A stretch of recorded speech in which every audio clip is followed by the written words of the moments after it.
There we go. That sounds like the right thing. Alright.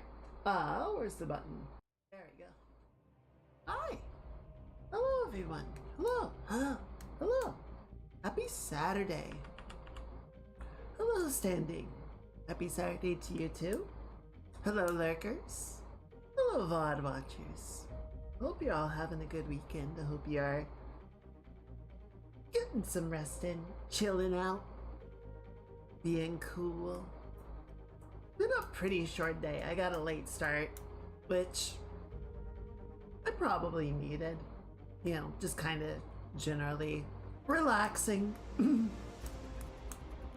wasn't a bad week. It wasn't a long week or anything. I just wasn't getting a lot of sleep, and so I think there was a little bit of a debt to be repaid.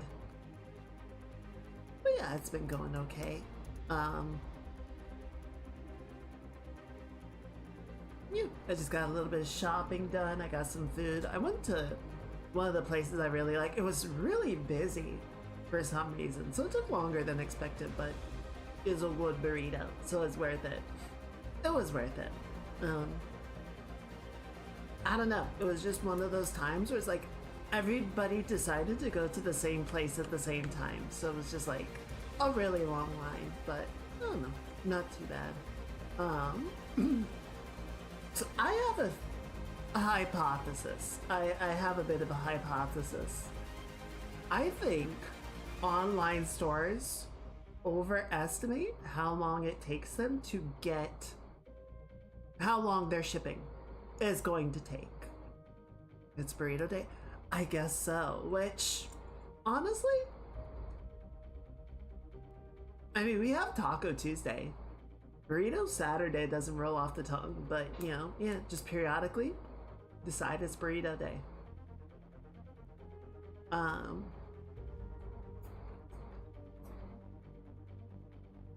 So I bought a monitor stand, I guess you could say. It's not really an arm, like it doesn't have the articulation, it's just a vertical pole that I can mount monitors on. Which I want to do so that I can resolve the desk space issue. And so I bought it online, and they're like, yeah, it'll get here like the 9th or the 10th. I think they were saying the 9th. And I was like, all right, I can live with that. You know, it'll take about a week. I can live with that. And then I ordered it, and the delivery date said, yeah, we can get it there by Sunday. I'm like, okay. So it does seem to have gotten held up, so it's gone back to the 9th. But you know, initially I was looking at that, I'm like, okay, so that whole thing of it taking the week, an entire week, was just like not true. At least initially. I don't know. I've had a fair number of packages where they say like it's gonna take this long, and then it gets there like a day or two early, and I'm not complaining. You know, I appreciate my packages arriving promptly, but I imagine it's two things, right? I imagine one, they want to cover their butts and overestimate, so that they don't be like, yeah, they'll be here by this day, and then it's like 2 days late, and people go, what the hell, and write angry emails. Yeah, I'm sure it's really variable. Part of me suspects that they also do it so they could be like, yeah, it's gonna take like a week to 10 days for your package to get here. But if you order the express shipping, we can get it there in 3. And if you order the overnight, we will literally airdrop it to your place.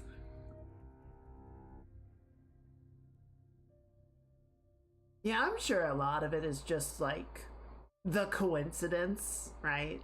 It's just, oh yeah, you know, this happened to get on board with this shipment, and so it got out really promptly, and yeah, we were able to get it there ahead of schedule. And some of them get held up because the truck broke down or something, right? It's really variable, I'm sure. But I'm just looking at this like, so that was a fucking lie.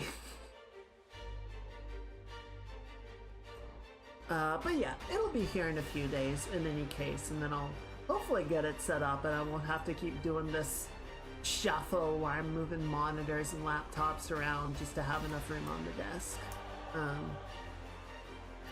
But it should be good. It should be good. I did sneak a little bit more. Honestly, I think I have never played as much Star Citizen as I have in the past month. It is kind of in, like, it's still problematic, right? There's still weird shit that happens, there's bugs, there's breaks, but I don't know, like, I don't think I've ever been quite in such a I want to get back on and play it more mood.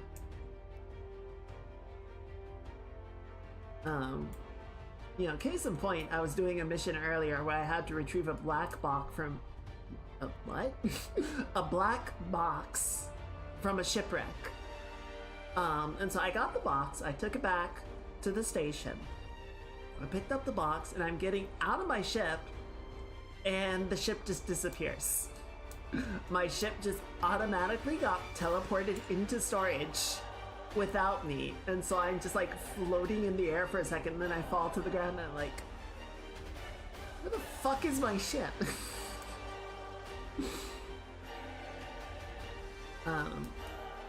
Yeah, thankfully it didn't get destroyed or impounded or anything. It just got moved to storage automatically for some reason. But, you know, I had the black box. I was able to deliver it. And what was kind of interesting is I had... so I did a couple of quick missions over in Nyx just to sort of try it out and see how it's looking, how it feels. Generally pretty good. Like, all three of the missions worked. I was really surprised by that, honestly. But one of them I had to protect a ship that was getting attacked by brigands. And, you know, one of the guys was in a little Mustang, you know, basic starter ship, whatever. One of them was in a cutter, which is sort of like it's basically a flying brick house, right? It's a small little cargo transport, very blocky, very basic, but kind of cute. And it's just like, it's simple, mechanical way, you know. It's got that Drake aesthetic. It just oozes the Drake feeling.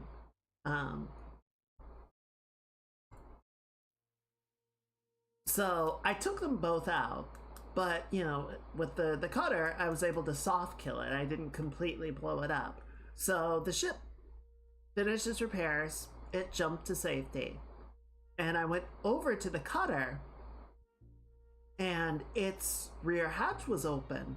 The pilot compartment was on fire, so I didn't go in there. But the back of the ship is where all of the components are. The power plant, the cooler, the jump drive, all that stuff. So I was able to pull a couple of the components out of the ship and take them home with me and sell them for some extra money. Which I'm like, nice. It wasn't a lot, but you know, I don't know. It's still one of those things of like, the fact that that is an option to me is very cool. And you know, they're working on getting the engineering up and going. It's, I don't know, Morphologist put out a video today sort of talking about the state of it and being like, you know, here's some really cool things that are going on. There are definitely some issues and balance levels that are deeply broken. So those things are definitely going to need to get resolved. And that's probably going to take a while, but I feel like that's why they're pushing so hard to get it out, right? Because they've been talking about engineering for years.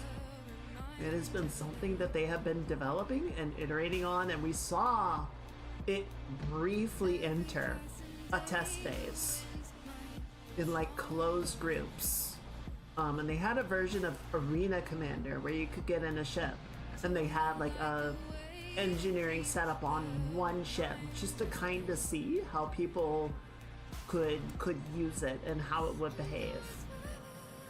And they had that up for like 2 weeks, and then they took it down, and that was like a year ago. So the feeling that I get is that they're happy with the intention of it.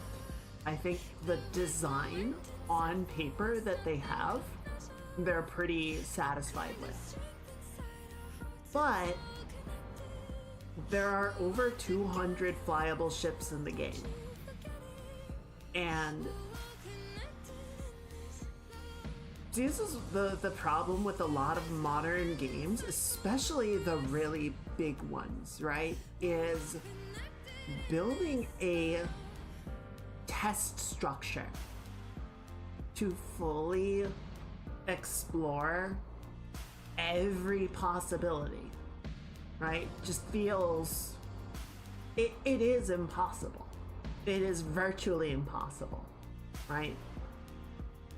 So I understand them basically saying we're gonna get this into a point where we feel like it's more or less working the way that we intended to. You know, not completely, but enough that we can see it going through gameplay loops and iterations. And then from there, we're gonna release it to the player group, which, remind you, you guys have all agreed that you are helping to test the game as much as you are playing it. And yeah, we're gonna see where the pain points are, we're gonna see where it's breaking, we're gonna make iterations, and I think we're gonna see a lot of revisions to it over 26.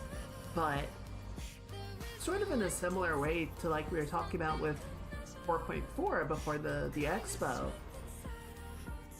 I don't really blame them trying to get a version out to be tested on and get feedback on sooner rather than keep it internal for another 4 months, 6 months, and finally release it just to get a lot of the same feedback that they probably would have if they put it out this week.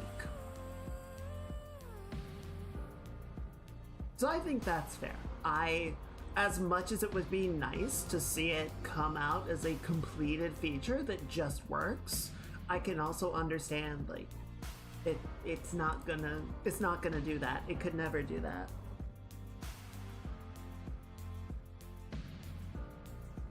You know, one of the things they said for 1.0 is they don't want to do any like version 0 features anymore. You know, once the game is live 1.0 released, you know, if they add new stuff to the game, it's going to be feature complete, right? It's not going to be this like mix of a testing component that they're gonna like put online for a little bit and then take offline and iterate on.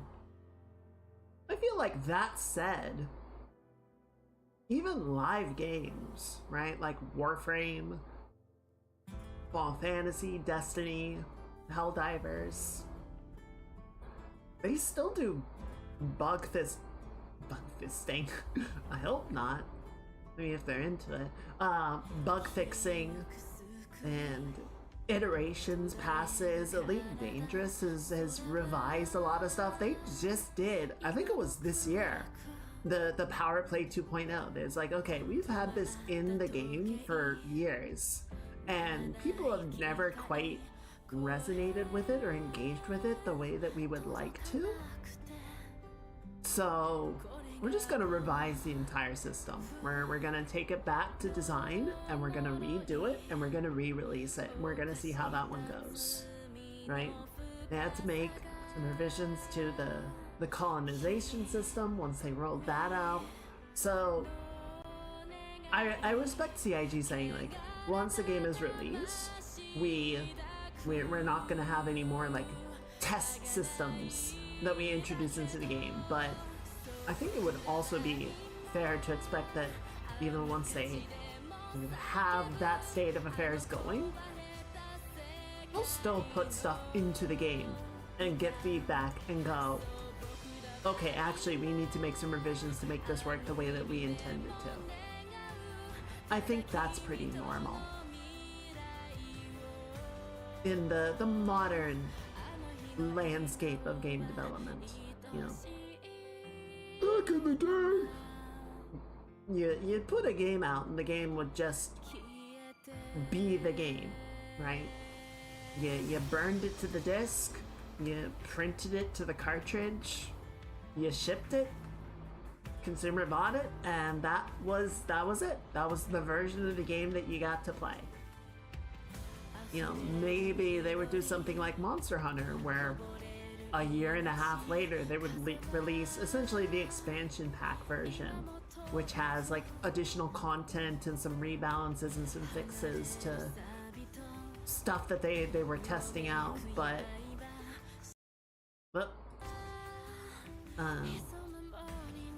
I think for the most part it's just like, nope, here's the game. I hope you like it. Oh, it had bugs?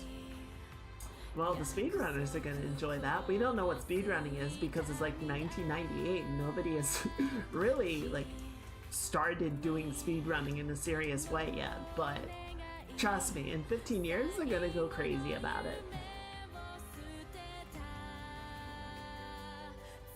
But yeah, nowadays it's like, oh, okay, yeah, here's the path. I opened Steam today to you know, get Shantae up and running for the stream, and Riven downloaded an update. I'm like, guys, you're a meme master of a freaking single player game from 20 years ago. What are you doing?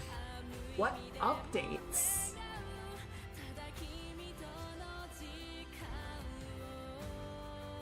It doesn't even say what it is. It's just like, yeah, there was an update for it. Maybe it was optimization, performance stuff. I don't know.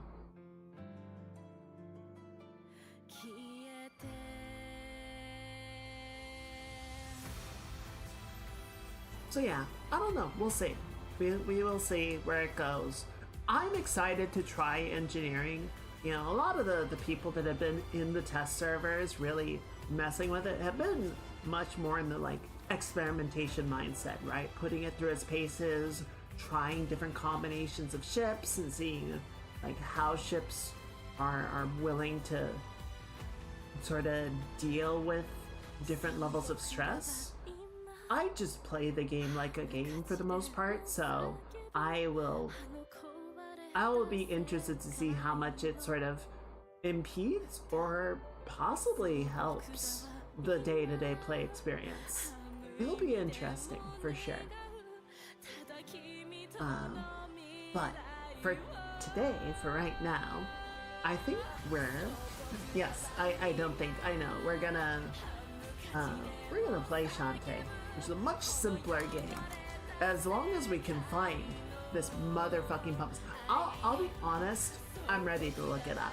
Like, we'll go through, we'll do 1 or 2 laps just to see if we can figure it out on our own, but last time we played the game, we spent a lot of time just running around in circles being like, what the fuck do we do? So, if I can't make any headway on my own, I'm ready to just look it up and find an answer, because I'm clearly not getting it. I'm not picking up what they're putting down.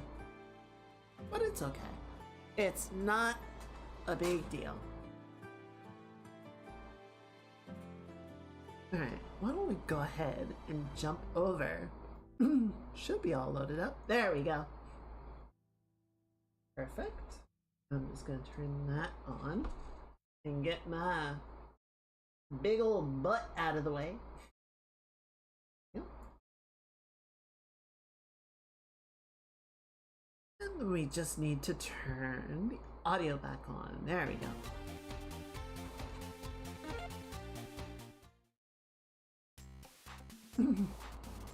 God damn it, she's so cute.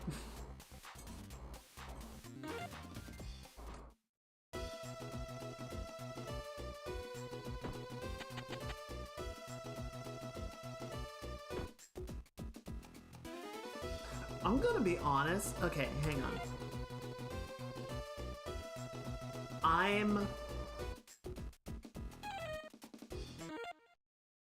Okay, hang on. Where is... Right. Okay. We're fine. I just need to move this to a different monitor because playing it on a 1440p monitor, it doesn't work. Like the pixels get so large, the images start to abstract. And I like have trouble understanding what I'm looking at.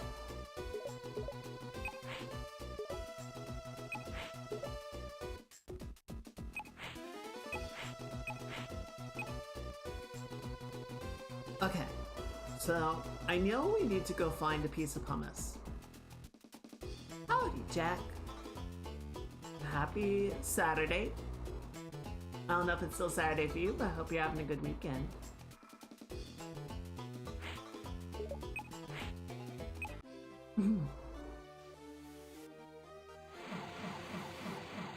And thank you for the giant biddies. Excuse me. Okay. I feel like the mining town would know where to find pumice. Sunday 24 minutes. Damn.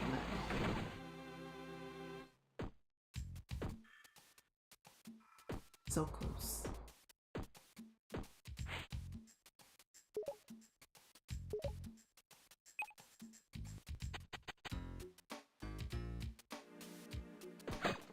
Yes, I'm pretty sure they're just gonna say the same things that they've been saying.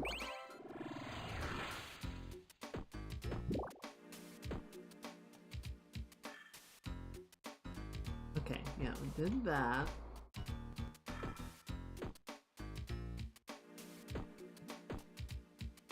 Did that. That was an amazingly resilient fish.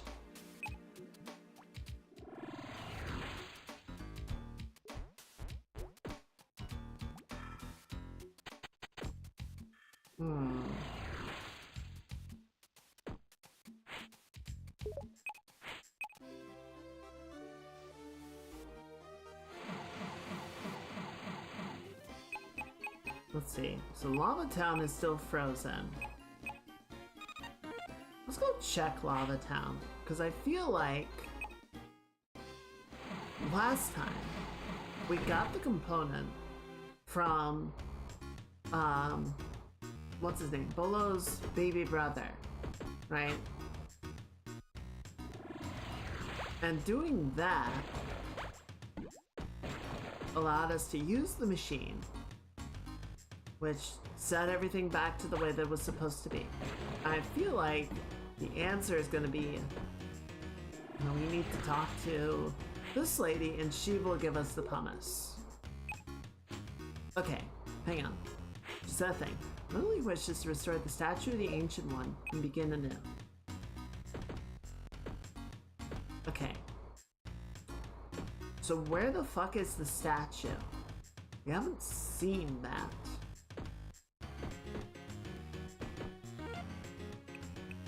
And then crab has, what is this? Crab flint. Talisman allows the crab to lay sparkling mines. In crab form, press X. Okay, yeah.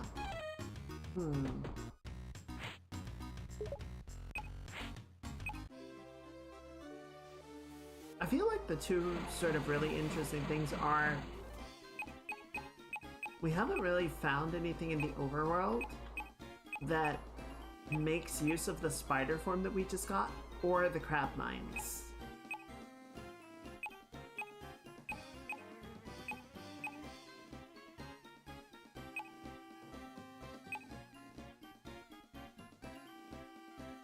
Is the giant statue on top of the museum the statue of the Ancient One that he's talking about? That might be. Okay. So yeah, we really need to find the part for that.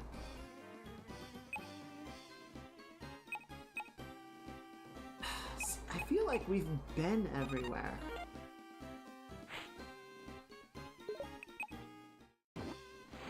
We've definitely been all up and down the Naga Cliffs. I'm not... Shut up.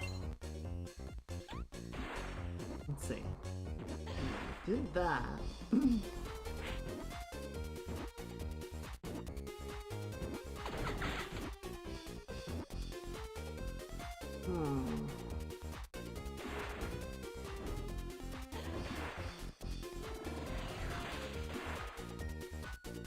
Oh, I can go faster.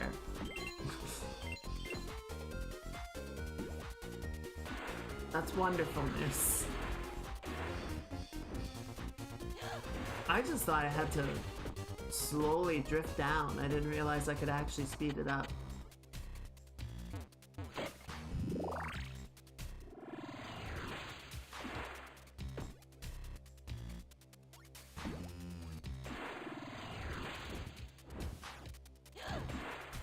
Okay, did this.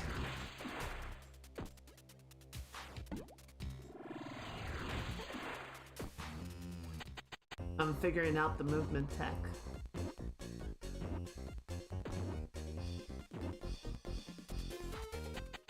Okay, and then this is the mini dungeon.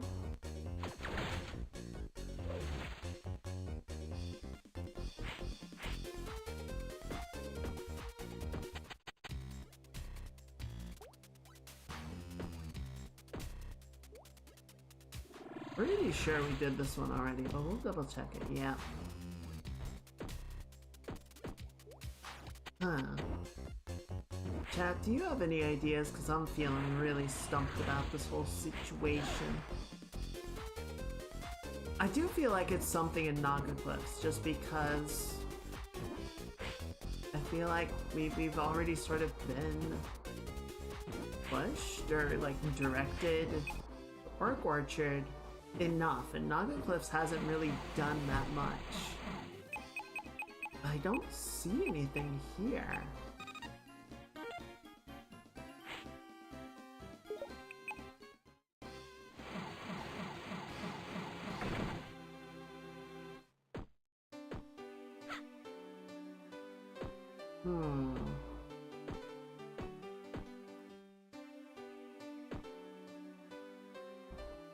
Yeah, let's just shovel werewolf.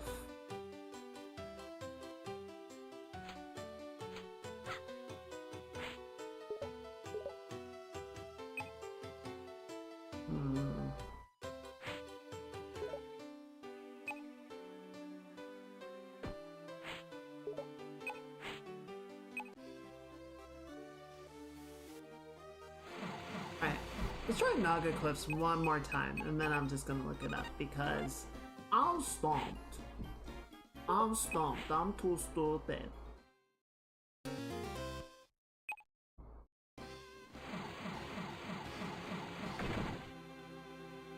I feel like it's gonna be some small thing that once I see it, I'm like, oh, okay, that's fair.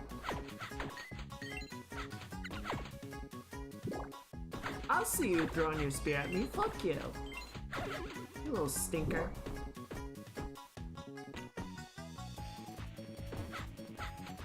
Okay. See, the thing is, I feel like it's related to the blocks. The fact that there's all these stone blocks and we still haven't figured out a way to break them is very peculiar. Frankly, I would have expected that the crab mines would have been able to do it.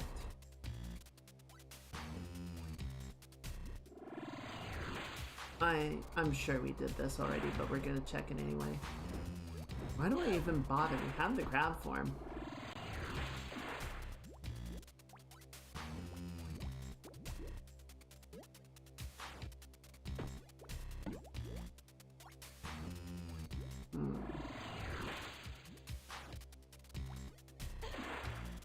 Okay, so yeah, we did this. Okay, right. And then we got this passageway to get back. Out of curiosity,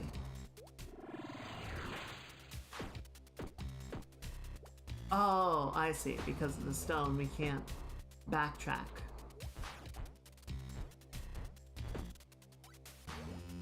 Yeah, that makes sense. Alright.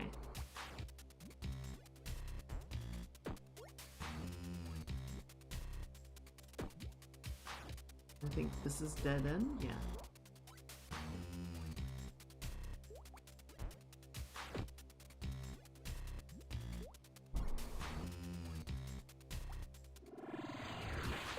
Okay. So I want to check one thing really quickly, which is just there's no secret passages on this side. Okay, so there's that.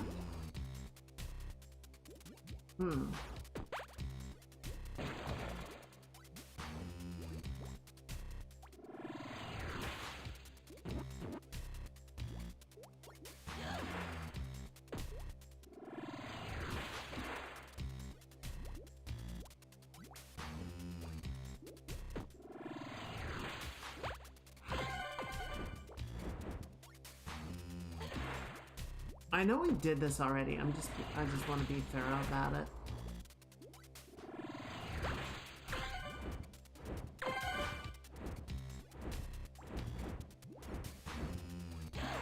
Okay, yeah. Okay.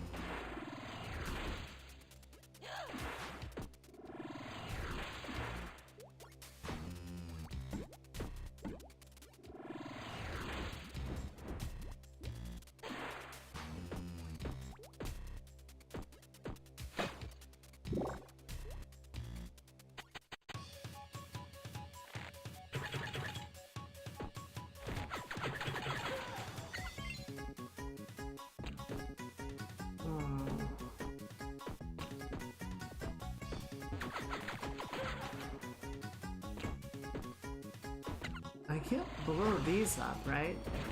No. These are the shittiest bombs ever.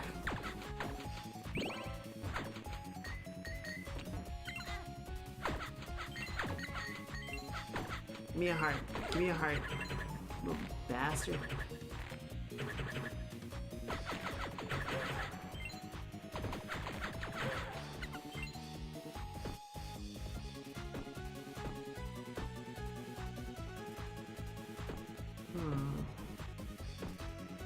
What are we missing?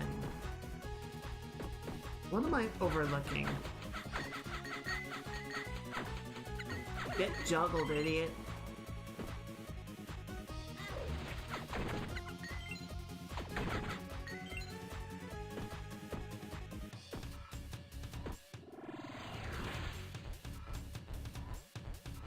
I swear I'm gonna find out and be like, that was really obvious in hindsight. I don't think it's gonna be in the dungeon itself. Ow.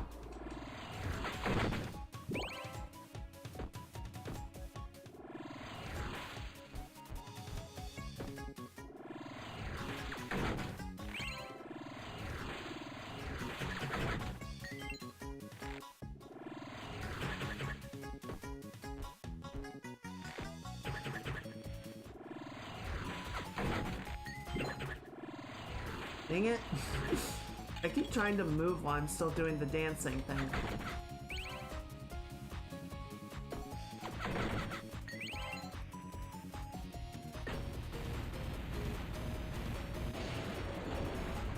I'm sure that's fine, right?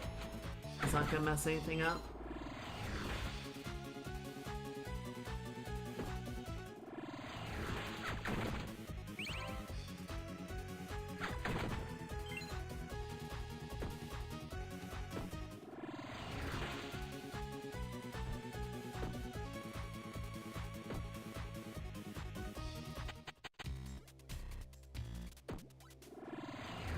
Okay, and then we have got more of these rocks.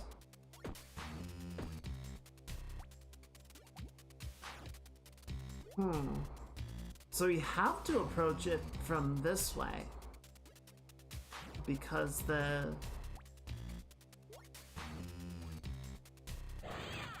okay, fireball doesn't work.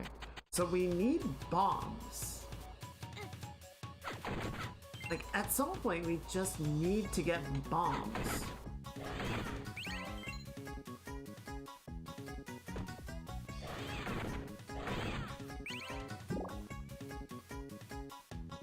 But who's gonna have that?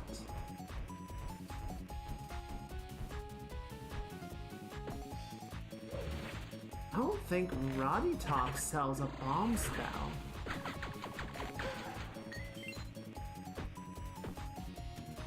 Okay. Well, she's right here, so let's go try it. And then I'm gonna look it up if it's not Roddy. Because I feel like that's the only thing that we're just, like, not seeing, right? I feel like we're going as much as we can through all the areas. There's just...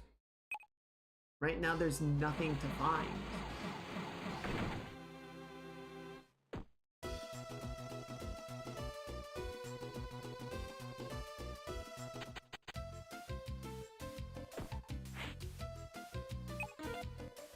Okay, what have you got, girl? Alright, okay, so we got all these. Book cake, vanish. People max, storm up, fire up. Yeah, see, there's no... We have every spell, except for Pants. Well, okay, so we don't have these three, but none of them are explosive, right? And then we have upgrades for 3 of our spells. And then we have items.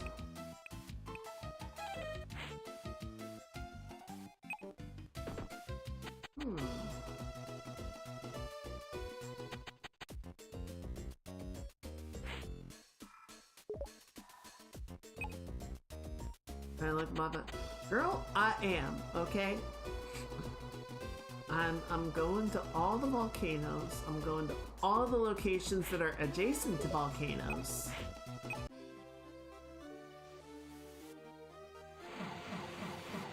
I don't get it.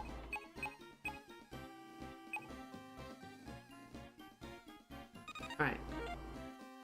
I want to ask Bolo one more time. It's because I don't think he says anything particularly helpful for finding the part, just to say to go get it. It's just like, yeah, thank you, dude. I got that much.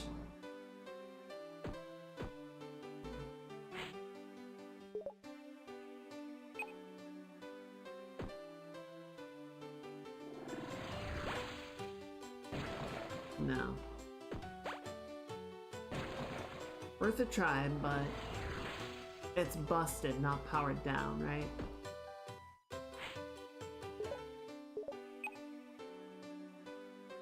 Okay. I'm gonna go look it up because I think we've burned enough time.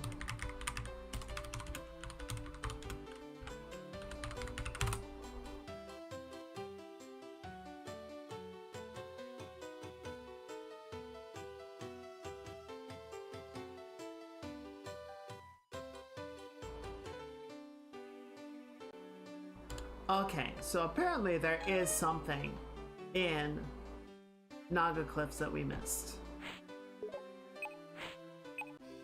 So let's go see what we can do there.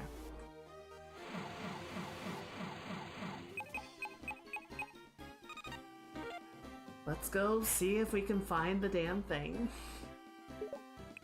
Sorry, Tim. I'm getting a little testy about the whole situation.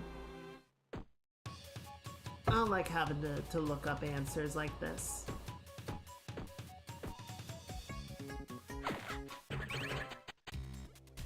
We do this one? Yes.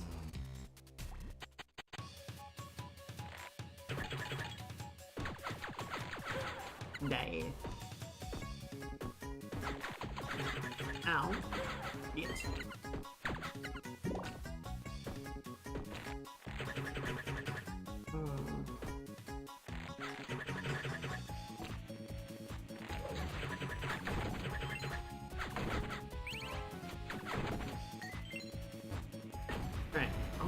Flip it around, because maybe that'll help us either get where we're going, or...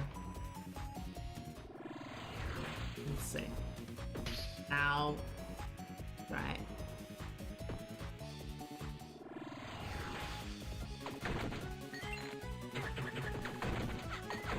I swear I take more damage from the Naga just by like not seeing them until I go onto the stream.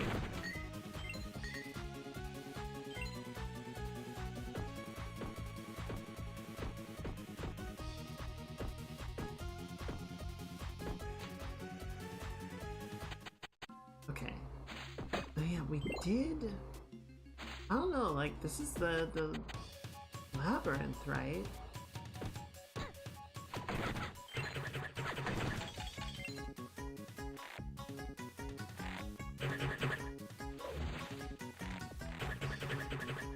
Hang on, I gotta farm some health.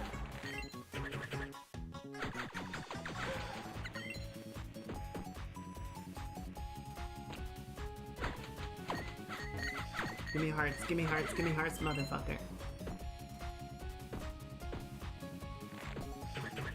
Oh, shit!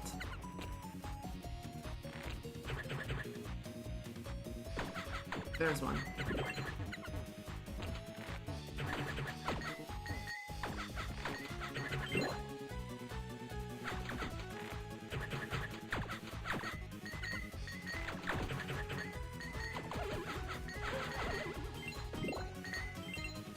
Alright, we're better.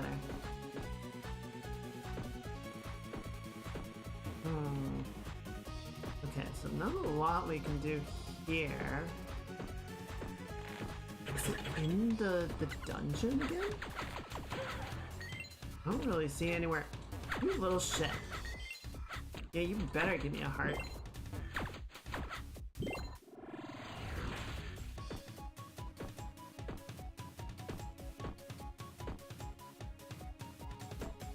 It's the only other thing that I see.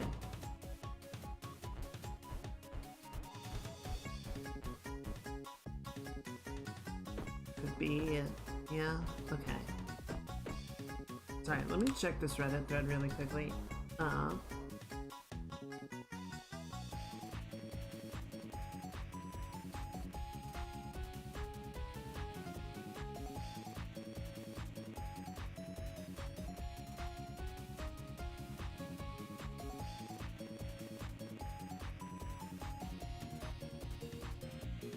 Okay.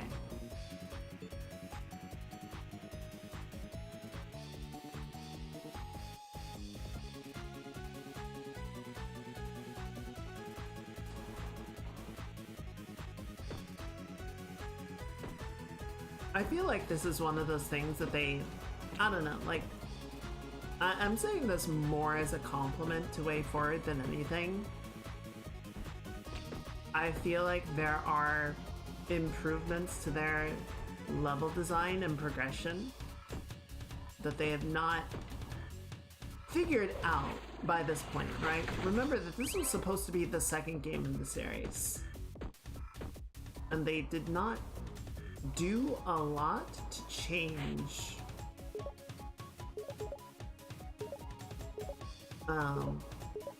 the game as they originally had made it. Just sort of, you know, cleaned it up and made it, you know, presentable and playable. I feel like later Shantae games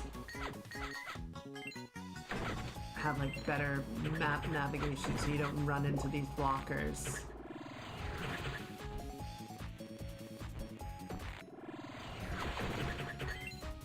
Because I'm looking online and there are multiple Reddit threads about what do I do at the point that we're at. So I'm clearly not the only one that is getting very confused.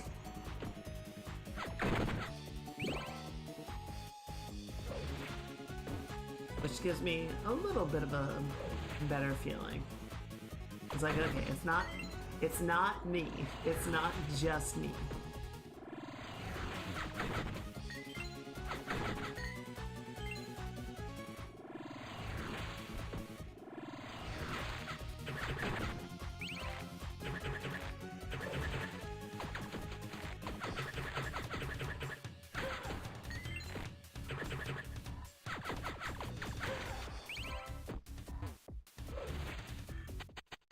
I'm pretty sure we've been here. Huh. Oh, I remember this one. It was just like a bottomless chasm. I'm like, what are we supposed to do here?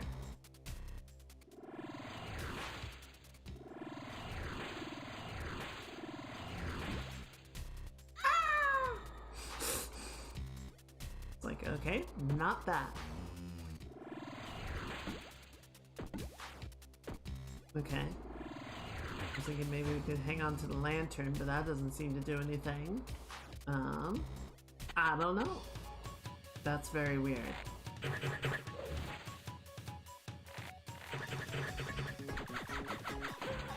Out of curiosity, it seems like there's room for a good few transformations still.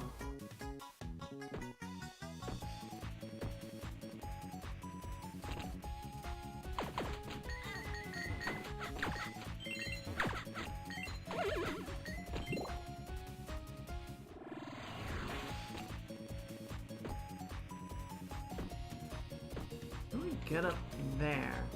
Oh right, I think I have to go up this way, and then I can jump that way? Yes. Except that there's nothing there. Okay, yeah, I want to check that, though I'm not sure we can.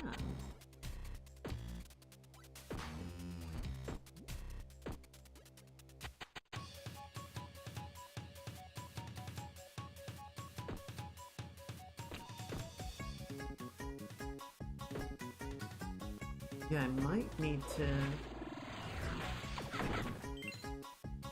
flip the switch to go around. Ow, fuck it.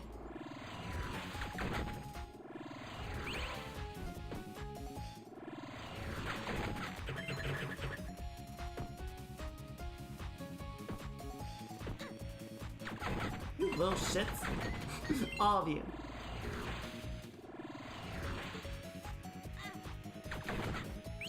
Every time with that, I swear. Safety fireball. And it turned out the safety fireball was the correct move because there was indeed a Naga.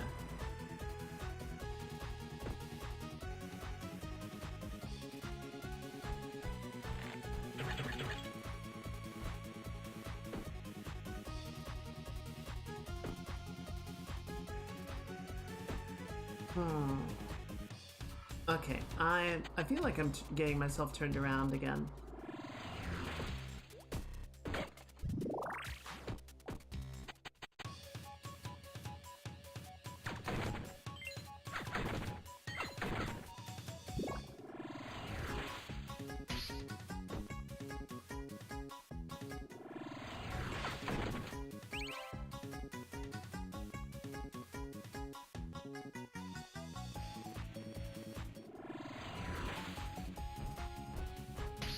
Yeah, ow, that's fine.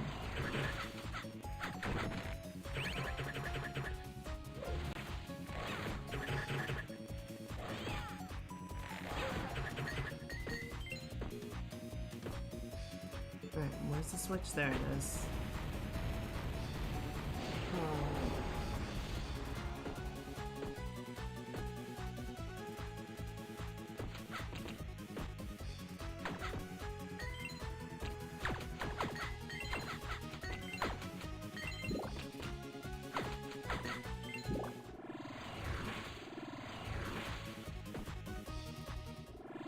Okay, but this is still gonna be just that, yeah.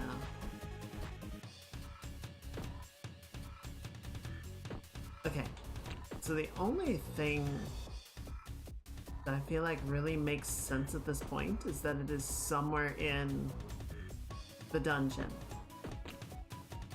which seems very strange. I feel like we explored all of it, but I guess not.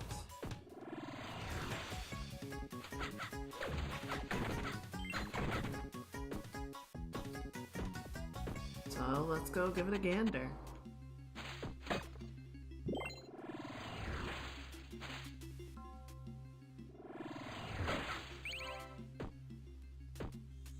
Yeah, fuck it, why not? Save.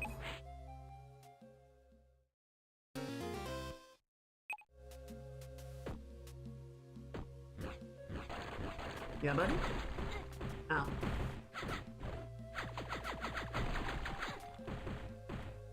That's a heart and a half for that. What an asshole!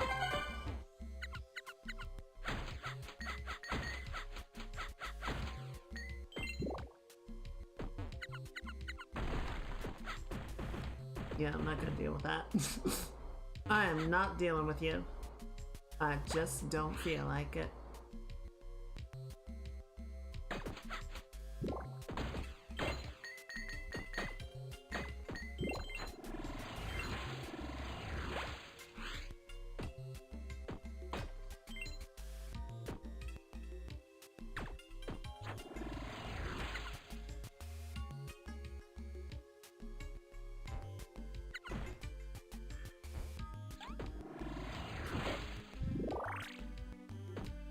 Okay, so that was the boss room, right?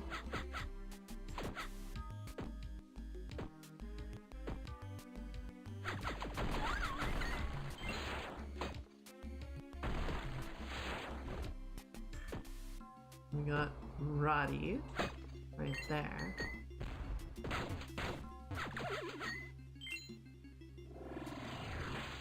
Any of those secrets?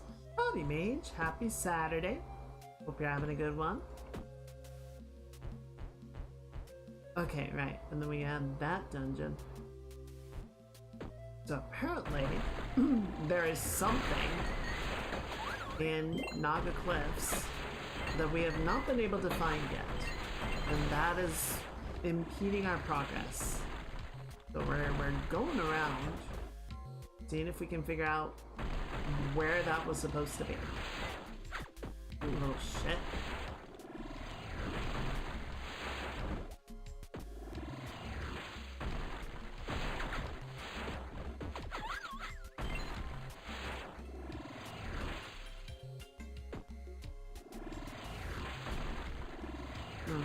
Sorry the head's not working with you.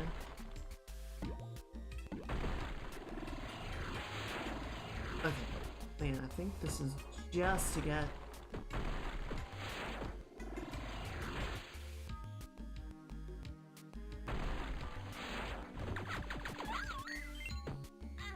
Ow. Why did it have to be snakes?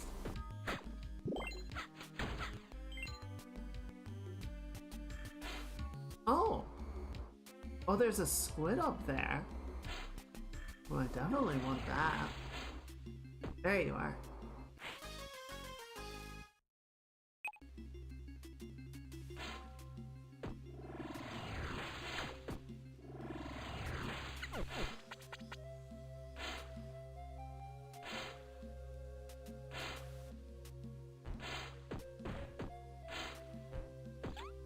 Okay, so we got that.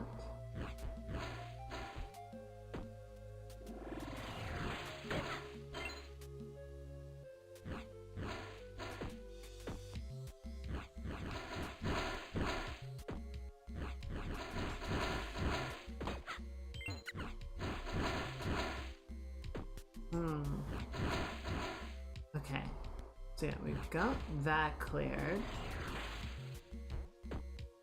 I'm glad we got the squid at least. Even if it doesn't solve our larger problem, right?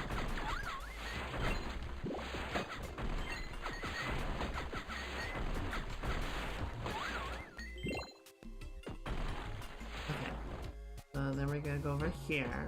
I'm just gonna do this systematically, right? We're gonna go one step at a time, one room at a time, one level at a time.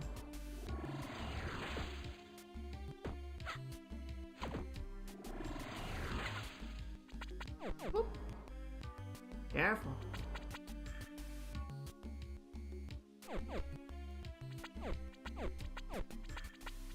Ah! Careful, mate. I'm just a little monkey over here.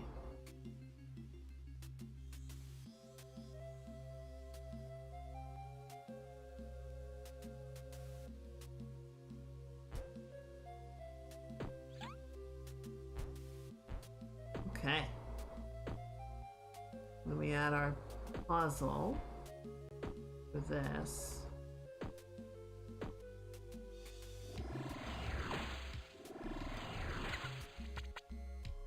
I remember that.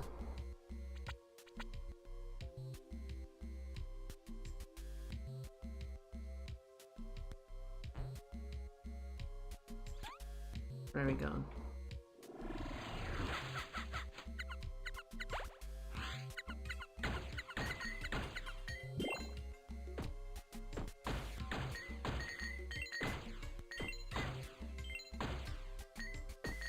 Oh, is that a squid up there?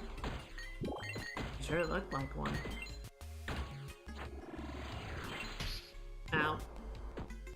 Hey, look at that.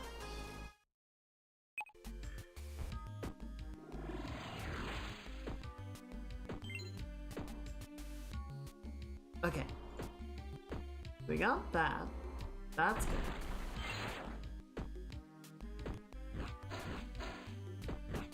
No, up, please. Ow. Damn it. Okay, and then this was, I think it was just a fight room.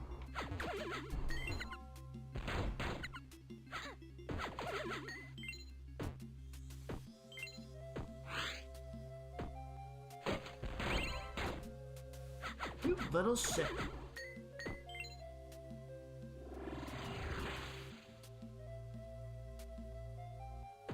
No secrets on the walls here? Nope. Alright.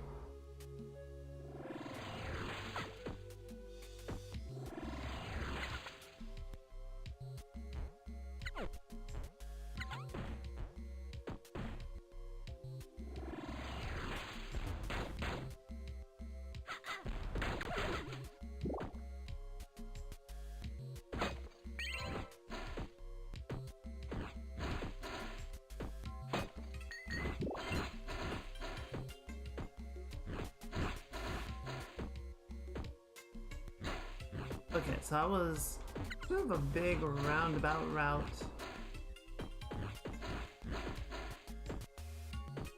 To get us here.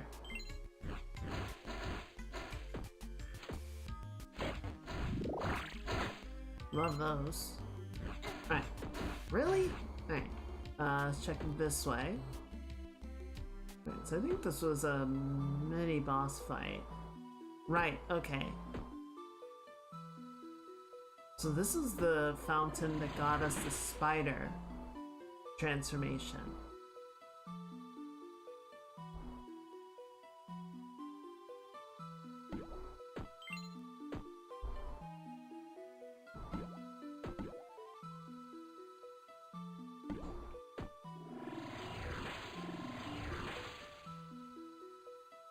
Oh, very cheeky. Okay, so we did that. Ow. That one's on me. That's my fault.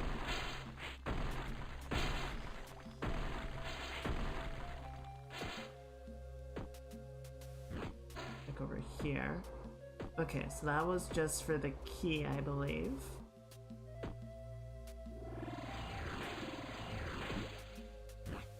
Go up here.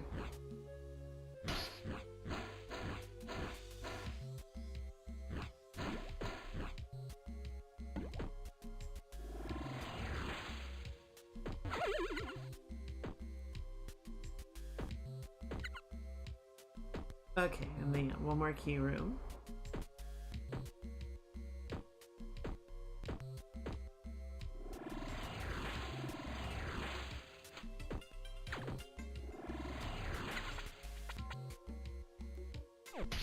Ow. Really?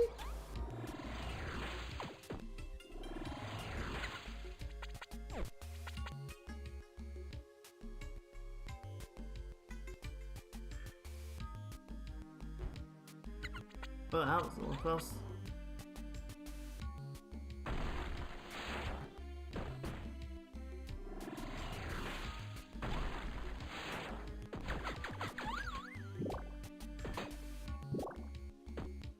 And then that gets us back here. So we didn't miss anything. right? There's no, like, obvious...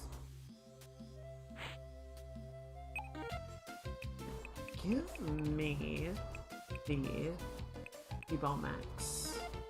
Yeah, give me that.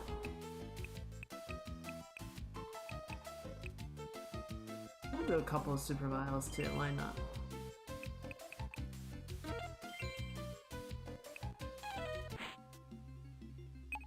Never a bad idea to have some stock on hand.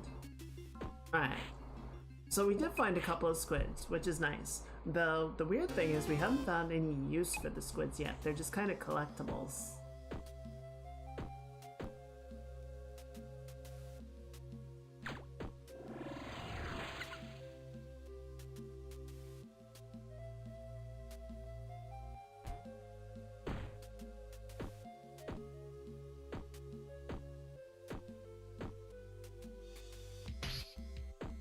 Yeah, just kind of have to take that hit. Ow!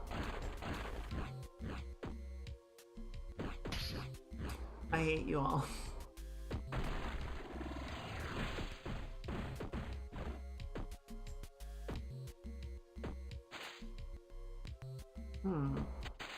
Okay, so it wasn't in the dungeon, which is probably a good thing.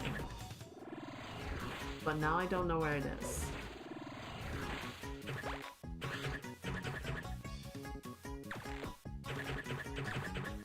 Ah, shit, I fell.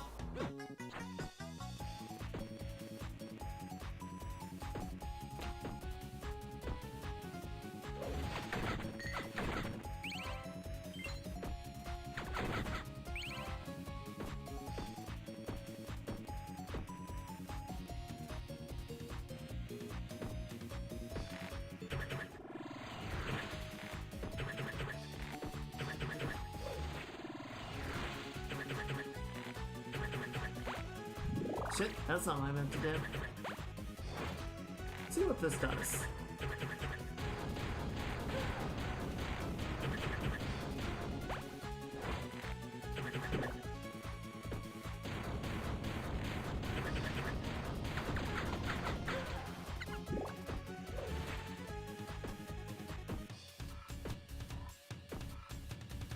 Okay, so yeah, that's not something, is it?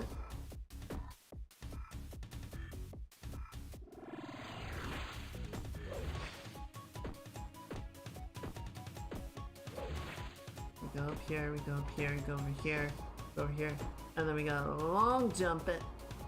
Okay, it looks like that's just another generator.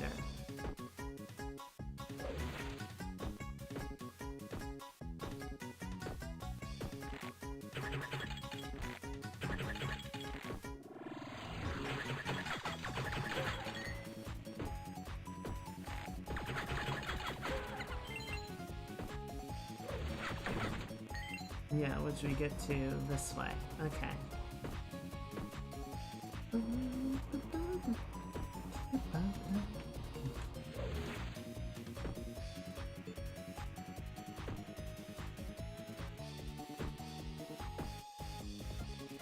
See, I feel like the area itself is fairly straightforward, right? I'm not looking at this and thinking like, okay, there's somewhere that we clearly have not been.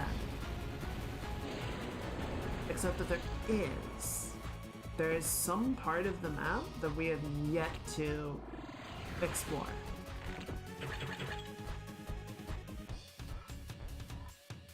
And I don't see where that is. It feels like there is a part of it. I feel like it's the part that's blocked off by the rocks, and the trick is we need to figure out how to get back there without breaking the rocks.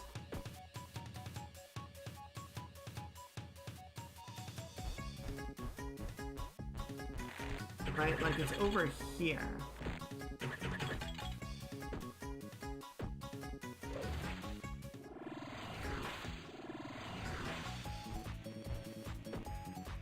So...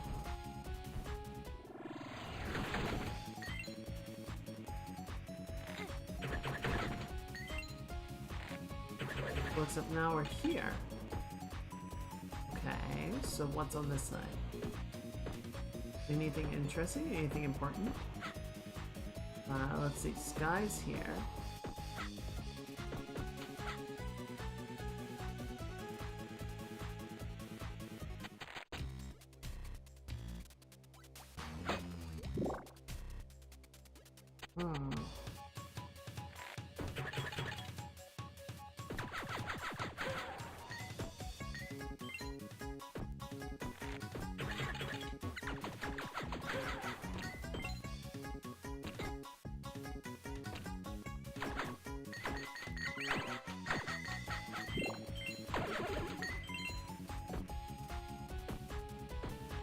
Okay, let me see if I can find something.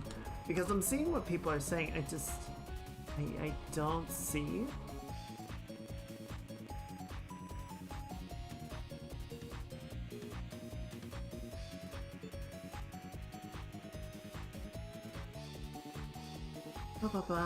Let's see.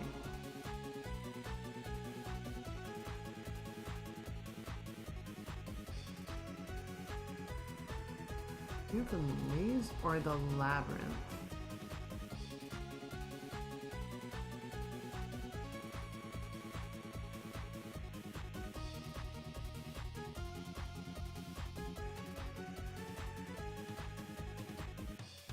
Okay.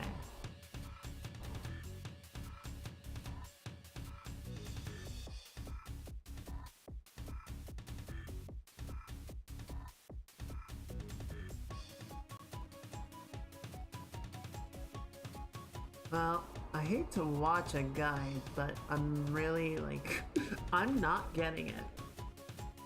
Okay, let me see if I can find the part of this that'll actually explain where we need to go here.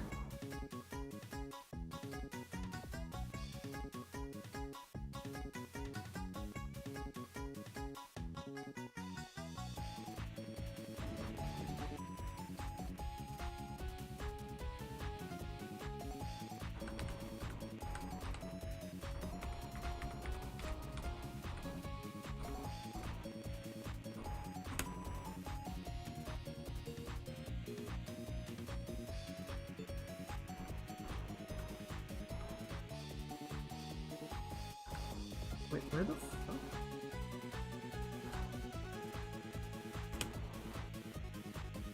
Have I been there?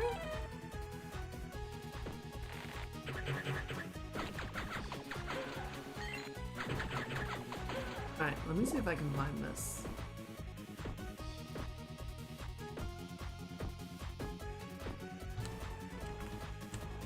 Okay, so I'm looking for one of the higher areas.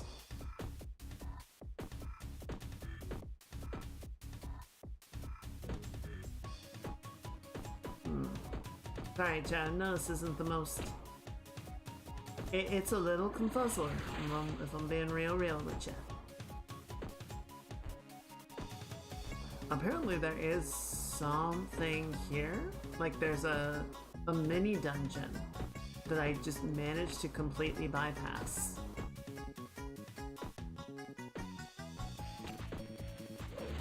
I don't know how I did that, honestly. Excuse me. Fuck you! Okay, I think I need to flip the map around.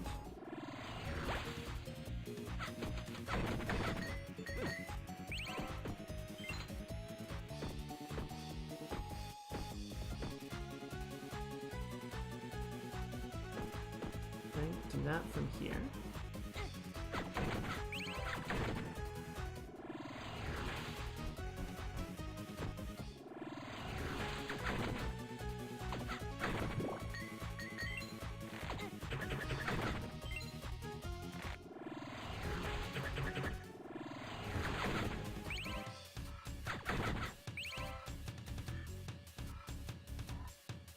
I don't think I can.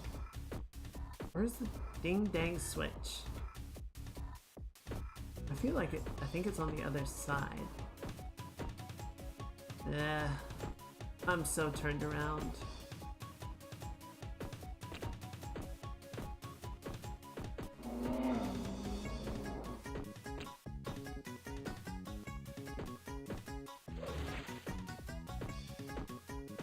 Yeah, I'm just going in circles at this point.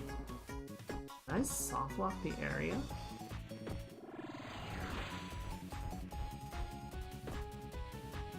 No, there should be a switch here somewhere, right?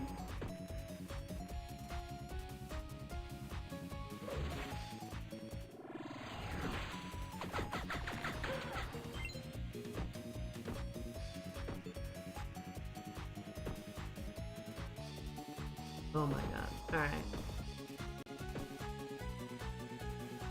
Hey, Sonic. Hello, Raiders. Welcome in, welcome in. Happy Saturday. Hope you're all doing well. For those of you who do not know, my name is G-Sec Hyga. I'm a Jupiter Brain Cell VTuber. I like to chill with the tunes and make art and play games and just generally have a good time. Thank you. Sat out really quickly. What are you doing, Sonic? How was your stream? What were you up to?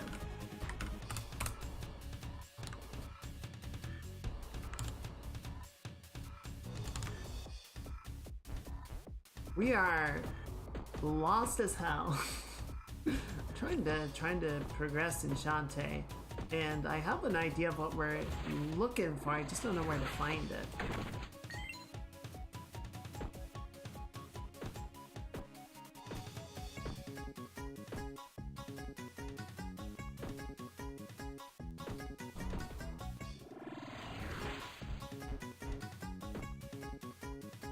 I'm literally going around in circles. I'm gonna lose my freaking mind here.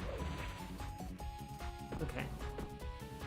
I want to see if we can get to this, like, upper area that we were looking at, but I think I just need to talk to Sky and reset the area.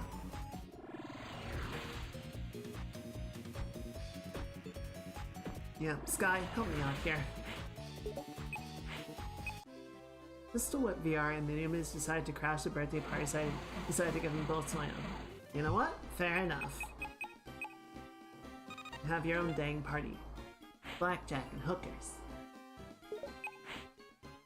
We hope you had fun. Hope it was a good game. But yeah, if you need to do any after stream care, get something to eat. Oh!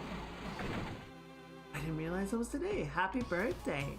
Can we get some happy birthdays for Sonic? Let me get you also the... This is gonna get really weird. Hang on, I need to mute the game so that we can do this.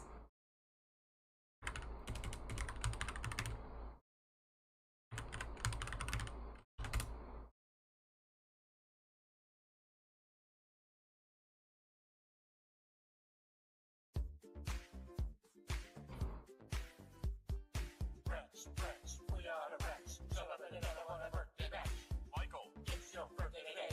Get the ice cream, the shot is wet. And Michael, take a good boy this year.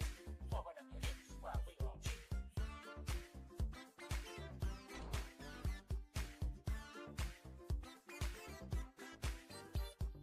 Friends, we are the Reds. Celebrate another one of birthday bash. Michael, it's your birthday today. Get the ice cream, the shot is wet. And Michael, take a good boy this year. Open up your lips while we all cheer. Michael, take a good boy this year. Open up your lips while we all cheer.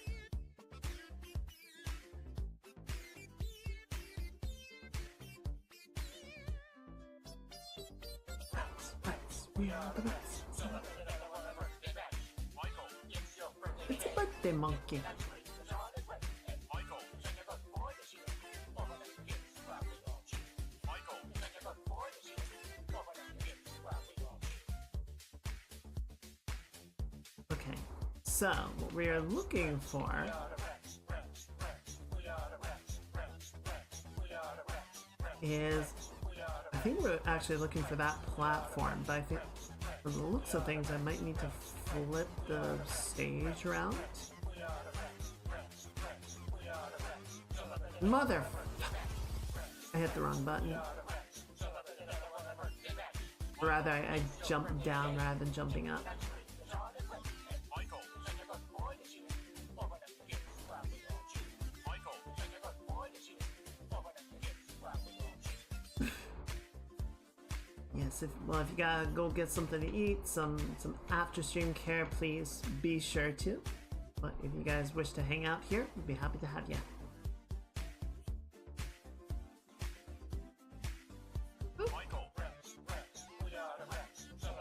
Okay, here we go. Michael, it's your birthday today. Get the ice cream, the shot is wet. And Michael, Santa Claus boy is here. Over the gifts while we all cheer. Alright, is this the platform that I want? Rex, we are the Rex. Celebrate another one of birthday back. Michael, it's your birthday today. No. Get the ice cream, the shot It's very similar, but it isn't the right one. Hang on, let me see if I can figure out. Go back a little bit. Okay, it's the one with the two archers like stacked right on top of each other. I'm gonna go look for that. Oh, is it you?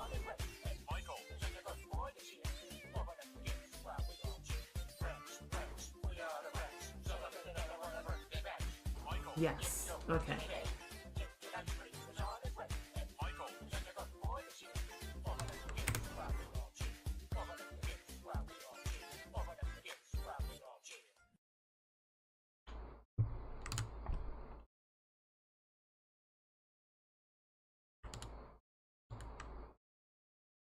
Yeah, I hope it's been a good birthday, Sonic. Okay. Have I seriously never been in? How did I miss this?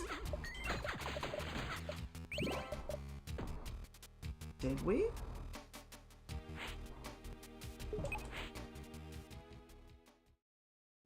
I don't feel like we could have missed this.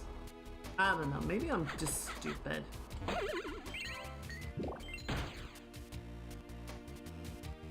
Doesn't look familiar though.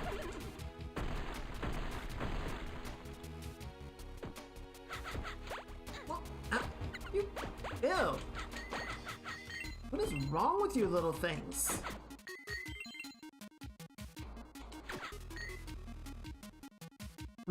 Alright. Secret squid over there. We're gonna have to. Shit, that was the wrong thing.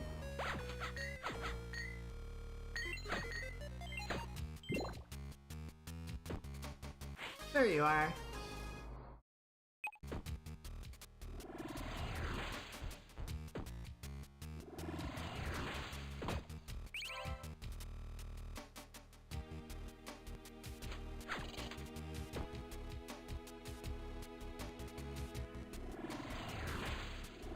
Shit. There you go. Alright.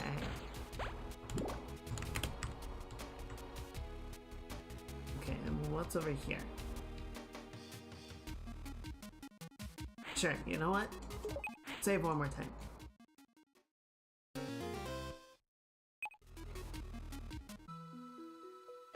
Okay, so we've got a fountain. Oh, hello. Okay, let me get my pike ball ready.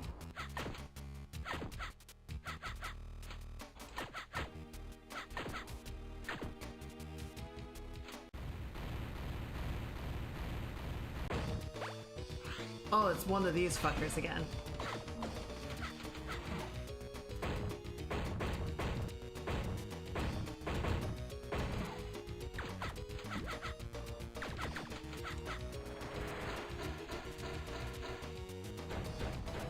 Those are weird. I don't care for him. Oh god. Oh no, no, don't do that. That's fucked up.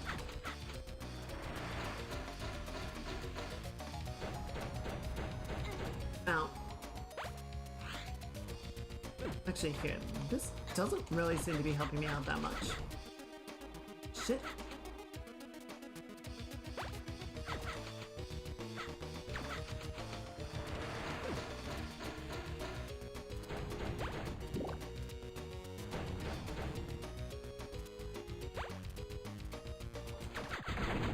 There we go. Yeah, this guy's a nasty motherfucker. I don't like him.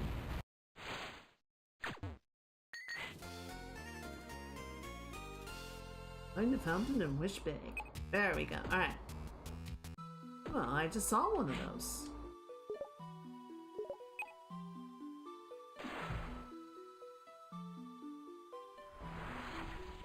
Fireball would not be a bad idea.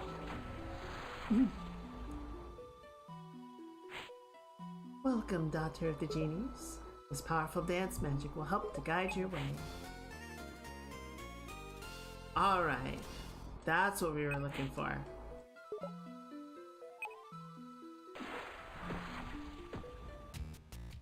I have no idea how we missed that this entire time. Well, what's really weird to me is that the dungeon didn't require it at all, right? We were able to get through pretty much the entire thing. Or no, literally the entire thing, right? There's the secret.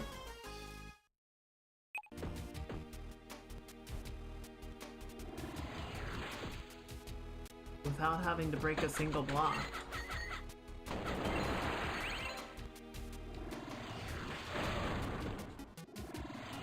Marvelous. Oh, she's so angry.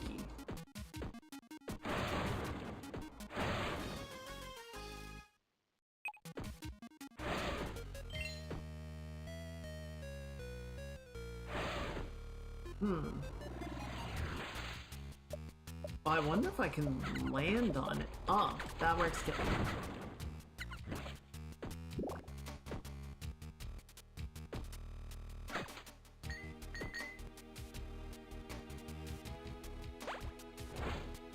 Howdy, fellas. Really?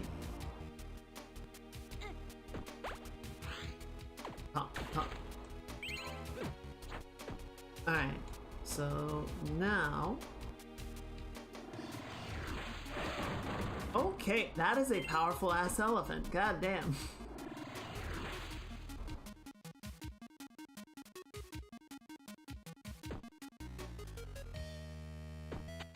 Okay, so now we finally have the magic needed to break all of these stupid blocks everywhere.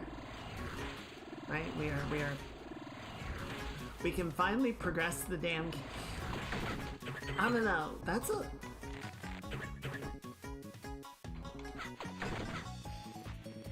Oh, I wonder if the chasm...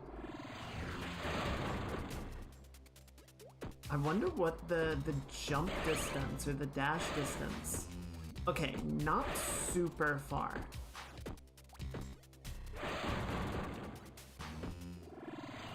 What do you mean this chest was opened already?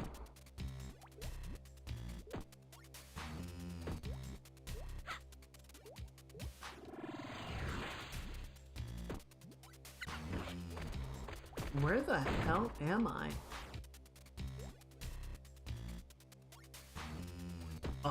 What?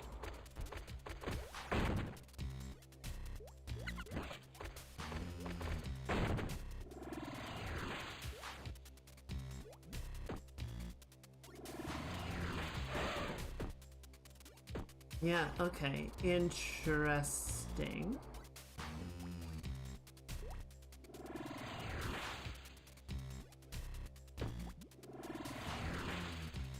Interesting. So somehow we need to be able to get up here.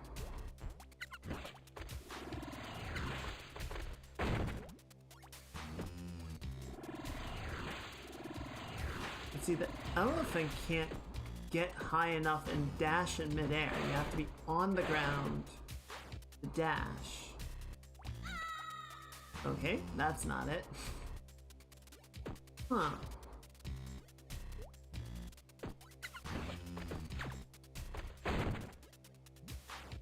Or somehow get the... Oh, there you go. Just have to get a really good alley-oop with the bomb.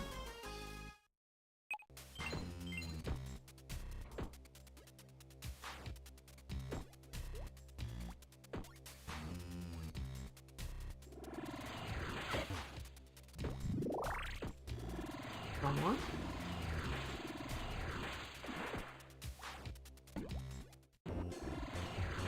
Wait. Oh! Hi, Sky! Sure, let's go. Fuck it. apparently there's a shortcut between the Naga Cliffs and the Orchard. So that's cool. But it looks like it's only one way.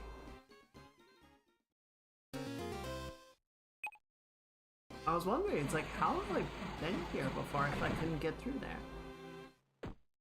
Alright. Let's get the goyles out. You're welcome. What a relief. Thank you for freeing me from my prison of ice. Oof. Glad that's over with. Thanks a bucket. Thank you for freeing me from my prison of ice. Thank you for freeing me. Okay. Okay, that's it.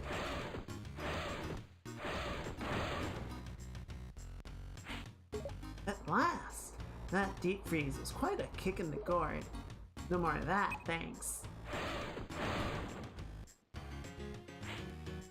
Oh, wowie zowie.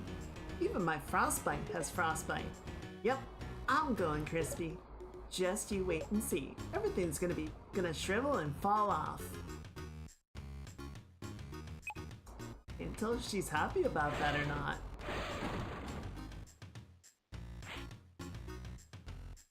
Thank goodness. You saved the best for last. Why am I the best?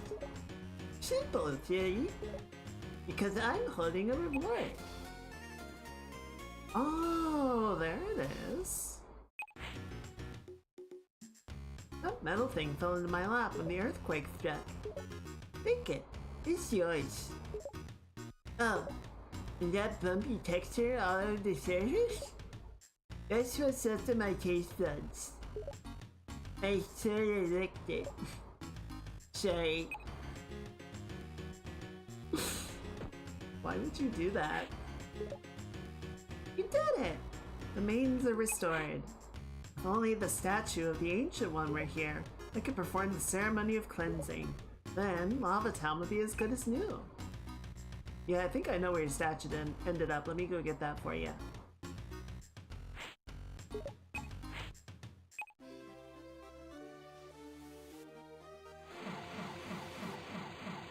I guess some people never grow up past that period of like, you see a thing and your first impulse is to lick it.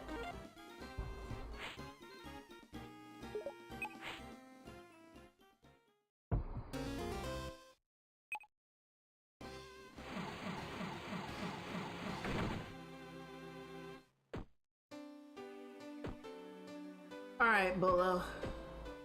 I got your damn cog. It's another of those. Dude, I have it. Oh. Is that a cog? Can I see it? Bro, you don't just ask if you can see somebody's cog. That's fucked up. You gotta like work up to it, you know? You gotta have a conversation. Just jam it in there. Alright. Or just completely ignore everything I'm saying. That's fine too. Oh, hang on. I know why this isn't working.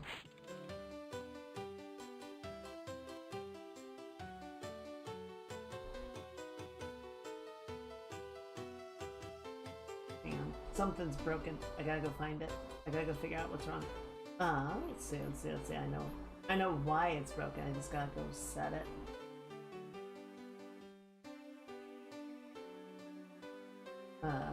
Window.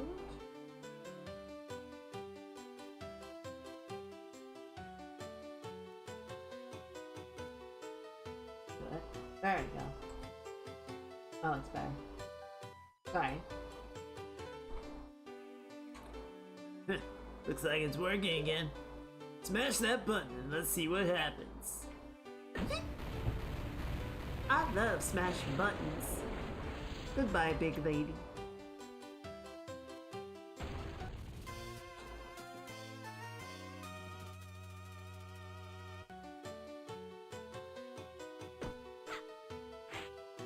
It worked! Guess I'll keep looking for Pongo. We'll talk later. Alright, Bella, you do that.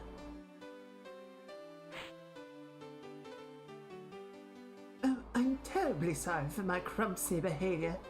It's unbecoming. Hold up. The museum. Its shack baggery appearances no more. You've done it. Wonderful. I can grant boredom to the youth with my dry educational mundanities once again. I'll go unlock the main entrance. Back in a jiffy. I'm happy for him, I think. Done. Please, explore. Take a look around.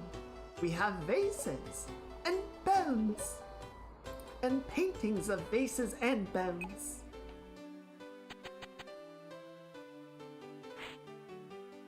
I wanna go home. Vase. Artist unknown. A classic depiction of an old world urn. Flowers stick out of it, which makes it look more like a vase than not. Boo! Bring back the volcano and the giant lady. Circle rubbing. From Sequinland's Natural History Collection.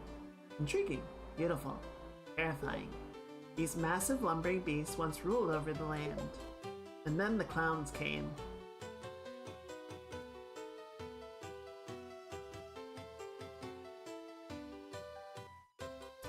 I was not expecting to read that sentence today. I'm bored. All this art stuff is useless. At least until it invokes meaning to, or evokes meaning from the viewer, I guess. Alright, nerd. Ape with Kitten.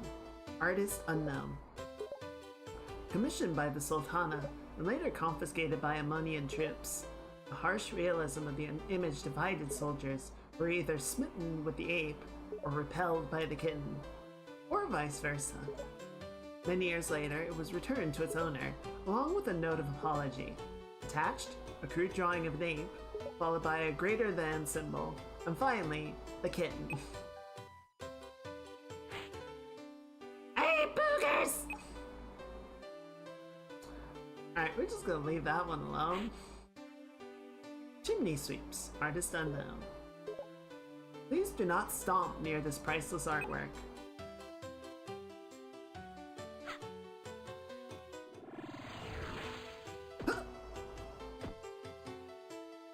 I really thought that would work.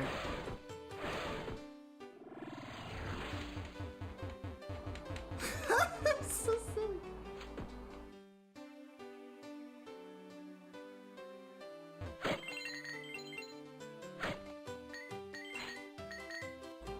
I didn't break anything. I didn't have the glue. Got a kid? Then what is this? I'm gonna super glue you to an urn.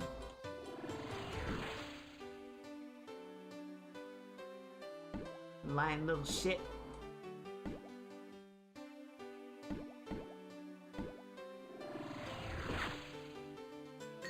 What is that? Spider venom. While in spider form, press X to blast your foes.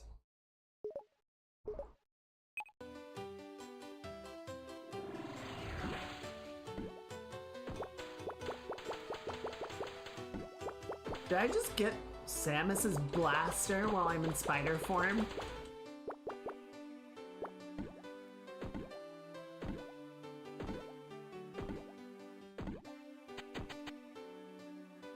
Okay. So that's good.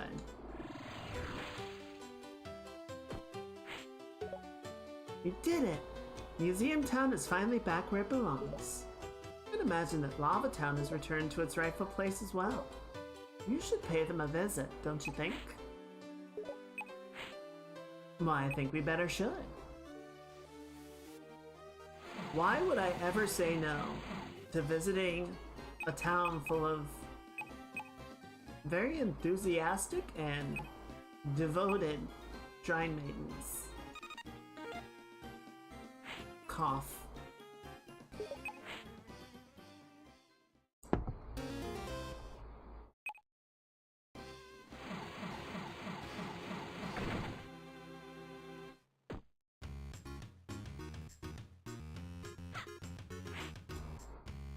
The volcano has returned.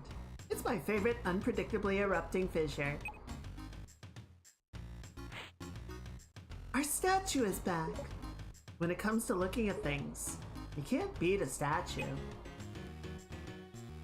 I feel like this lady's a big Michelangelo fan. Our lovely statue is back. But why does it smell like pudding cups and apple wedges? I'm sure that'll wash off, don't worry about it. Hello? How do I get up there? I want to talk to her. You're back! Behold! The statue of the Ancient One has returned, along with the fires of the mighty volcano. You see? I told you none of this was your fault. It was all because of an earthquake. It's okay to just be yourself. You're right, of course. I will do what I should have done long ago. I will superglue the statue in place. This way, the next time I just be myself, the statue won't be able to leave. Yeah, that makes sense. That's not what I... Do you have any super glue?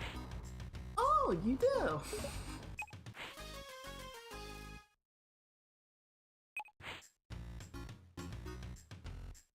This is perfect. Self-control is so very, very important. We must keep our passions in check. On the other hand, I have super glue.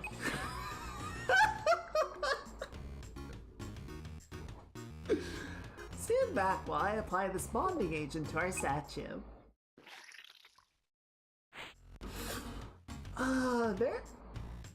We are experiencing things today that I was not expecting. Thank you for your help, friend.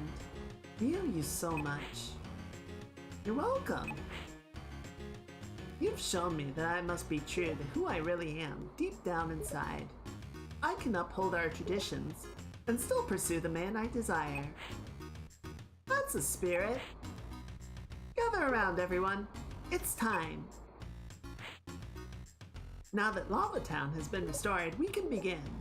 Behold, the ceremony of cleansing. It's time to purify our bodies and minds from fleshy desires. And to do that, I must send these young maidens into the hot burning lava where they belong. Wait. Huh? After all, it's tradition. Move it, girls. Cook those filthy bods. No time to dilly-dally. That flesh isn't going to incinerate itself. Yes, ma'am. Wait, oh no, oh no, oh no, oh no.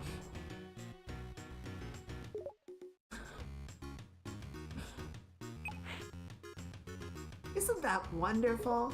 Look what you did. Me? Time's up. Everybody out. Oh. Oh no. There's nothing like hot boiling lava to open the pores. How nice to be rid of that fleshy buildup. For skin snatches like that, oh my god. It's a never-ending nuisance. After my lava bath, I'll pursue the man I desire and steal his lovely face. Those piercing eyes. That leathery skin. Boy, oh boy, no. Thank you for showing me the way. Say, you look like you're ready for a lava bath yourself. You're welcome to join us anytime. Until then, take this.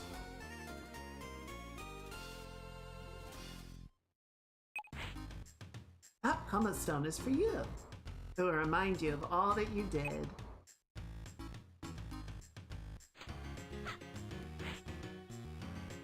My bones feel all chalky smooth after a bath. I say we take off and nuke the site from orbit. Ah, skin. Such a pain. You slough it off and it grows right back again. The neighboring town always complains about our celebration. Is it because of the smell? My flesh is gone! Hooray!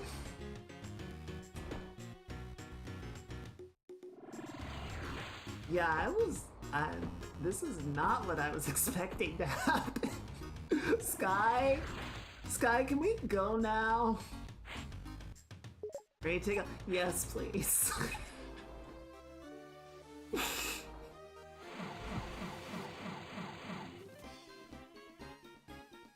I mean, it sounds like it's gonna come back eventually, but... Jesus.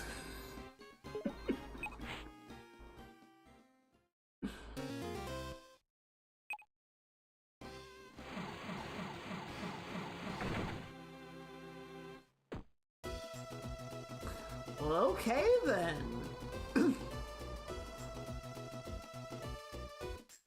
Hey McMahon Stash, here's your damn pumice. I had to go through trauma for it. Oh, that's pumice, alright. Hand it over.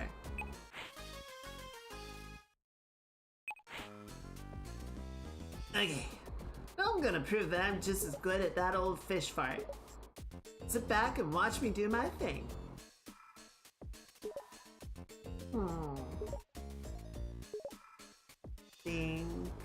Think. Ponder. Muse. Done. Okay, I got news for you, losers. And it's all bad. What's wrong? See for yourself? It's a hunk of the king's pillar. Freshly removed and dunked into fiery fondue. The king's pillar is a colossal support holding up the surface of Sequin Land. Every time that pirate activates her machine, she grinds more of the support away. Sooner or later, Sequin Land is gonna fall into an ocean of molten hot magma. Gasp! No way! I think she might be correct. And to argue the facts.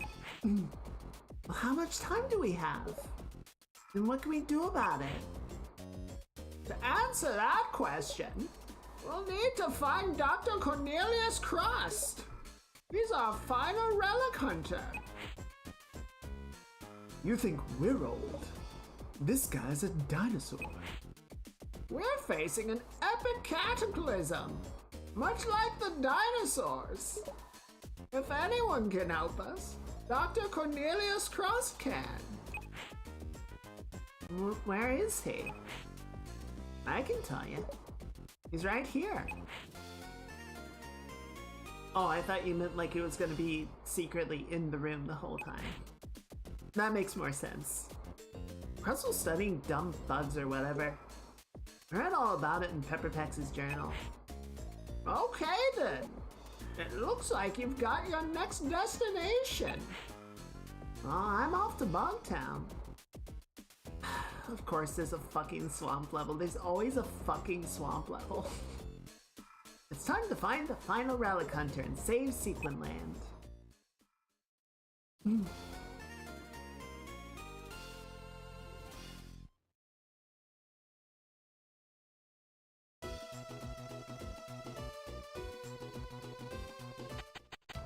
Alright, anything I want to buy? Hey, Roddy. She's so cute.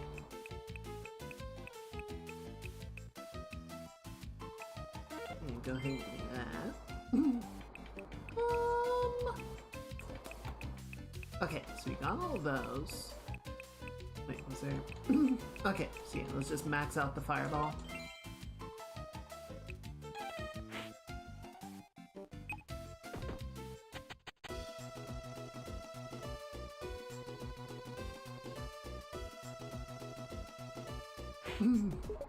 Oh, is that a new map?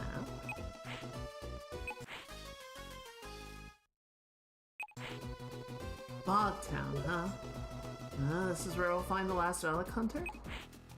According to Professor Pepperpex, it is. Ah, Pepperpex. promise me you'll introduce us later, okay? He sounds dreamy. Pretty sure you'll be disappointed. I'll be the judge of that. Until that zombie to stop following you. Don't encourage it.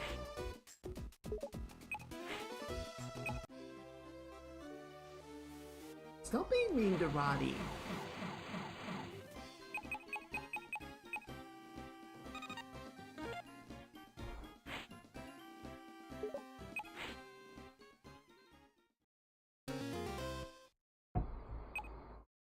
One second, I'll grab some water.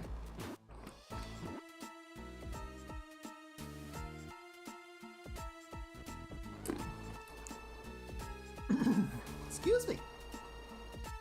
Load up, men, and be careful. That royal ambergris is worth a fortune. No sloshing. Ha! That was the last treasure I needed to complete my collection. Sequin land and everything in it will be mine.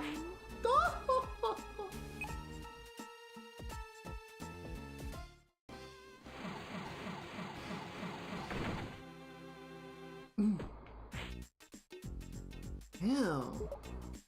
Bogtown. Not a place I like to visit. You've been here before? Well, it looked different back then. Usually even more disgusting if you can imagine that. Let's find this crust guy and get out of here. With gusto. Alright, what do you want, werewolf?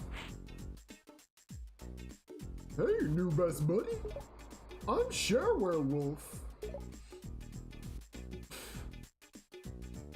I love sharing. I might even share too much.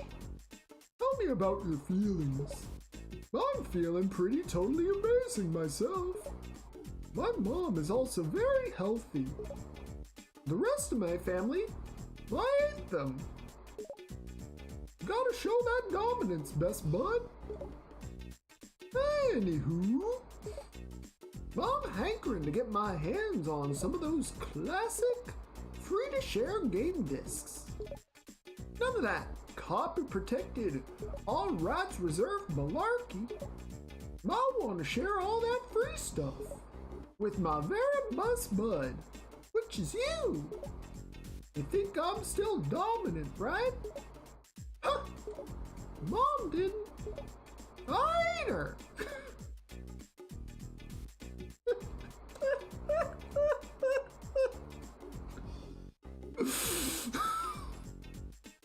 What is this game?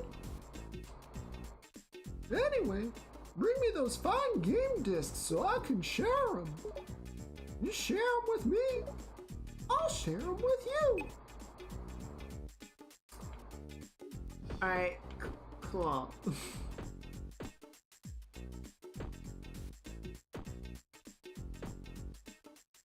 What is this place? Ew. Ew. Oh.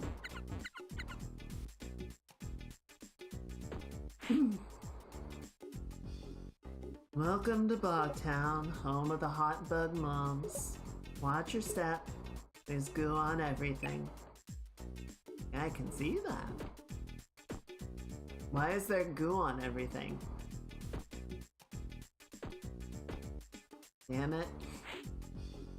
Oh hey, you're here too? Hello. Hey, about your little brother. Oh, Pongo? Don't sweat it. I found him by the lighthouse.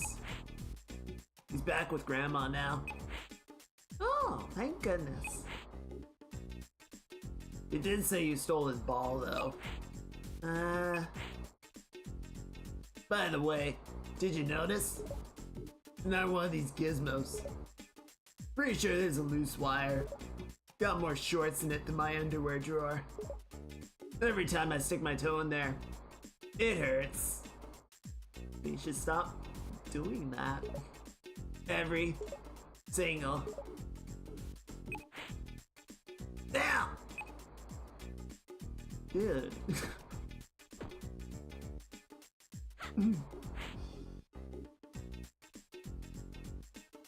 Oh, sound the bikini alarm. Another outsider here to steal our royal jelly. No. You've got it all wrong. I just came here to find Dr. Crust. Well, your timing stinks. We're having a doozy of a day. First our birthing pods vanished. I'm sorry, I cannot keep this voice up.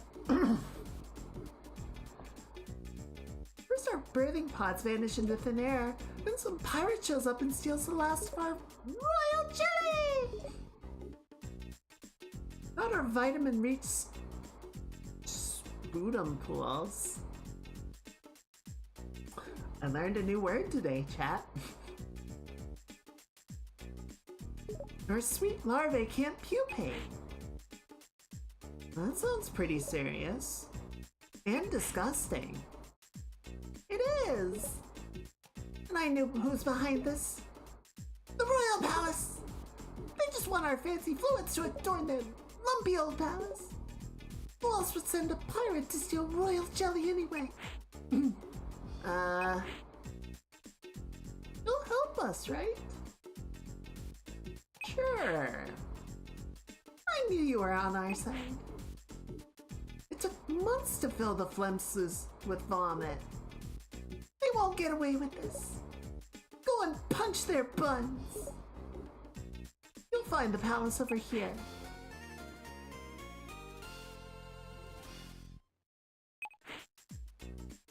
Tell those nasty humans at the palace that we mean business. Just leave it to me. I'll save your barfy bird sacks. Oh, pretty please and thank you. What am I signing up for it?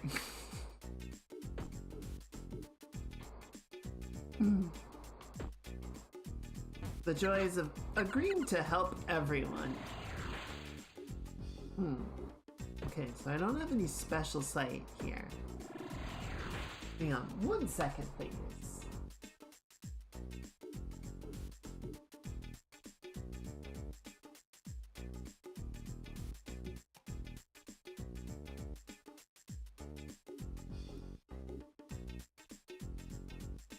Trying to hit some of these voices is doing some real work on me. It's not going great.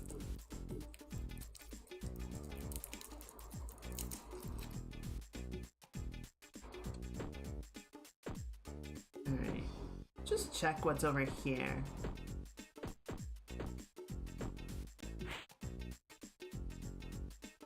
Oh, she's fun. You've never heard of the Bikini Squad?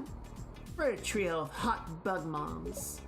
This is what we look like in our third metamorphic phase.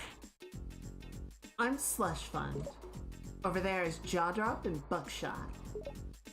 The bloated blubber slugs you see lying around are just for decoration. Okay.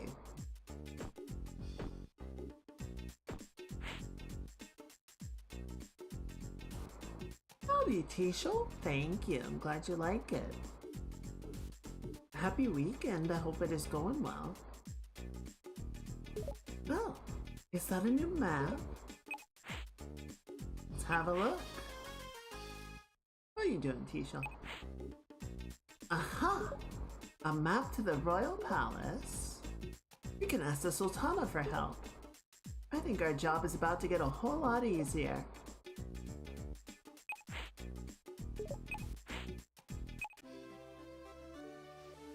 Yeah, definitely not gonna go wrong in any way, shape, or form, right?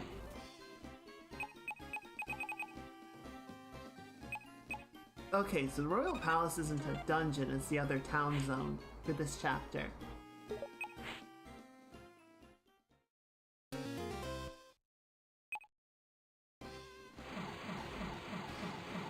Ew. I don't think the palace is supposed to look like this. Hey! Hey, what? What happened to the palace? It's covered in slime. Is that not normal? No. The Royal Palace home of Sequinland's ruler, is not normally covered in slime. I was just asking. You're such a sourpuss today. Tell it to your new best friend.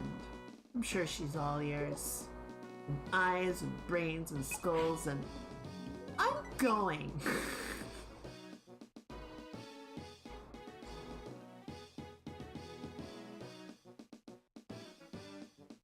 Hey bro, how you doing? You left? The royal palace is covered in gunk. What is this stuff? Why won't it wash off? Please! It's gotten inside my suit! Brother! Brother, help me!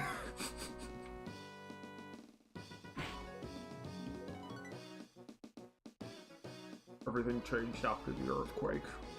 We seem to be miles away from the coastline.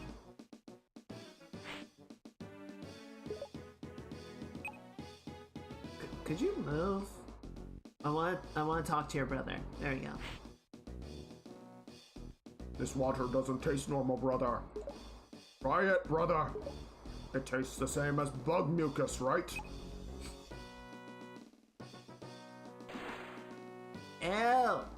Ew! Oh no. Woof.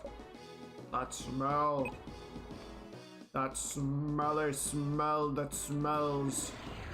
Smelly. Whee! Bonk.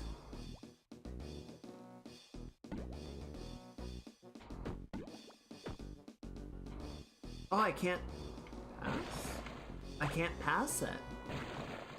Why would they know specifically what bug me? Don't ask questions you don't want the answer to.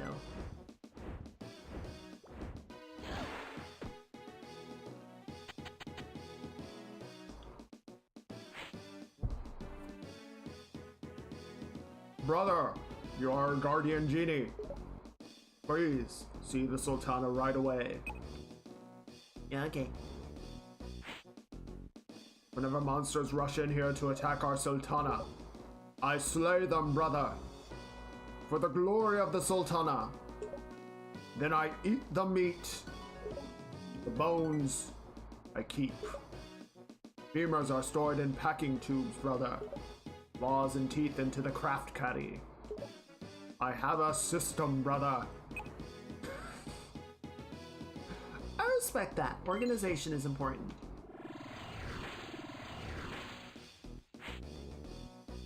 The Sultana's chamber lies ahead, brother. Thank you, brother. Our former ruler, the Sultan, loved the Sultana dearly. But on the night of their honeymoon, there was a tragic accident, brother. And the Sultan did not survive. The poor Sultana. She was utterly crushed. Sorry. I mean, he was utterly crushed. Damn.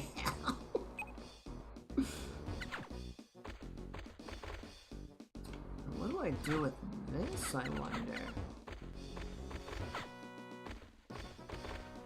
Let's see, I didn't see any, like, fire or anything over here, so I don't think we'd take it this way. Oh, I wonder if I can set it off with the crab? I can knock it. Huh. I wonder what that's about. Oh my god!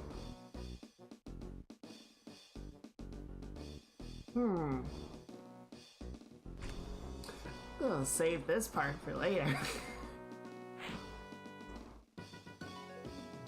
I am Sultana of Sequinland.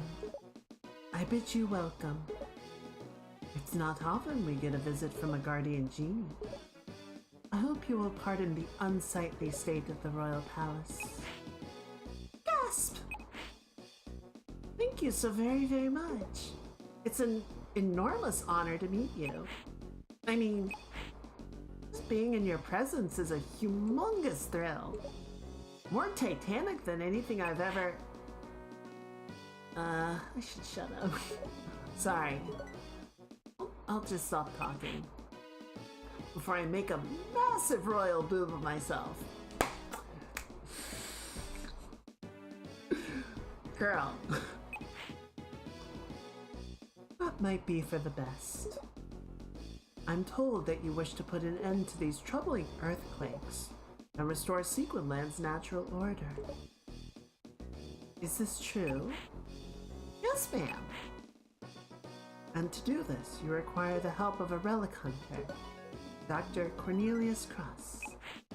Yes, exactly. And this is good news. We have already located the one you seek. He can be found here.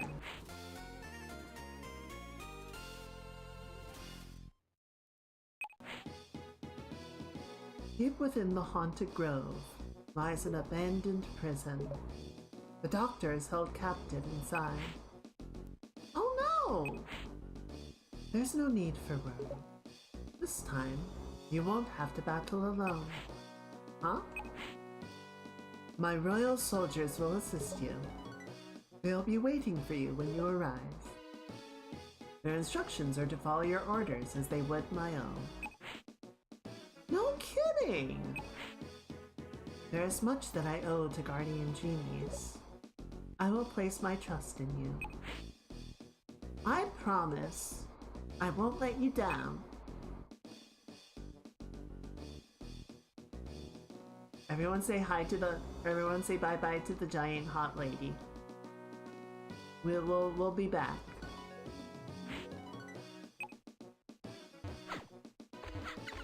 What do I do with this bomb?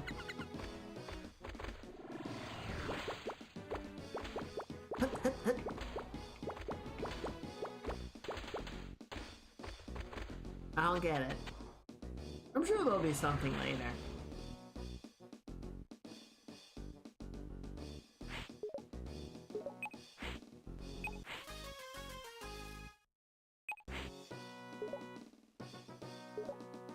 Why would the Sultana send you there? Don't worry. This time it's all under control. Why am I not convinced? Anyway, ready to take off? Hopefully this area is a bit easier to navigate than the last one. None of the cliffs kind of sucked.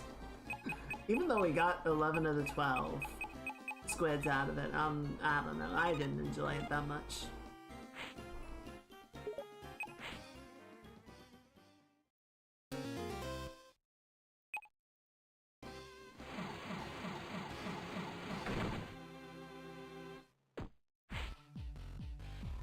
The Sultana's soldiers should already be here. Find that prison and rescue Dr. Crest. Oh, that's not great. Oh, he's super dead.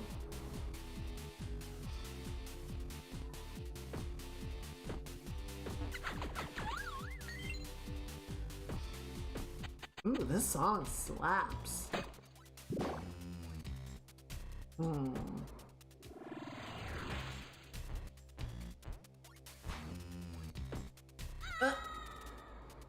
I didn't mean to do that. Okay, I'm guessing we're gonna get something that lets us effectively fly. Because we've had 2 of those areas now.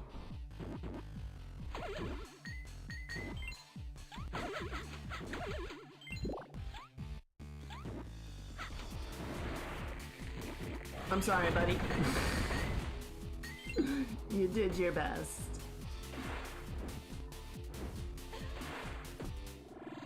I think you did your best. Admittedly, it would be a little bit sad if that was the case, but, you know, you tried, I think.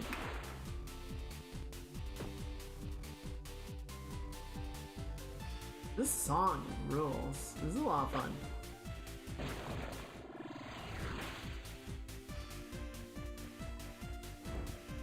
So yeah, we're gonna need something to bypass the seaweed, and something that's gonna let us fly.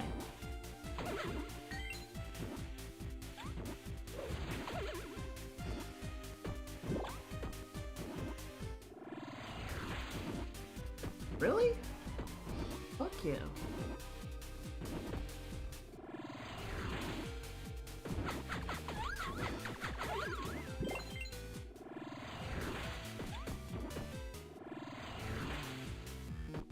Ow.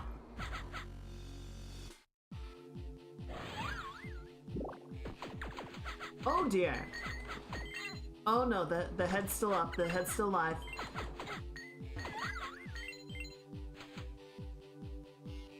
Wait, what is that? It's a diving platform. Fireball!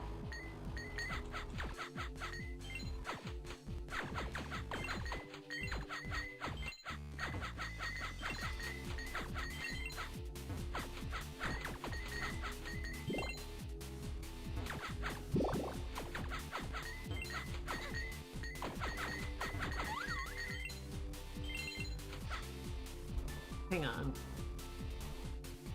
Very rich.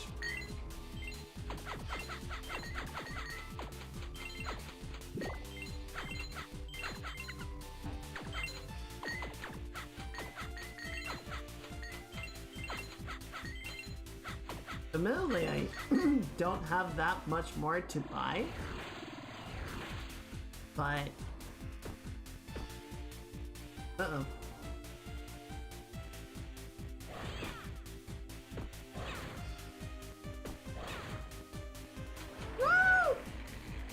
I tried to kill the ghost first. I couldn't do it. I'm sorry, buddy. I'll tell the Sultana you nobly gave your life for the cause. I don't know that that's strictly speaking true, but there was an honest attempt. The relic hunter is locked inside. I hid the keys in the dirt. Stomp the right spot and you'll see. Make sure to bury them again when you're done. That way the genie don't get them. If you're too late to stomp, try the cave to the right. I'm so hungry. Well, let's go give Hogswoggle a knuckle sandwich.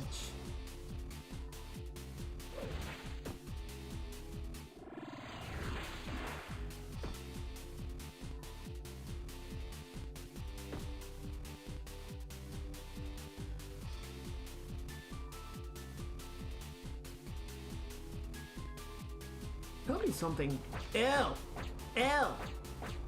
Brother, ew!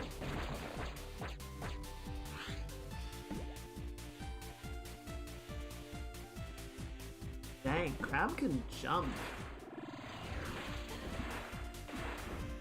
Nothing under there right now, it looks like. Press.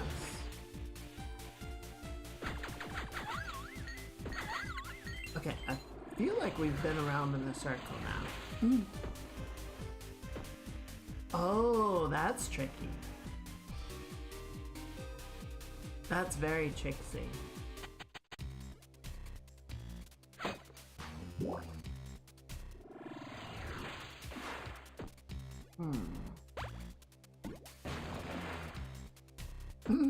Okay, interesting.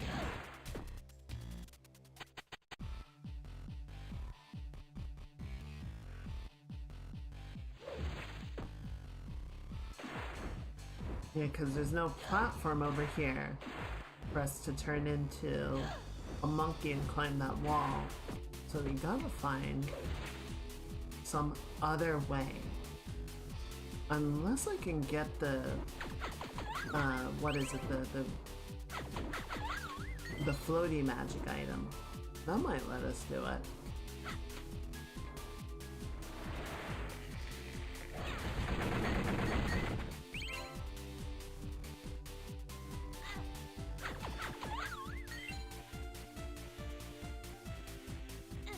Oh shit.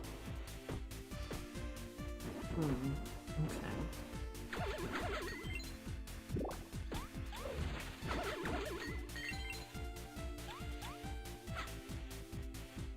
No, leave him alone! God damn it!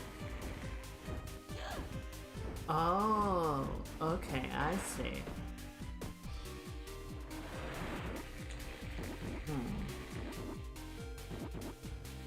Okay, I think Sky's like right back here. Okay. I don't think we went this way, right?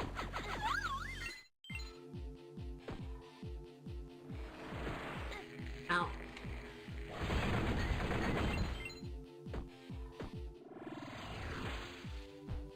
Okay, so I can't go up there. What did it say for the dungeon entrance? Like...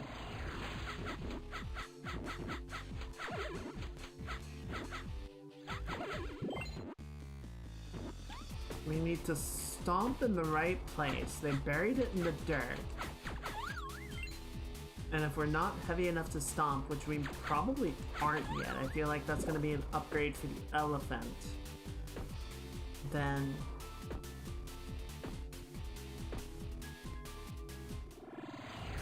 we need to go to the cave to the right. Okay, and I can't get to this. Wait, if I go over here, can I?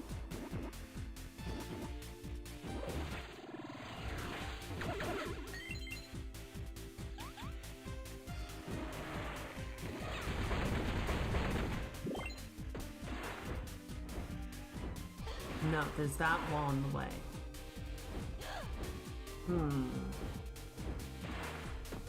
I wonder if I need the flying item from Ronnie.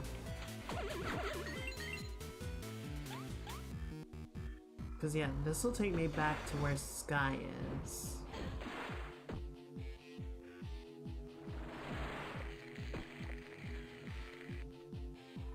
Is there anything over this way? There's a wall. Is there anything down there?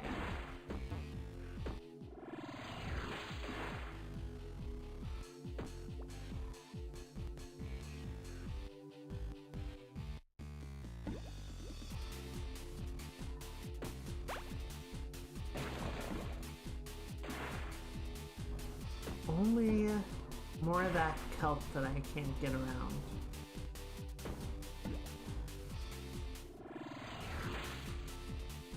Okay.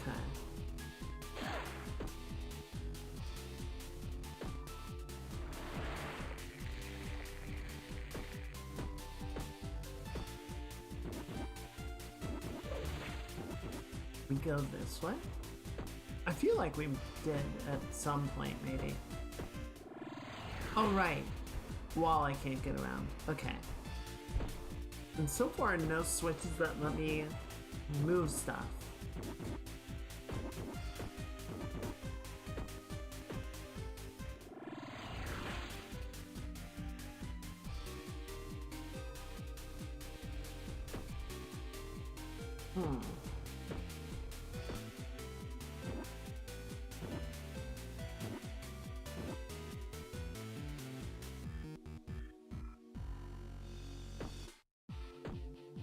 Weird. Right, so I can go as far as this, and then we have another platform or a dungeon room, if you will, that I can't really make use of. Alright, here's what I would like to do. Here's what I'm thinking. Because what is buried in the dirt? Stomp the right spot and you'll see. Make sure to bury them again when you're done.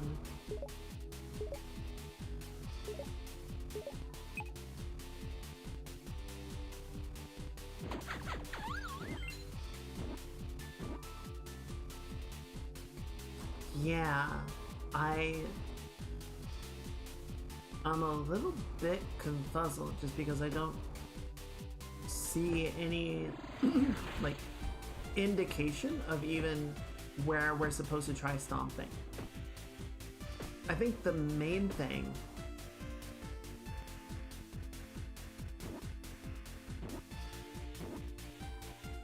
well, there's multiple interesting things, like I don't get the impression of also we can't get up there.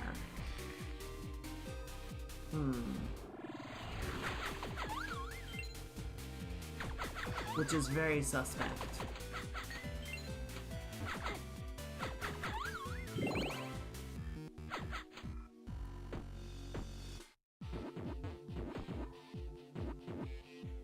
Like, am I missing a gate somewhere? It almost seems like that.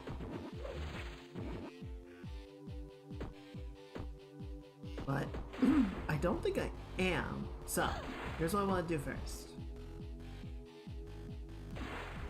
Okay, yeah, we did try and go past that guy. We couldn't.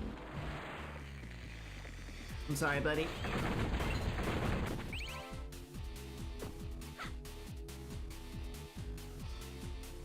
Okay. Let's go get the floaty item, or the floaty magic from Roddy. Because that might allow us to do a couple of things that we're blocked off from doing right now. Probably nothing critical. I can't imagine that the game is like, yeah, if you don't buy all the magic items, you can't complete it. So it's probably just squids or whatever, but I still want to try. Please tell me we have enough money.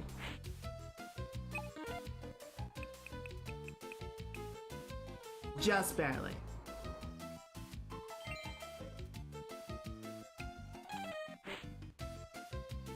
Okay.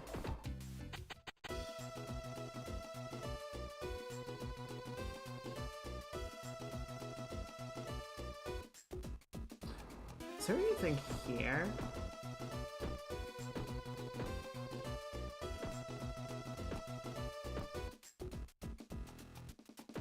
No real indications of stuff that we haven't been able to reach.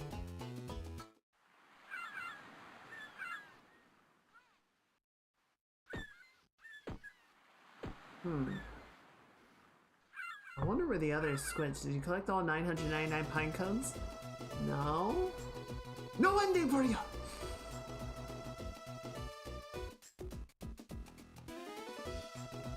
Filthy casual. Get out. That is honestly what the Korok seeds in Breath of the Wild felt like. It's like, how long are you willing to sit here and suffer? Okay, I want to go back to Naga Cliffs. I don't remember which cave it is, but I know there's a cave with a bottomless chasm. And I want to see if the float muffin is going to let us navigate it. Not to mention there were a couple of blocks that like these guys. Okay, let me get back. I will say I really don't like using left bumper to switch between my spells. It's just very clunky. It's very slow.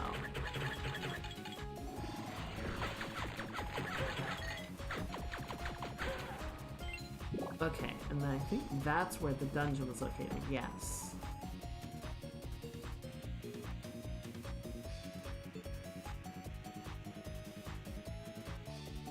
Yeah, so I don't think the blocks here were like a seriously limiting factor. Well, so like here it is.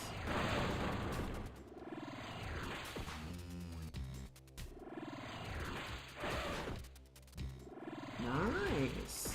Art container.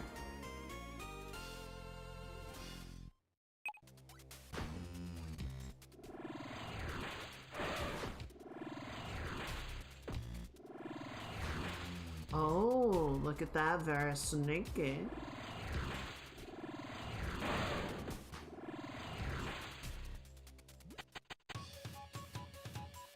That was worth going back for sure. Let's see, is there a gate here?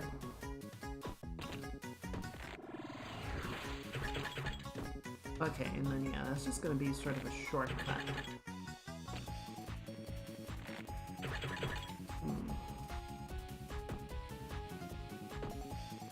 Excuse me. Flip it.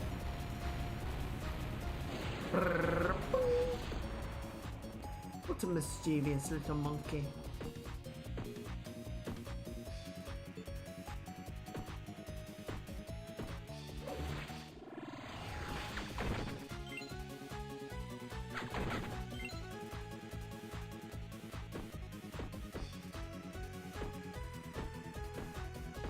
Right, so nothing else in the dungeon. We did explore that very thoroughly.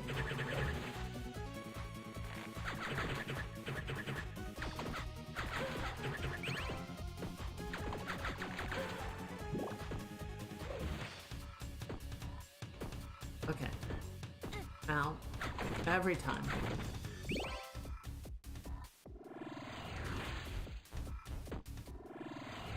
Here comes one, here comes two.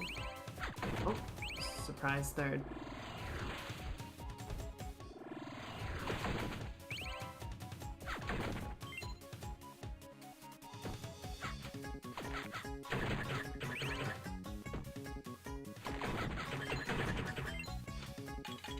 And there's a switch for the other side.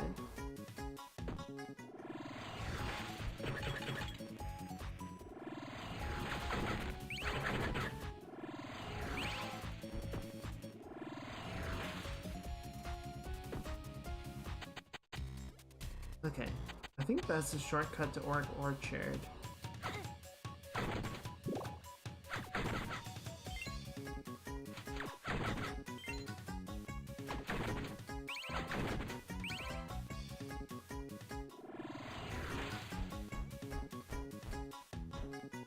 Okay, I'm not 100% sure where this cave is at this point.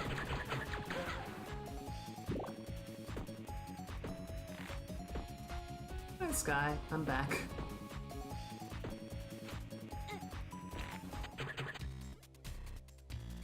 Is this it? No, this is the diving pool.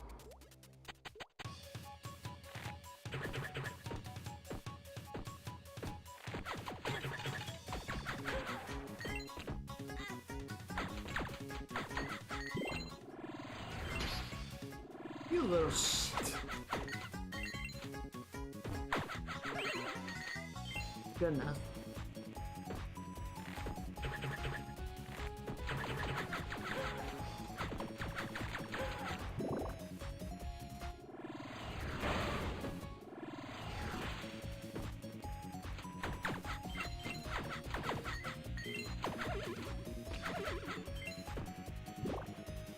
Okay. Yeah, I'm not sure where the cave that I was thinking of is located. It might be that one right behind me. I'm gonna check this one. No, okay. So that's the one we just completed.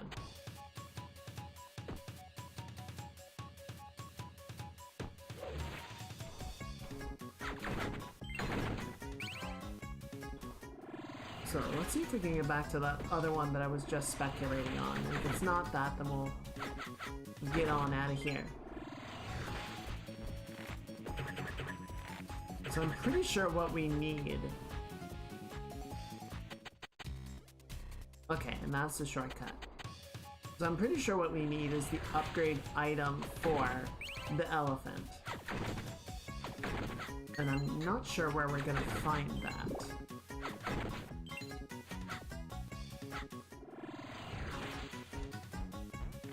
Like, it would kind of make sense if it were... Well, so... Yeah, the crab flint had us backtrack to the Orc Orchard, I believe. So it kind of makes sense if they wanted us to go back here. Okay, how does this work? Okay, and then once I jump, it's over.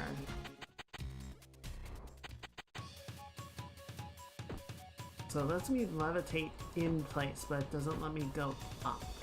If I try and jump, magic wears off.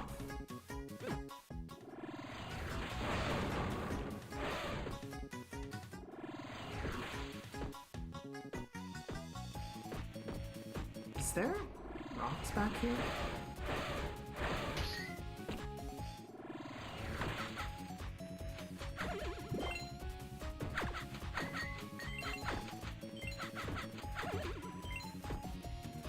Okay, sorry. One more minute, Sky.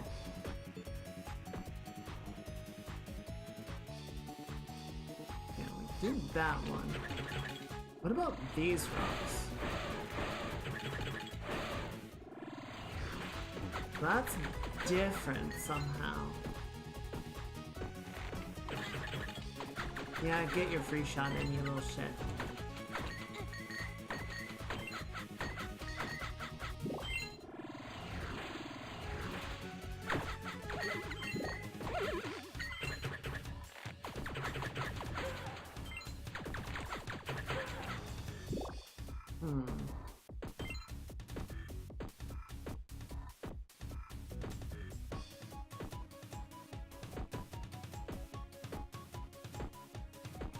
Yeah, this is... I don't like the Naga cliffs that much. I feel like navigating them is just a pain in the butt.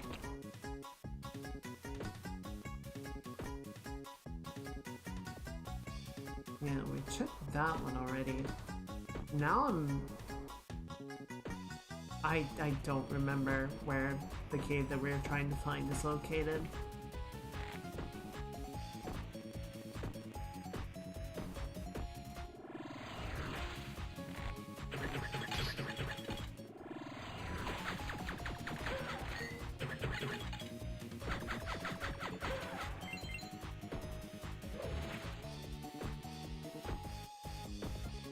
Did that.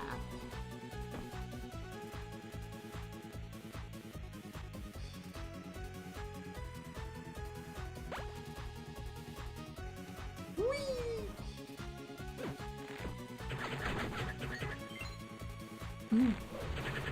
Could actually use a magic refill.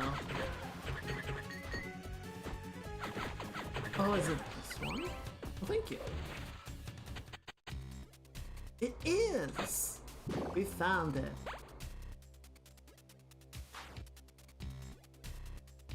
Hey, look at that. Perfect. Oh, it's one of the games! Pocket game tape. Cool.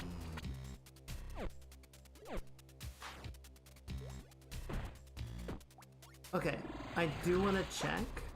Just to make sure there wasn't like a secret wall or something back here. Okay, now looks like we're good.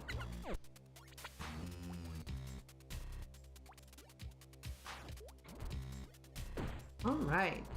Well, I'm glad we checked that at least. I wonder if all of them are like that. Ow. Alright, magic's back.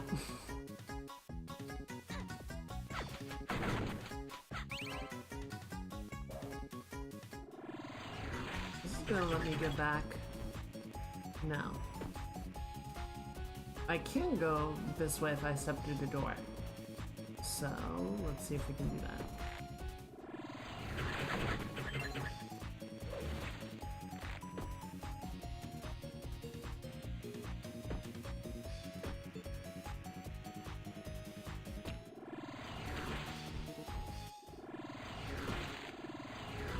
Sup?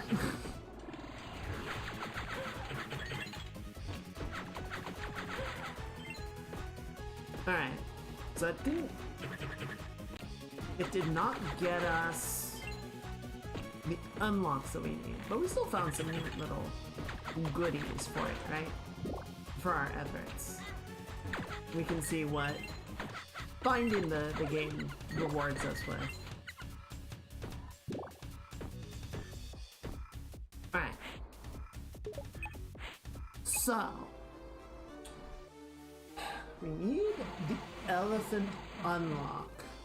Who's gonna want the game tape? Is that gonna be Mining Town? Let's try that.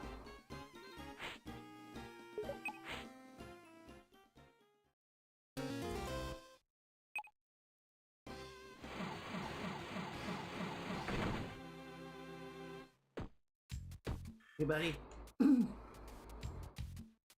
Paper Werewolf is my name. Collecting lost media is my game. Yeah? Well, I've got one. Do you want it?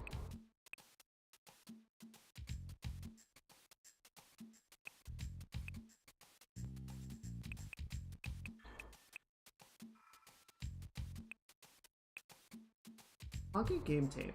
Rare and valuable classic cheat code is taped to the back. L2, R8, L6, R2, L7, R6, L8.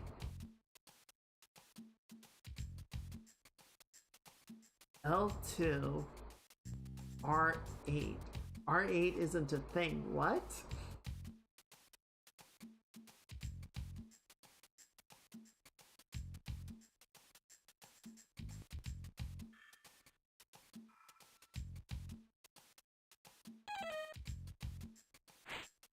Okay, so I don't think he wants that one. So the next one would be at the museum.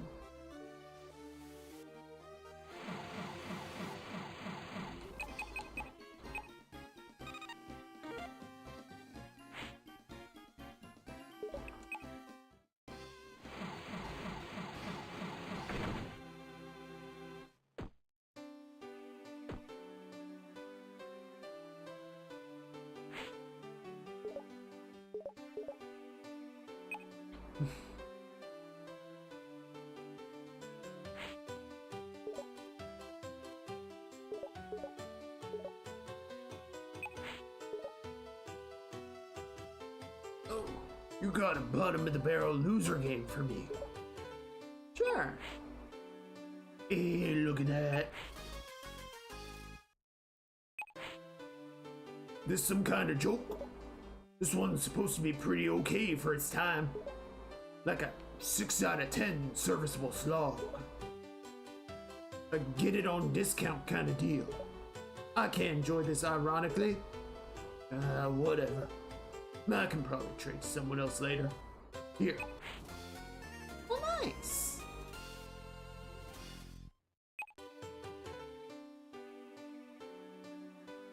Alright, that's not bad.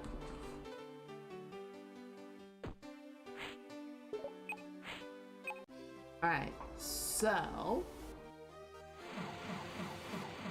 Oh, where are we gonna want to go?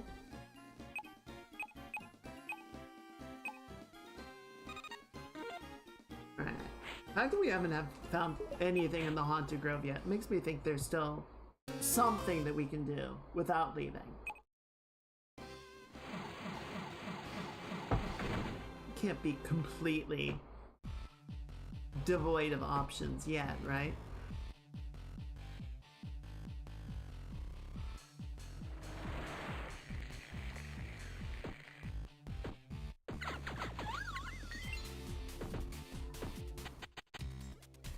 Oh, right. Okay, here's our bottomless chasm level that I was thinking of.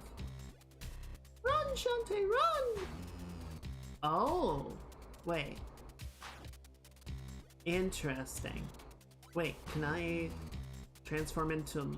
Nope. I cannot.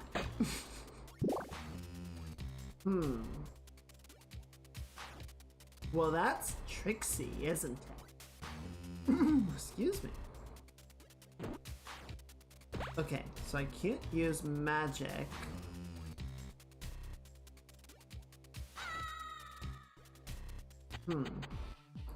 Interesting.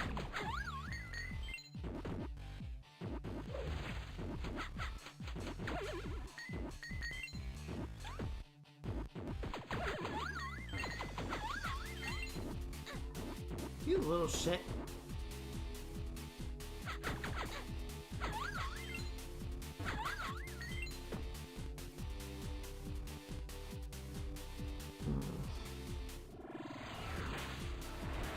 Okay, yeah, can't get over there yet. I haven't found a switch to shuffle anything around.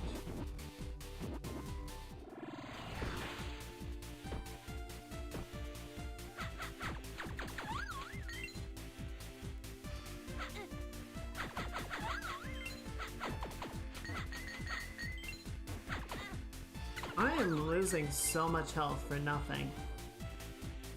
I should stop doing that.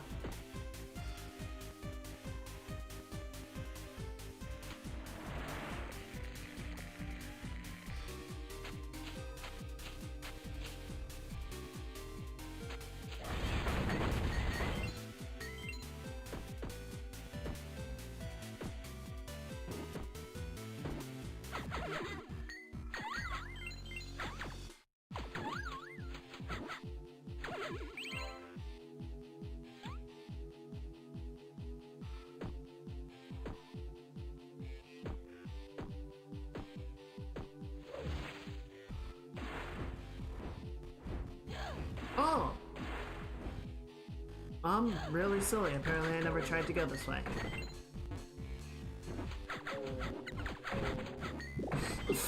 I love their little faces right before they explode.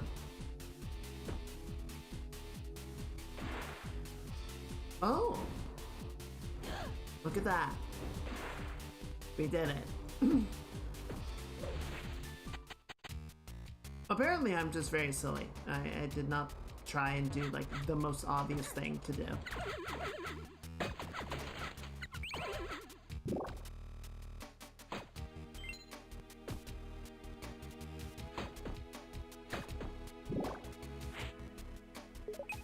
I would like to save my progress. And if I had to guess, I think we're gonna run into another one of those creepy nightmare fellas, which I do not enjoy the presence of.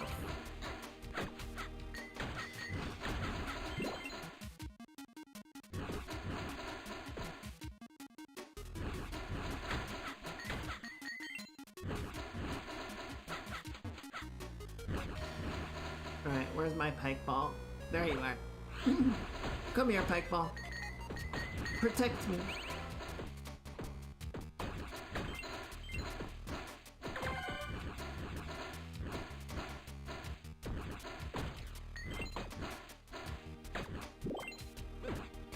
Ow, motherfucker.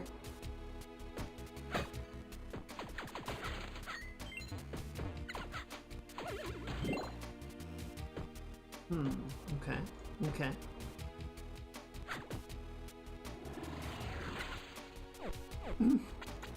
What are we doing? Shit, shit, shit, shit. Evasive maneuvers! Fuck!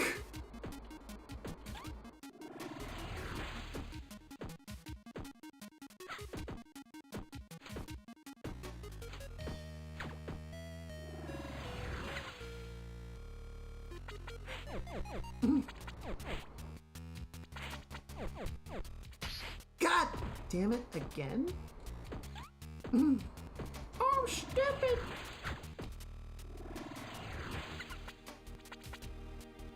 I got hit by the same thing again.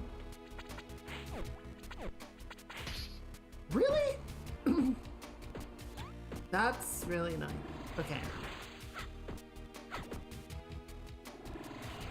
So we gotta start at the top of the fella.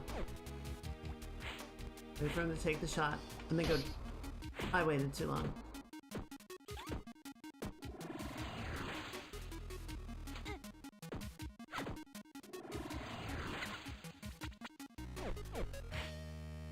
Honestly, I can probably dodge, just... yeah. Okay, I was overthinking it.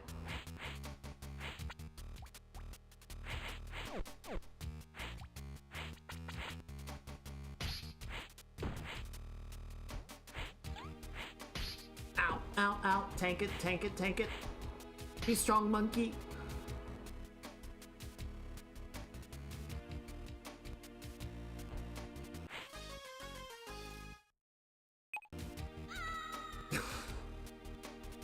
Ow.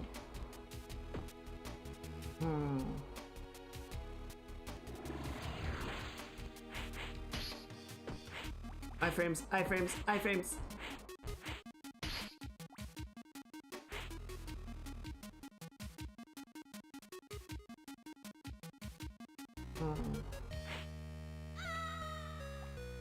Okay.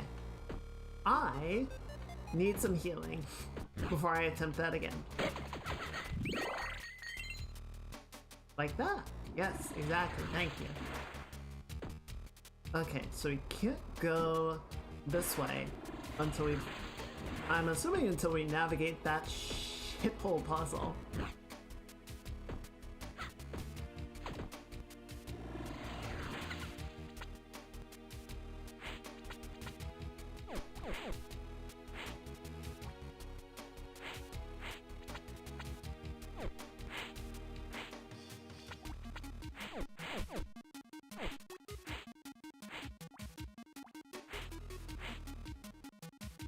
Shit! No!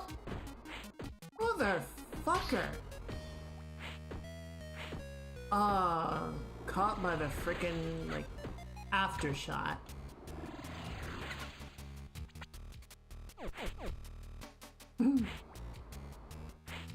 Okay, so we can drift on the bottom for a little bit.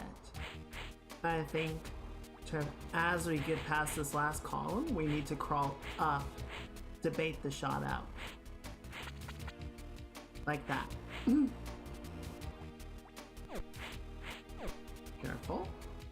There we go. Excuse me. Alright. Where are you taking me, you little shitbag?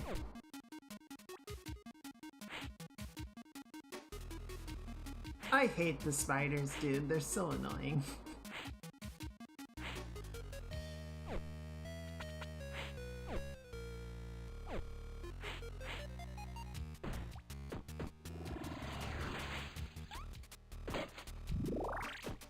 Oh yeah, now you get me healing.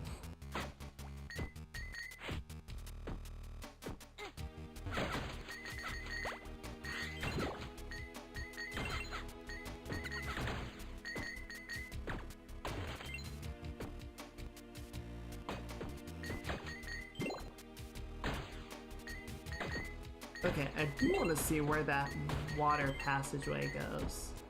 I feel like we've... Okay, it's blocked by the kelp tentacles, however you want to look at it. Get out of here, you little shits! You see why I hate the snakes so much?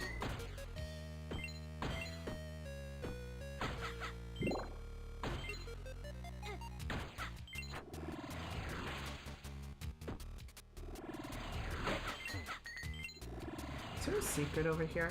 No. It's just extra pots to loot.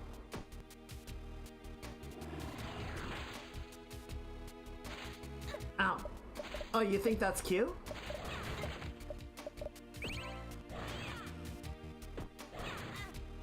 What? What hit me? Oh, I bet you. There are spikes and shit. Oh, there's a little guy down there.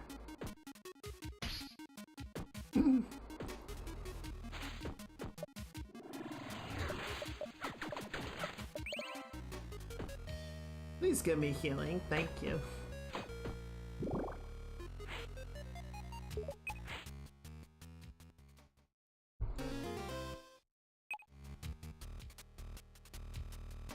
Is it fight time? Is it mini boss time?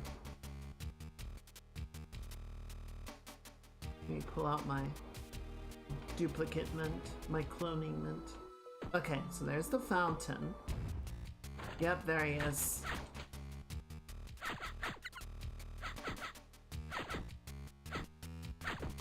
Not great on the health situation. I do have a health potion.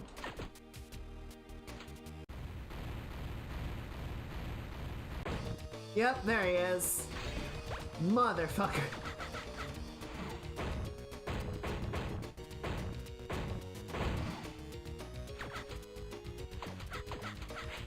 God damn it. Can I leave?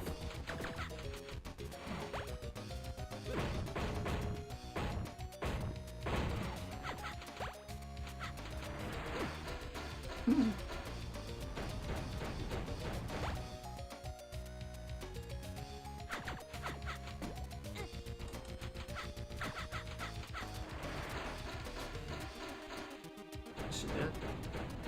Good.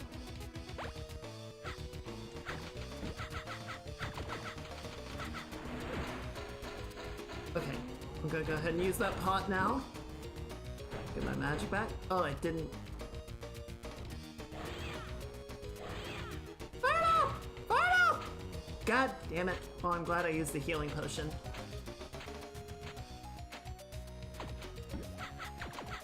That might have... Oh, you son of a bitch.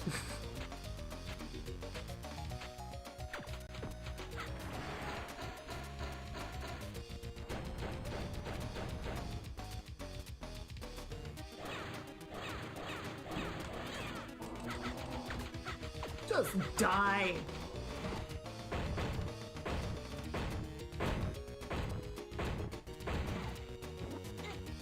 Oh, I'm out of magic. There we go. Jesus.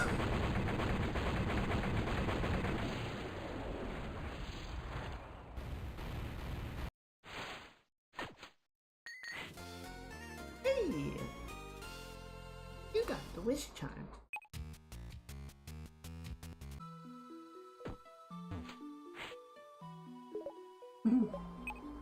Yeah, wish charm.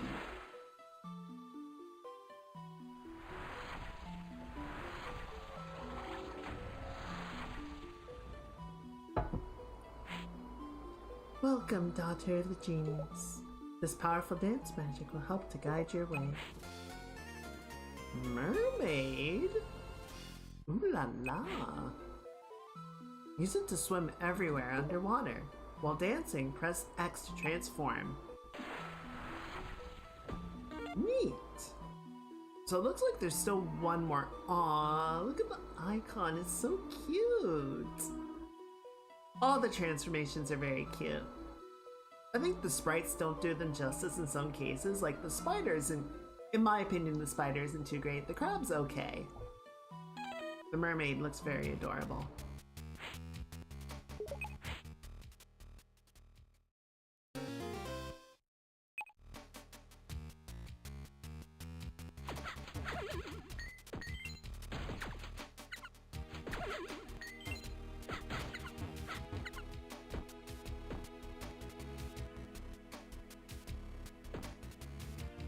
Freaking snakes, snakes, fuck you, snakes.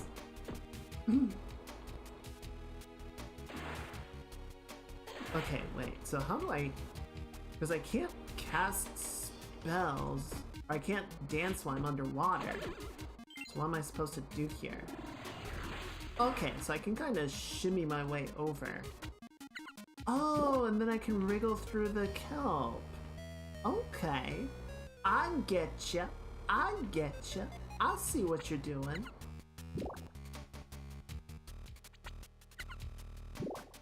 Oh, it's so cute.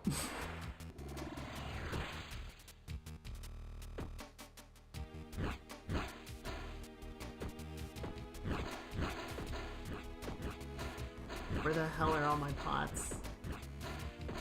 I need more pots. I'm out of magic. I am out of health.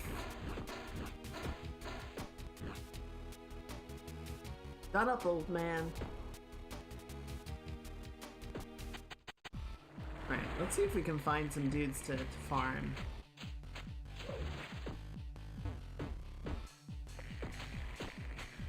Whee! Punk. Oh. Alright. Yeah, I'm gonna go back here. Get back in the water. So yeah, now we can just freely navigate the water however we wish. Which is excellent.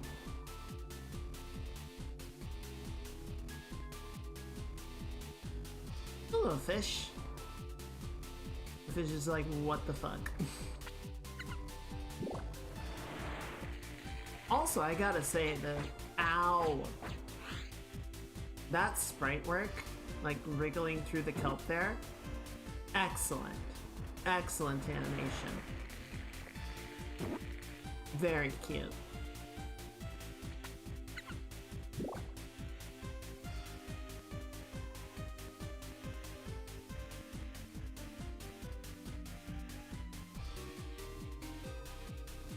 Okay. There's all this like underwater space here and then just nothing happening with it. It's very weird. Oh, a squid.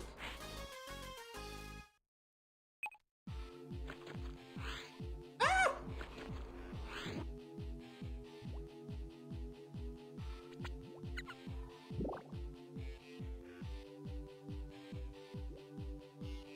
Okay, I think... Oh, hi, Sky. Oh, I'm gonna die in a second, actually. Like that.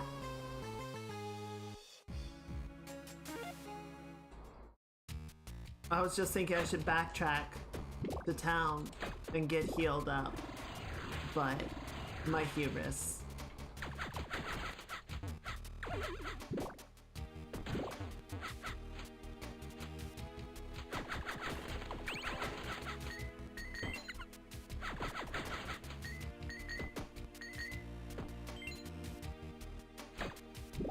Of course, now all the potions, or all the pots are back to heal me up and restore my stuff. Because I fucking died.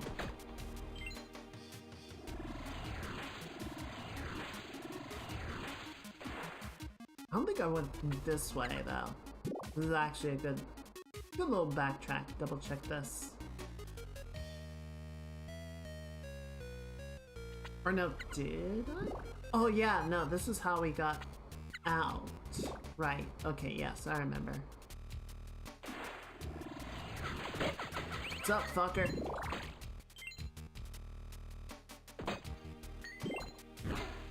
And now I have an overabundance of hearts.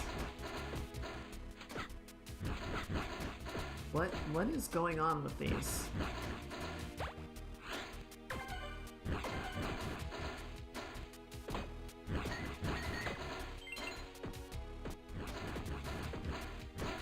Snakes incoming. Yeah, sure, fine.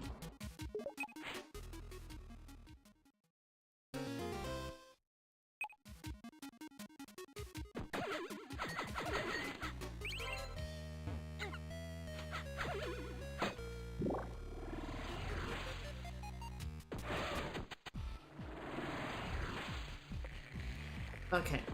Well, so unfortunately, now gotta go find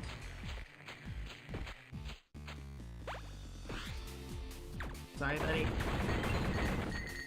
How did we get up there before? Oh, right. Yes, okay. Now we gotta go back down and find that squid again, but I believe it was right by Sky.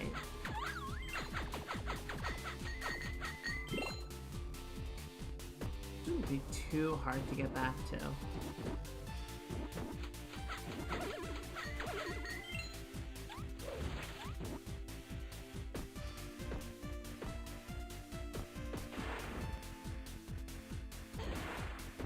I believe she's right here.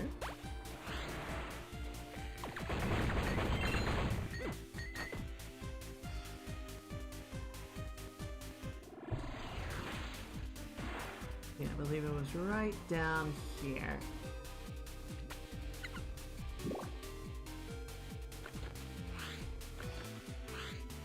Or no, this was the part that we were exploring. And I was like, oh wait, I should go get healed, and then I fucking exploded. Oh, there's a switch. Right, so it was the other way. Admittedly, I don't know what the squids are for in this game. We have not yet found anybody that is trading for the squids.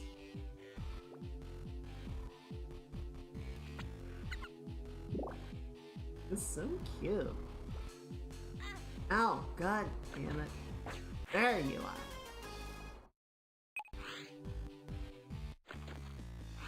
Okay, so now that we are not in critical condition and at risk of exploding instantly, let's check out this way.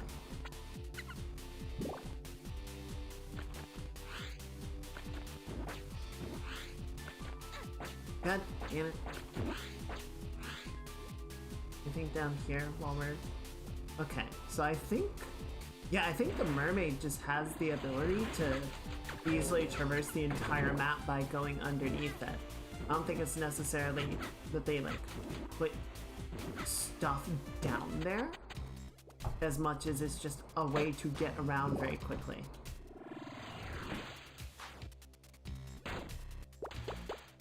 Oh! Look at that, it becomes a top-down shooter. That's very cute. It's very clever.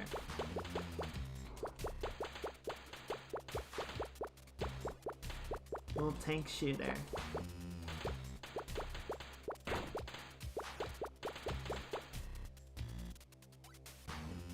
Trying to make sure we don't miss any goodies or anything. Ow.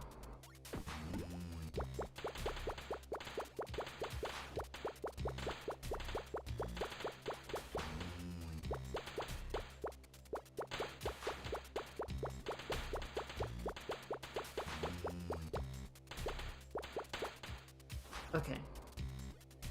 Yeah, I think it's just a maze.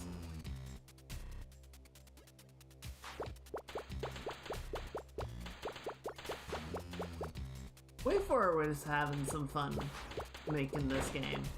It was just like, oh boy, the Game Boy Advance, what can we do with this sucker? It's basically a handheld SNES in terms of power output.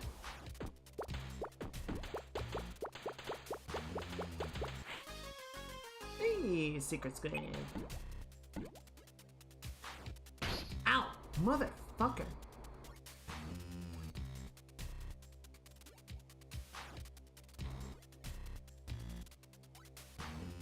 Okay. Oh my god.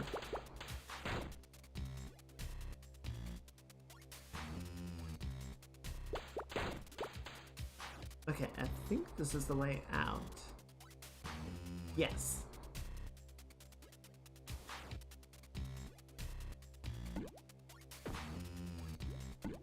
Okay.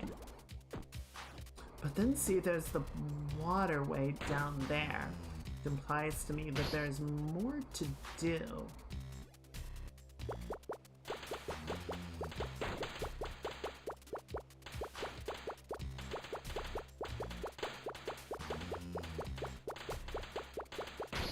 Son of a... I shot you. Don't pretend I didn't. Oh, I'm gonna die. Oh, I'm gonna die. I don't like these things. I do not care for these fuckers. Oh, and I'm all the way back here.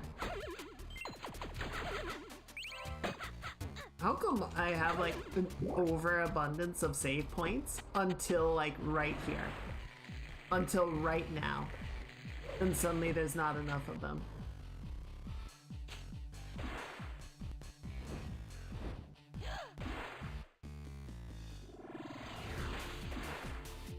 Alright, let's go get our squid again.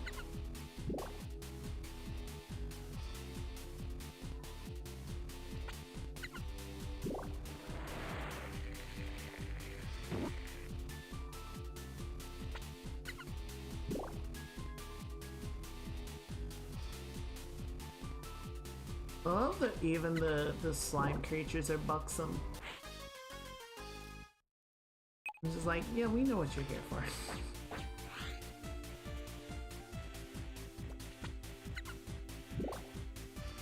Alright, so that should be the pathway back to Sky. So we gotta go up here.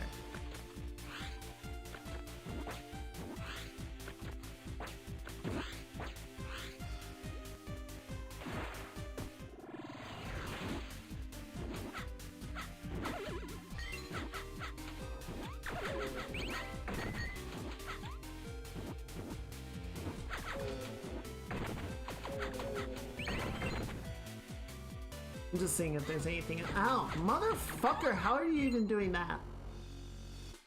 It's off.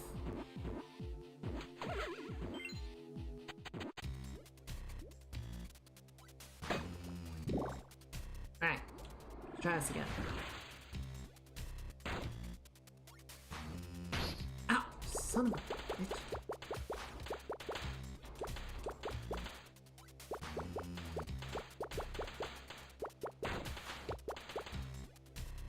Right. Where is our squid? I think it was this way.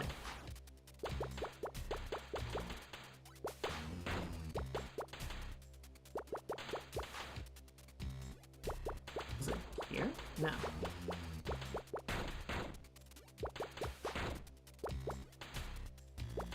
There we go. Alright. That's a secret squid, but I don't think that's the extent of the maze. I think there's more to get.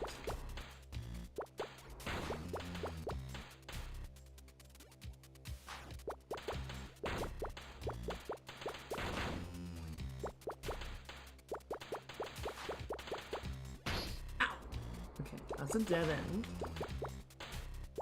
end. Are you serious?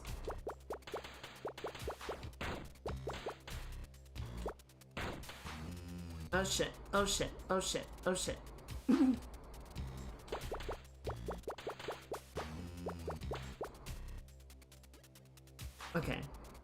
we go. Ooh. Mermaid bubble. What's the mermaid bubble do? While in mermaid form, press X to fire bubbles.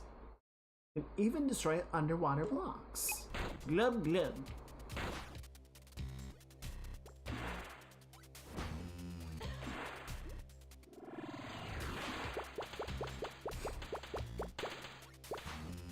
Okay, so can't destroy the cow, but that's not a big deal. Oh shit.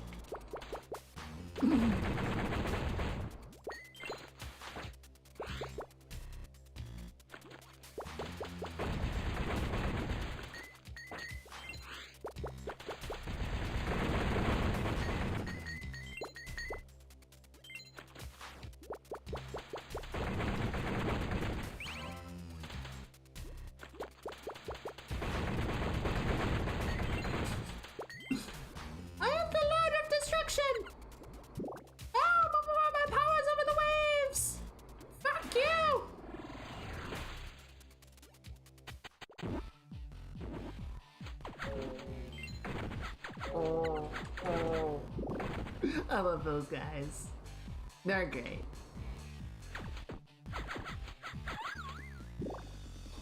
Thanks for the help, jackass.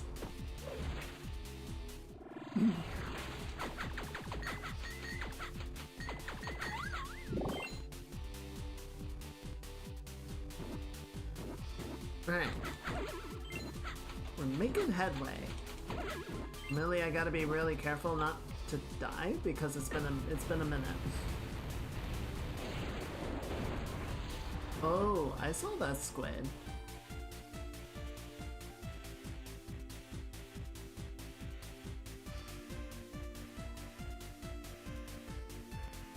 So what's really interesting to me is we still haven't found the thing that lets us stomp like they've described. So I'm not 100% sure what we're looking for there. Oh, yeah, like that. Right, like the elephant, we need our ground pound ability. That'll let us go down.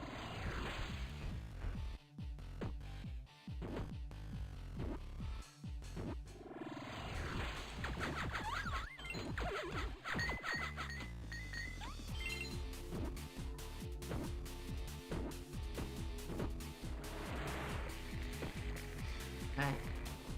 So, what is there to still find?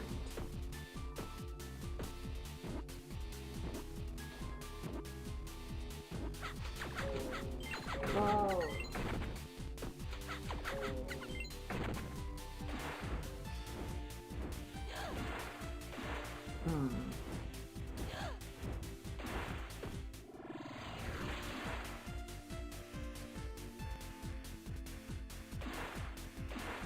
Wait, what? Come on, let me up. You know you want it. Son of a... Oh, I guess I can go underneath it? And then come up on this side? There we go. Oh, and then there's a squid. Nice.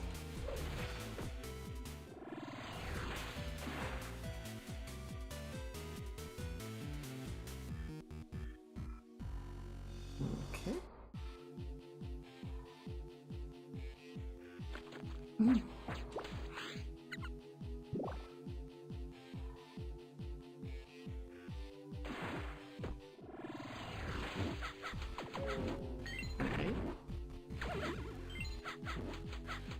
And then what is this one?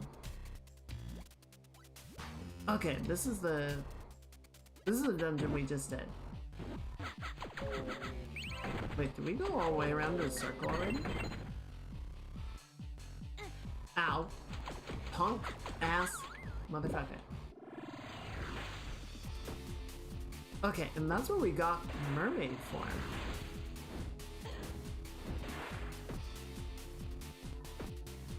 Okay, so I think Here's what I'm thinking. The only area that I can think of that has a substantial amount of water is Orc Orchard.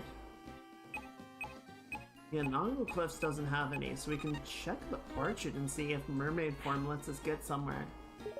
And yes, please save. It's been a minute.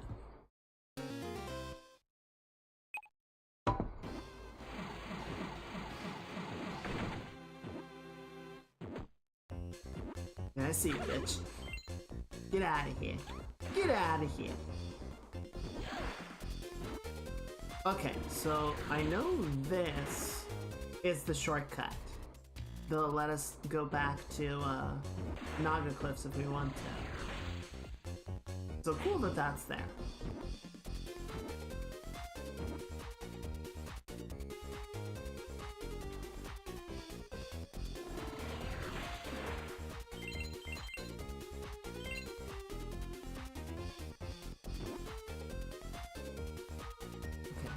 No secret walls there.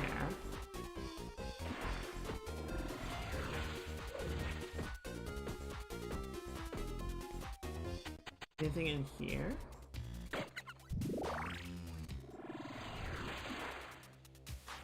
Yeah. Okay, so we did this. I think this is just a heart container. Or I'm sorry, a heart holder. Legally distinct.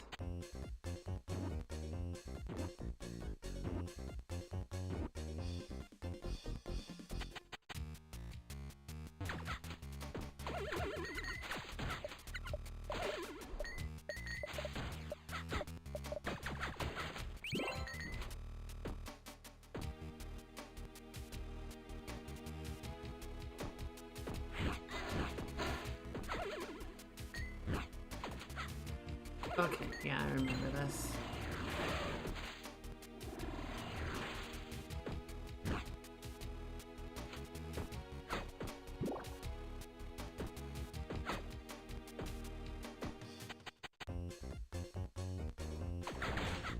You should not have come down. You should have just stayed up there. I would have left you alone.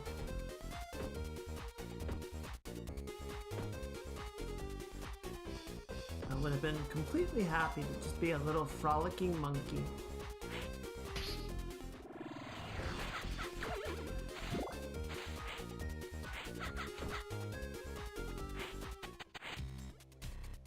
What's in here? Nothing. Unless... no. Okay. Just checking. No. Ow!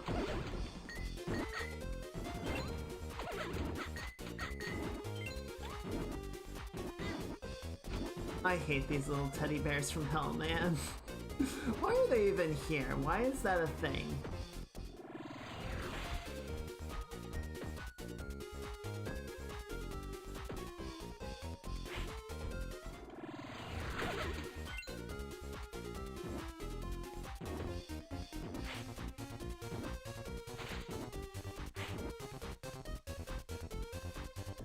Okay, and then we have the dungeon itself.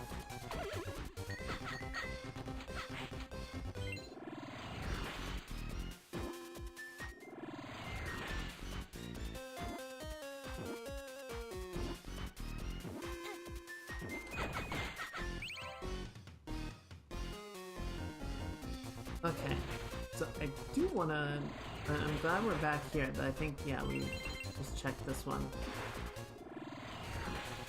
I don't think there's much in the way of actual water or anything to explore with Orc Orchard.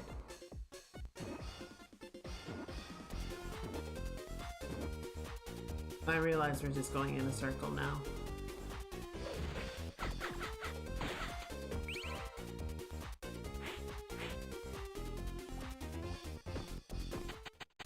Let me check this one.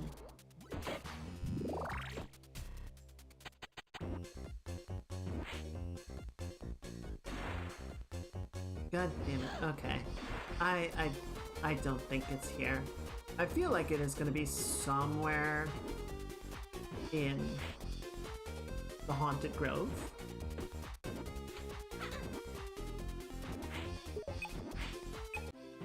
just not sure where. There's a lot of water.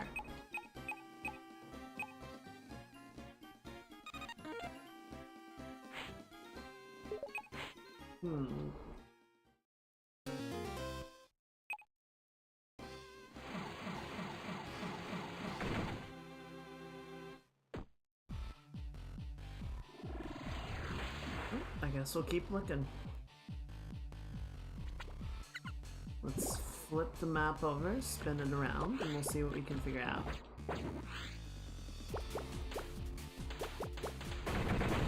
Goodbye.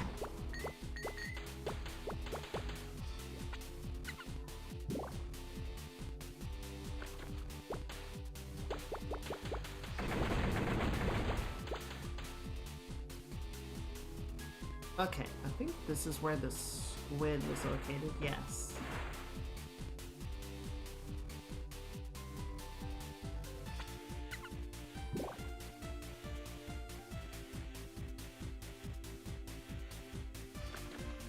Ow. You little shit. Die. Scum.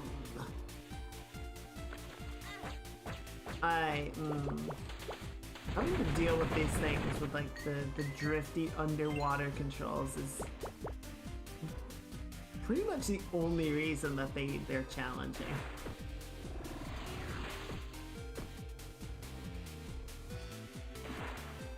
Oh, fuck off.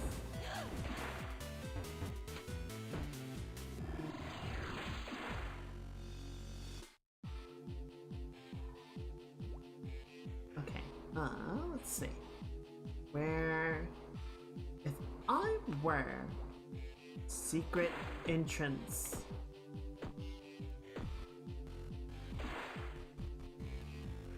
Underwater. Where would I be? Or maybe... Shit. Maybe the trick is not so much the underwater itself, it is where the ability to traverse the underwater segments lets us get to.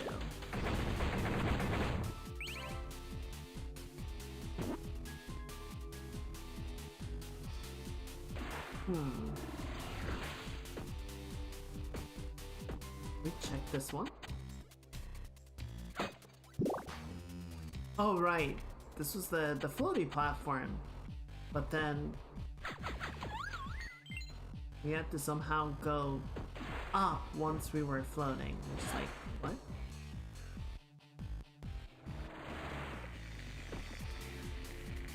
Okay, so there's Sky. Excuse me again, buddy.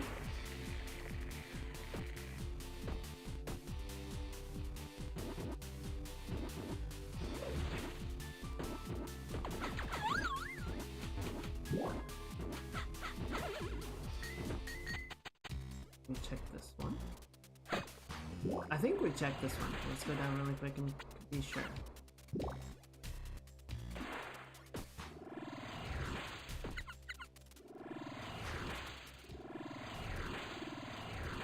Actually, no, I don't think we have been here. Wait, I have... What? Oh, no, I get it. Oh, this might actually be it. I think this is it. There we go! The elephant tilt. While in elephant form, jump into the air, then press down to perform a mighty stomp. That's not elephant form. That's not elephant form. Taiga!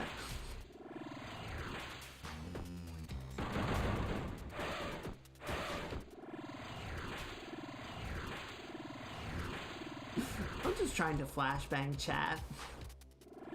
That's what it's really about.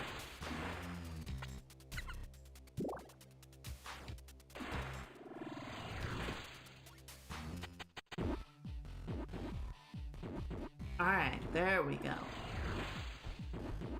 We have our proper toolkit now. We are truly powerful.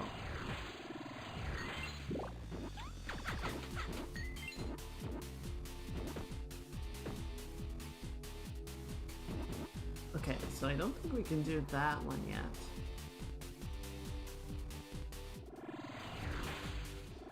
Oh my god. Why do I keep doing it?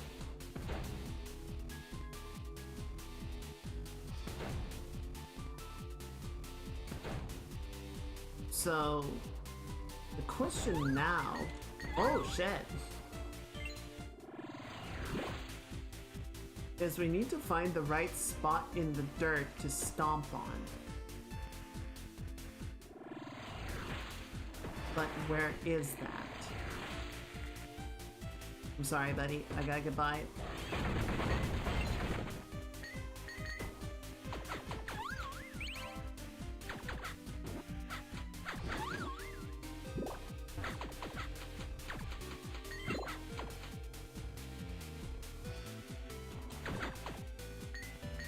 Let's see, and there's that platform up there, which is very interesting. Oh no, that's the mini dungeon.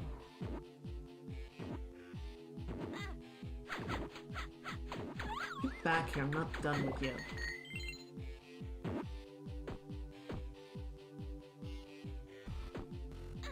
Ow.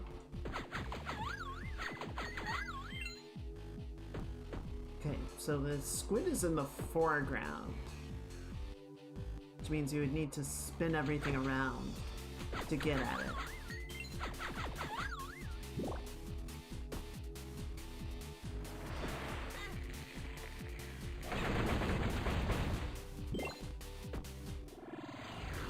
Can I get over it?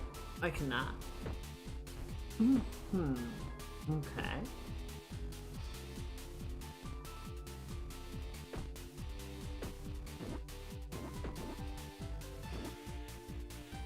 So I think we need to spin things back around.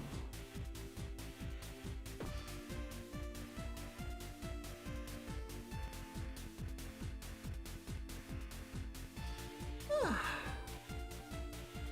where? One, where's the switch at?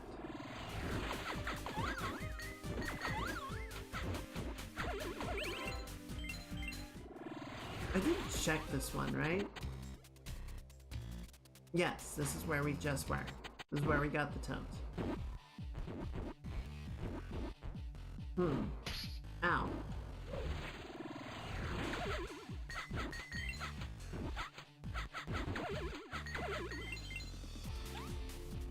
Okay, there's the switch.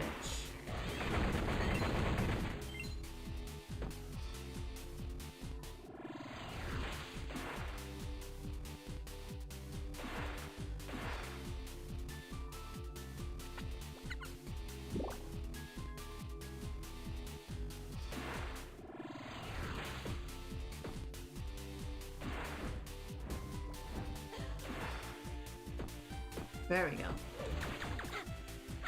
Little...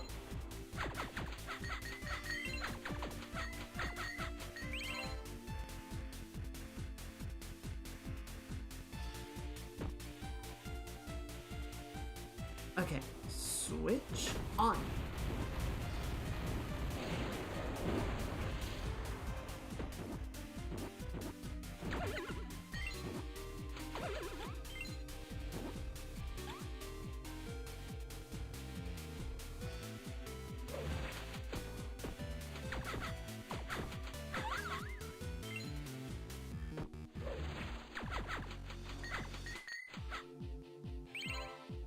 Okay.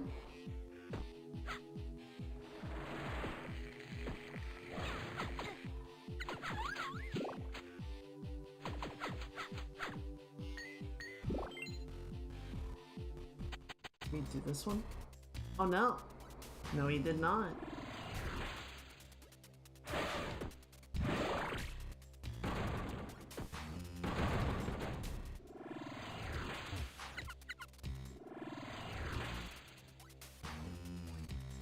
Interesting. So if it's not the secret entrance is not there, what are we looking for? Hey, game cartridge. A classic.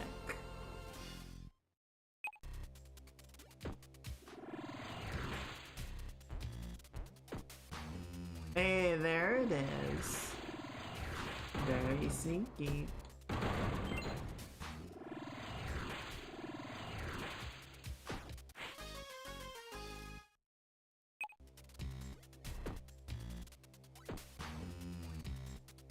Excellent.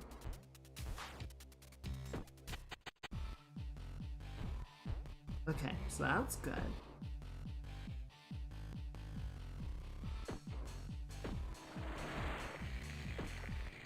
So now we need to figure out somewhere. We need to actually like stomp the ground to get.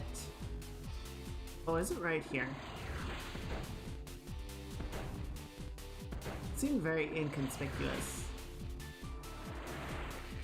but apparently not.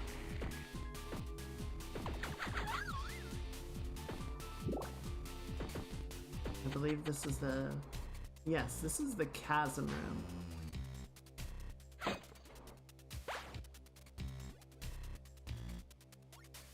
Let's see, I can't jump that high with my man. And none of my abilities, none of my transformations have any sort of flight ability. Or ability to navigate that. I'm a little bit up a creek, if you will.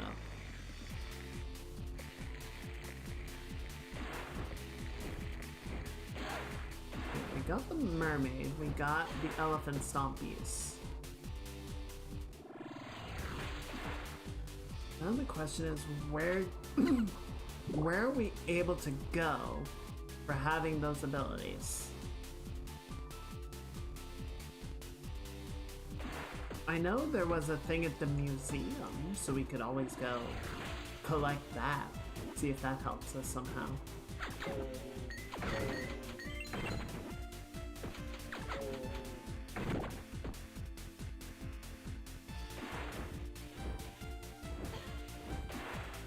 Oh, fuck off. Fine, fine, fine. I'll go back here.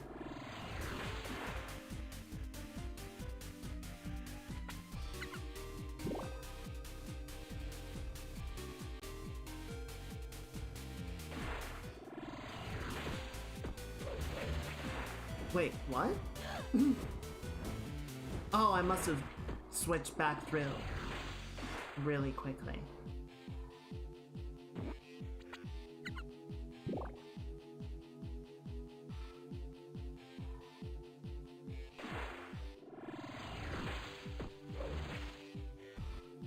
Okay, so what does it say? Locked inside, I hid the keys in the dirt. Stomp the right spot and you'll see.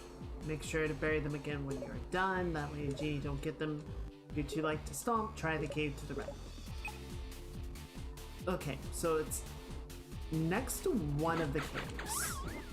Which one? No idea. Honestly, wouldn't surprise me if it's next to the mini dungeon. Now that I think about it.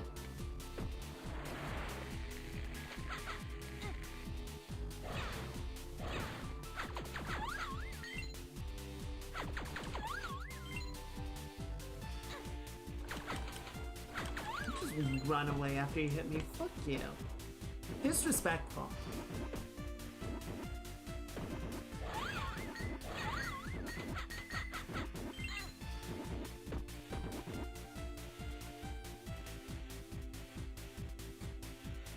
Okay, well, there is a cave right here, so let's try it.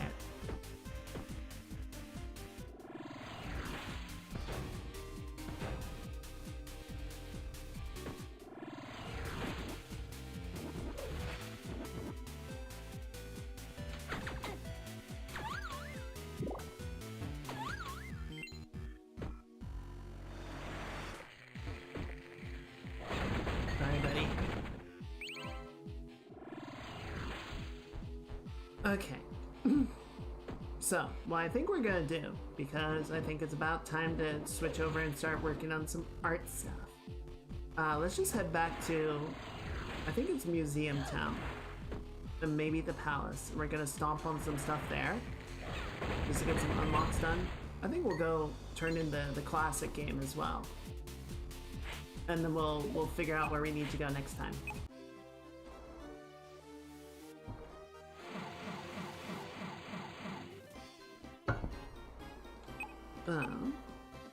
Let's see. Mining Town first. Let's turn in the classic game.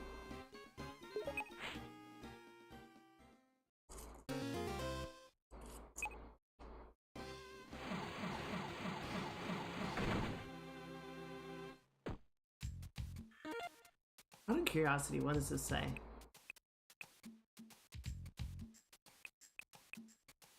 Classic game tape. Some sort of reproduction of a game that never was. Sad. Ripper Werewolf's my name. Collecting lost media's my game. Yeah, I have one for you. I have your game.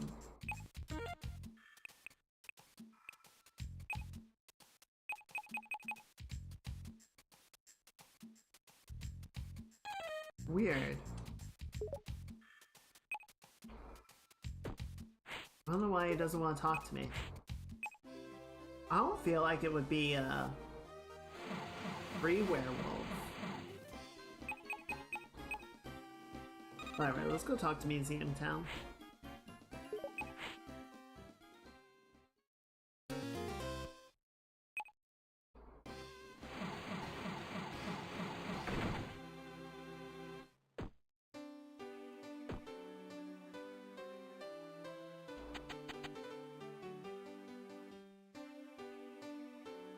I believe it was this one. Please do not stop near this priceless artwork.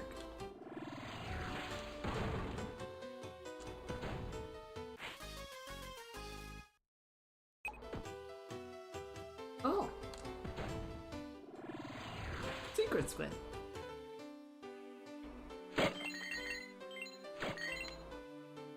Okay, and then I'm trying to remember if there was something in the palace.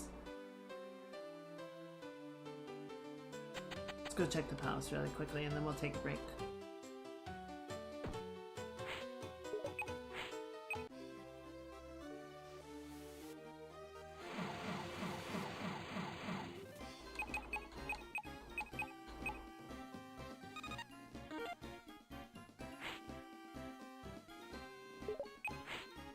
Oh right, and then there was Bog Town. I don't think there was anything in Bog Town for us to really check out right now, though. Oh, you know what? There was this pool. I wonder if we can do something with it in mermaid form. Yeah, there we go.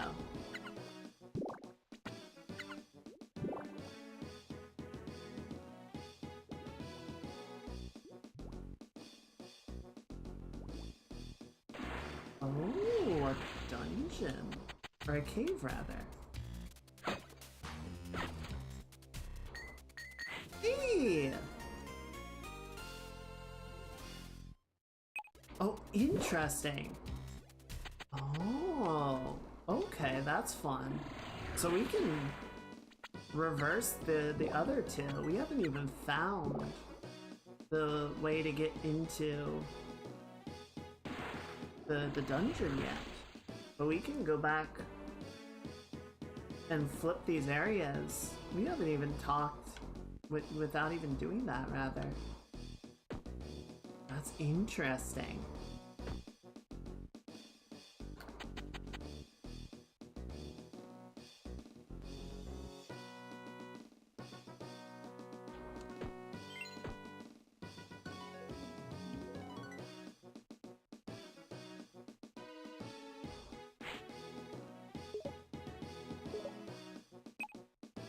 Yeah, I don't know if they're gonna assist. I don't know if they're gonna be very helpful. Alright, chat. So.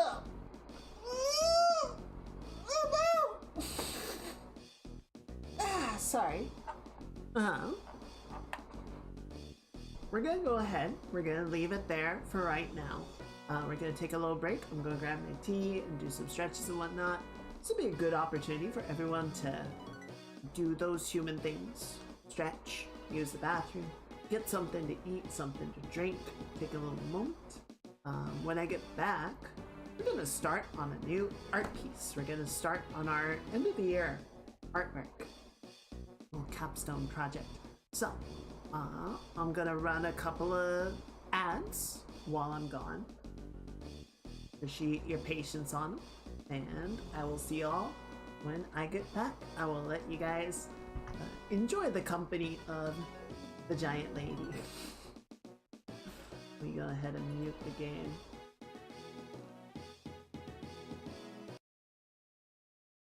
Alright, and let's put the banner up. There you are. Alright, see y'all in a few minutes. Bye!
Okay, there we go.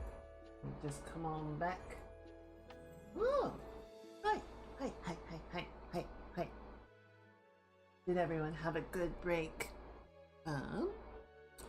Right, so before we jump over to clip, I do want to run back out and talk to Sky just so that we can save the game. Because we did actually find something.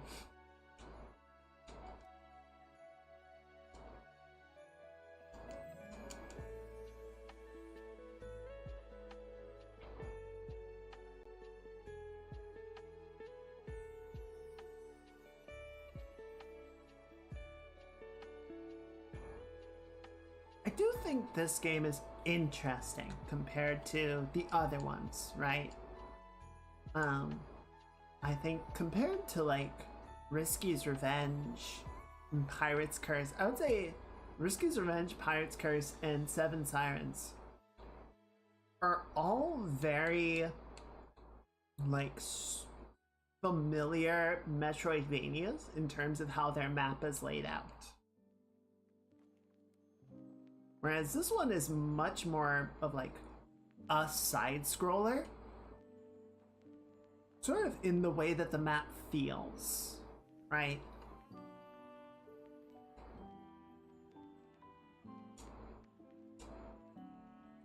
And then the whole sort of like puzzle switching and item, or not puzzle switching, but the map switching that you do with the switches.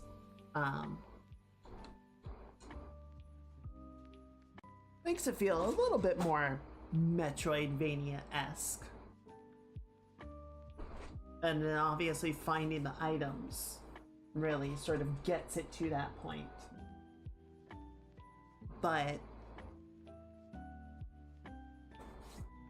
I don't know, it's always interesting, and I always kind of applaud Way Forward trying different stuff just to sort of see how it feels, right? Like, what are the ways that we can sort of flex the formula and get different results or different feelings out of it. Right, I'm gonna pour myself some tea real quick, and then we will get going. So, what I kind of have in mind, I know more or less what I would like to do with this drawing. Where I think it's gonna be interesting is, frankly, I don't know what angle I want to do the drawing in. Right? I feel like it could work from a front view, a 3/4 view, or a side view. And for any of those, you know, it will sort of change the feeling of the drawing a little bit. So, I thought where we would start with this would basically be, we just sketch all three, right? And then we decide which one we like the most and go from there. So let's start with the front view.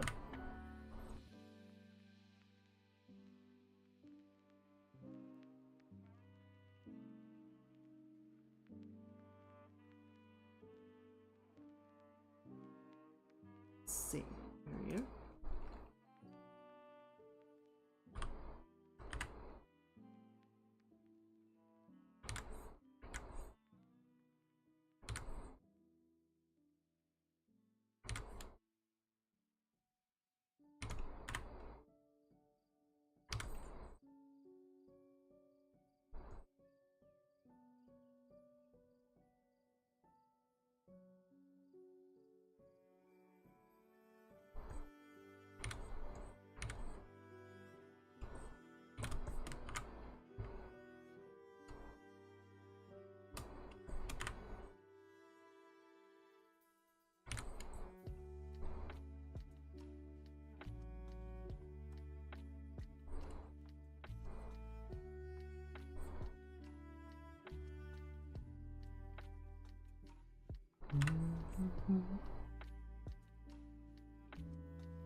last year's... Honestly, last year's... Just throw it up for nostalgia's sake. Where'd you go? There you are. I feel like we are quite successful with the environment. The character perhaps not quite as much. Oh goodness, okay, actually hang on. I think this was made with the previous clip format. So it was frickin'...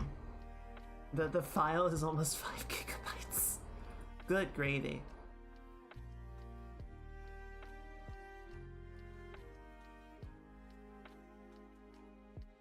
Yeah, actually, I guess the character came out okay, but it was really the environment, you know, really trying to get that Suzume feel in space. That I think was quite successful.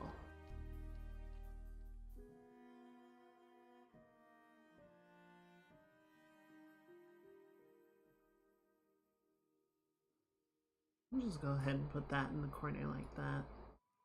And then I guess since we're setting up spaces, I can put my model sheet down here.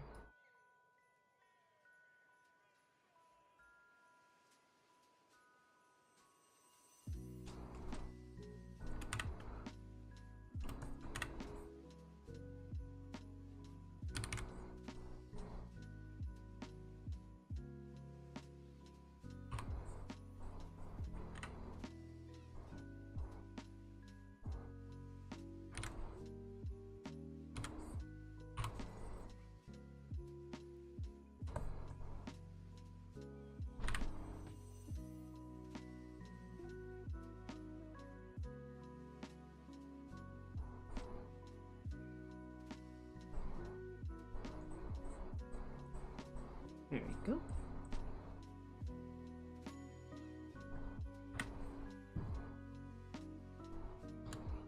So I'm just checking everything's working the way that it is supposed to. Which admittedly is harder than I would like it to be with the current way that I have everything arranged. A big part of why I got the monitor stand.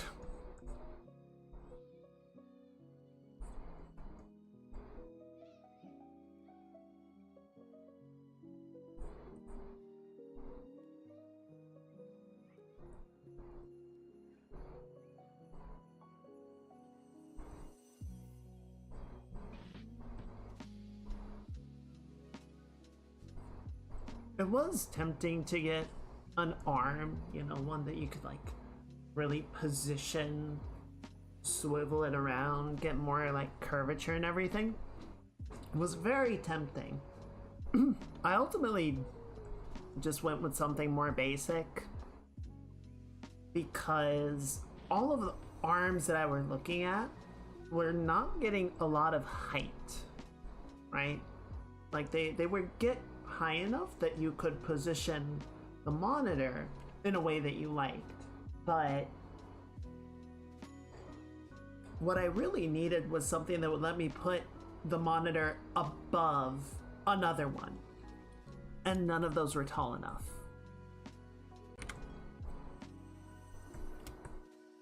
So I needed a slightly different solution, right?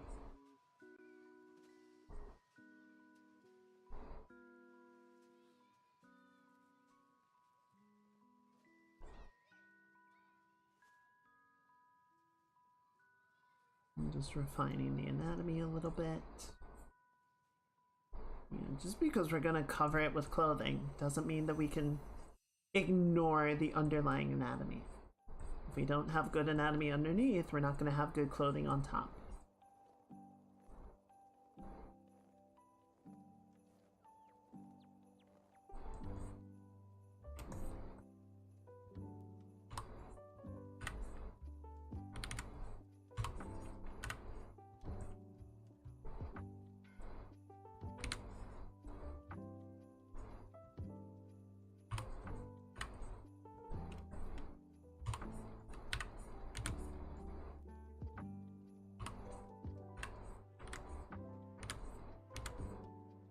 There we go.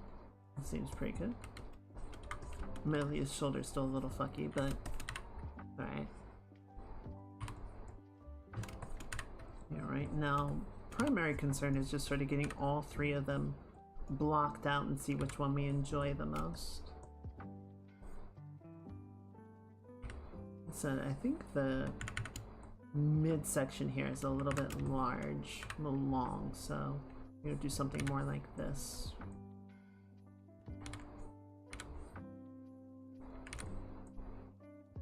Right, so you'd have the midsection, navel's gonna be right about there, the crotch right about here, and then the legs will sort of tuck in like so.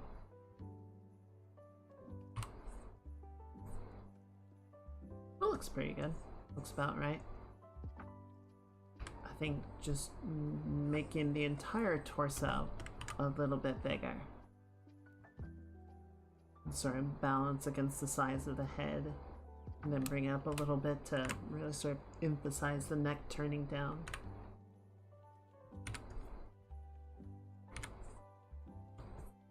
Okay. That's more or less our front view. Let's go ahead and block out our 3/4.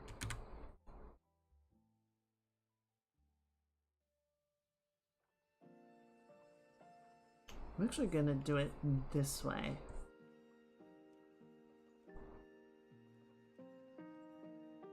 Wow.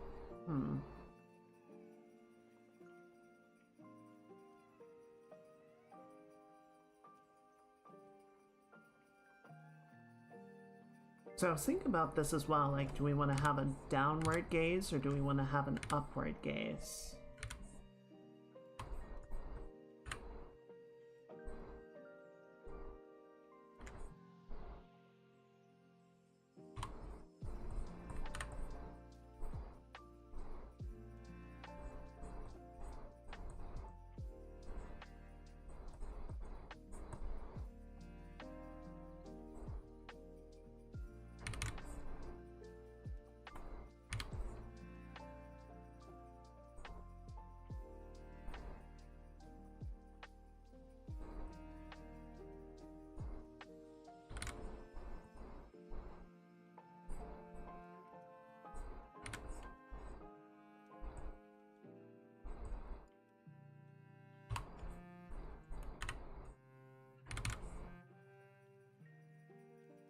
I think just for the sake of exploration, we'll do this one with the upward just to sort of see how it looks, how it feels.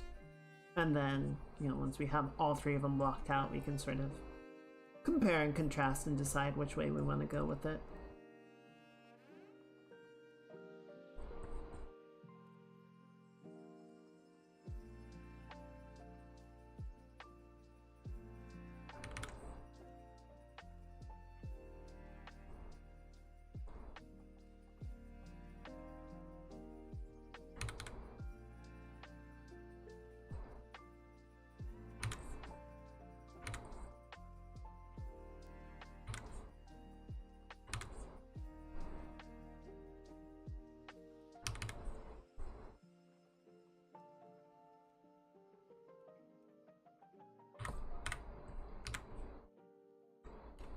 Okay, so thumb is on the outside.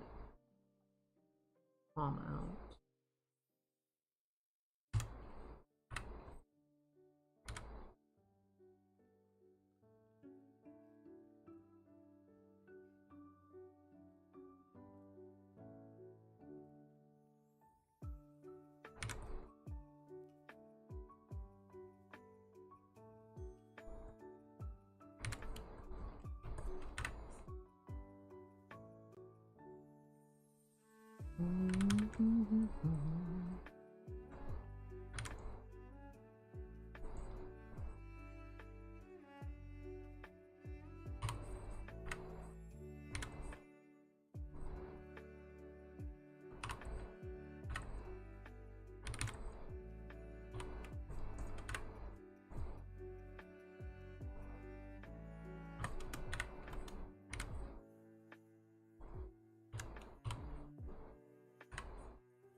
So those being more or less about there.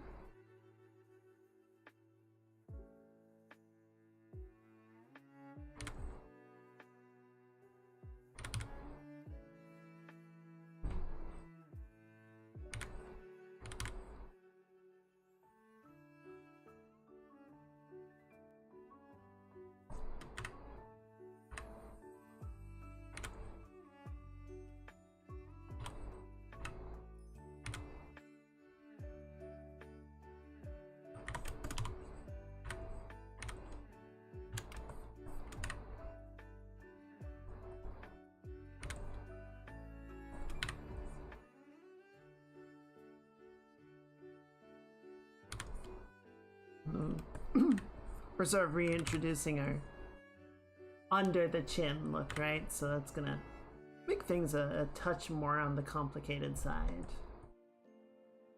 But you don't get better at it if you don't practice.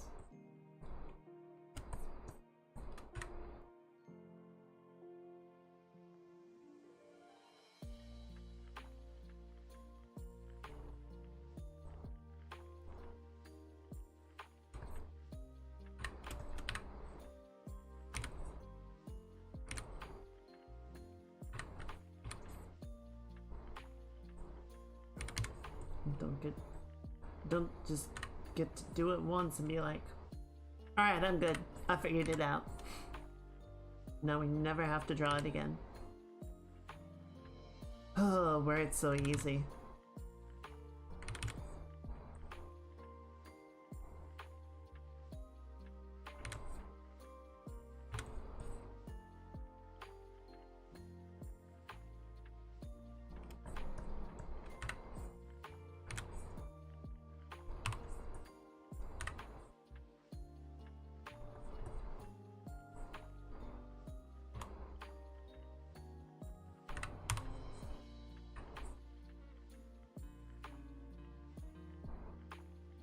Alright.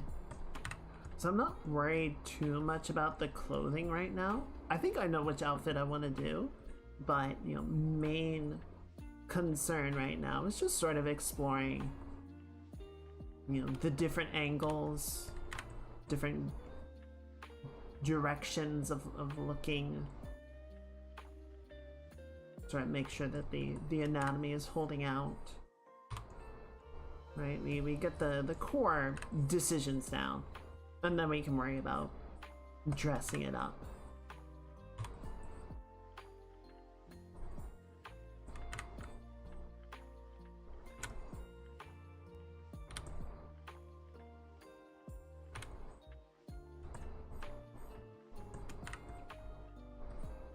I'm gonna go ahead and save.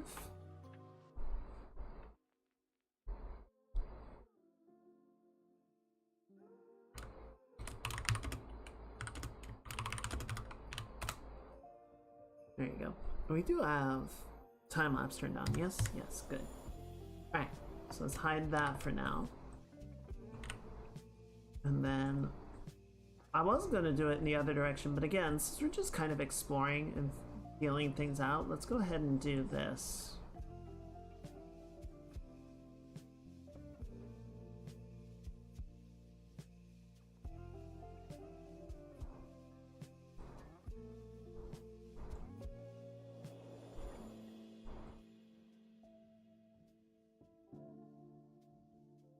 Let's do it from the other angle and just sort of see how we feel about each one, right?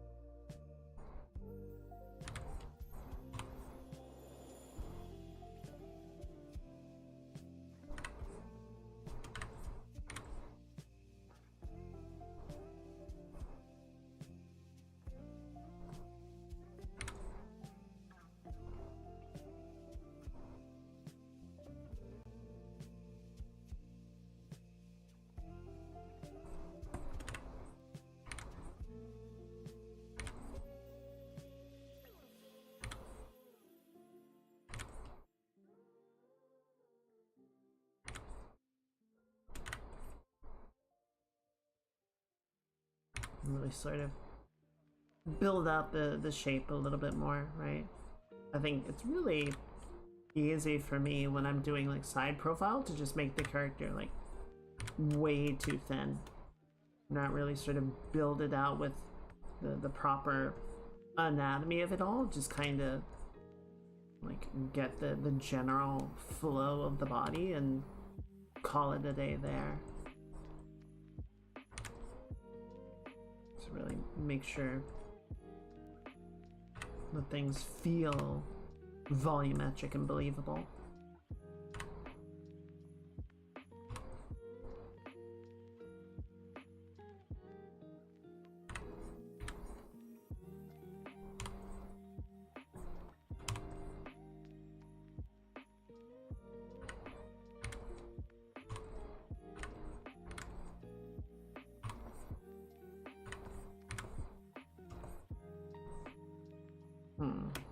No, I don't like this. The head's not bad, but the body is just a bunch of stacked shapes. It doesn't have any flow, it doesn't have any weight or gesture to it. It's just kinda there.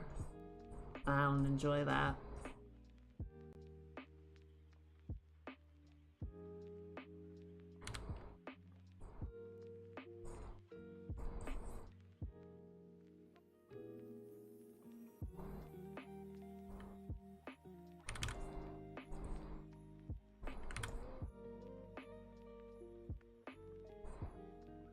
Yeah, it's much better. It just has more to it, right? It's more natural.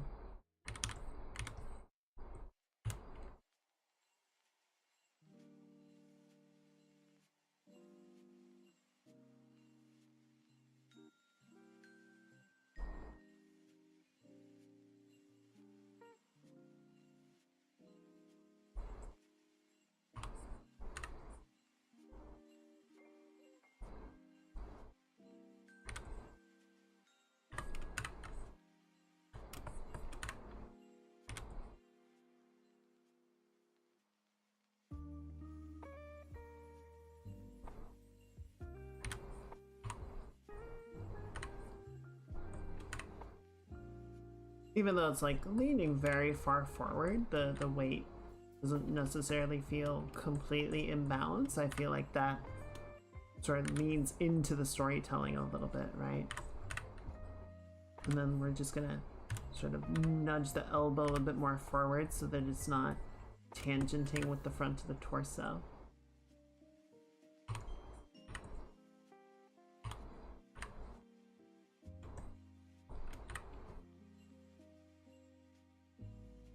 Yeah, the big challenge with always drawing myself from the side profile is that the hair is so volumetric, we kind of lose a lot of the face. It's always a balance to strike.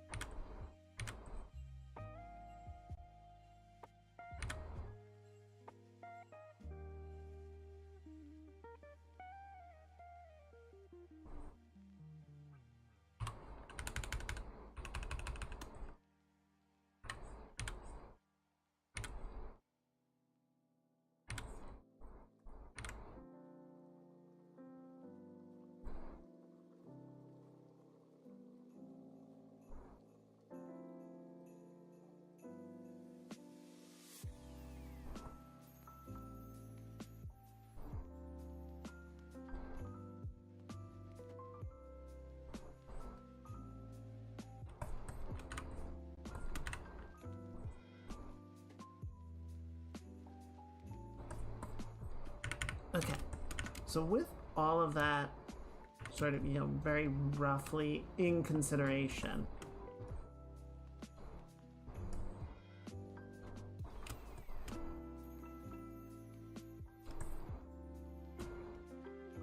do any of these sort of stand out to you guys? Like, are any of these sort of stronger to you, weaker to you? If we sort of line them up size-wise a bit closer to each other.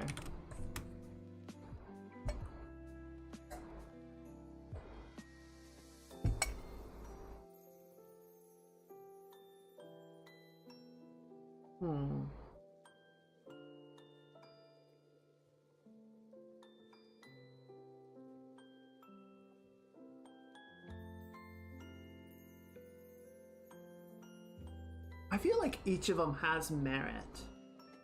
I'm not really looking at any of these and going like, oh, this doesn't work.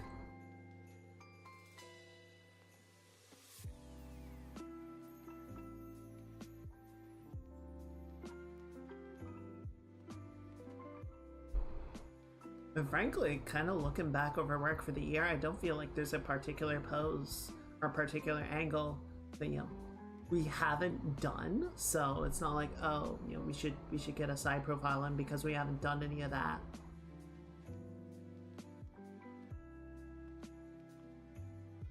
Just don't have a preference. Yeah, that's kind of where I'm at.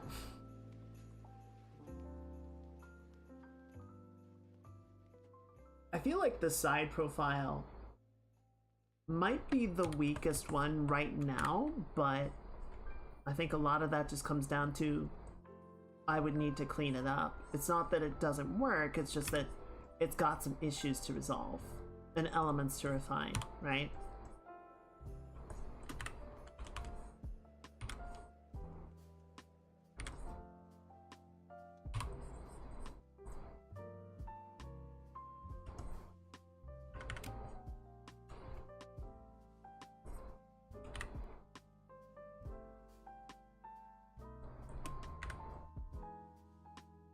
You know, if we were to sort of turn this up a bit more,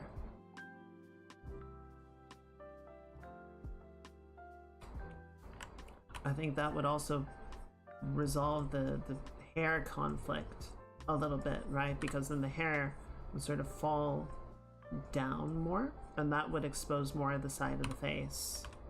Sort of like the middle one. I think that's just because there's more of an expression. Yeah, that's fair. And obviously, we'll build out the face and the expression on whichever one we do. But yeah, it's fair that that's sort of already starting to click more.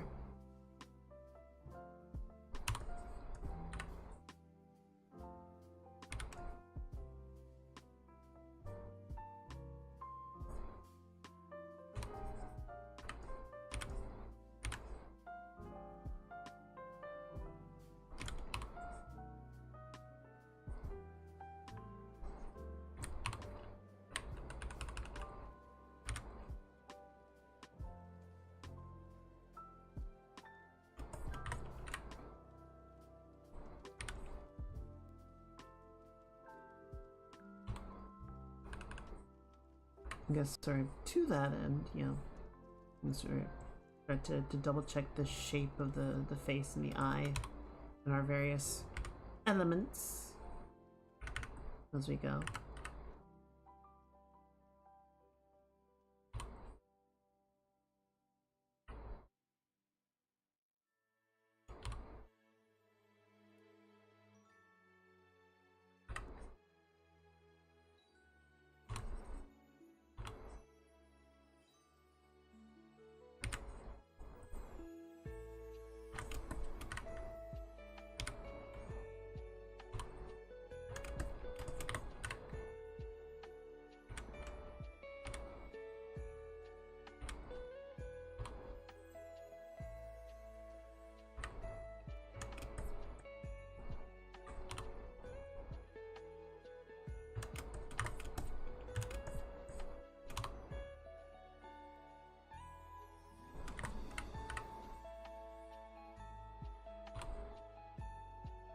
Here we go.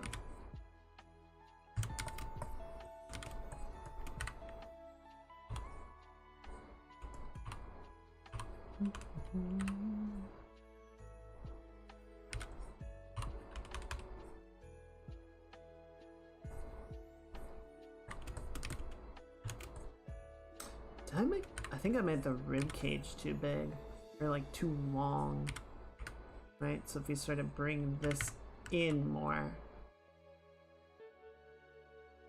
yeah, that feels a bit better.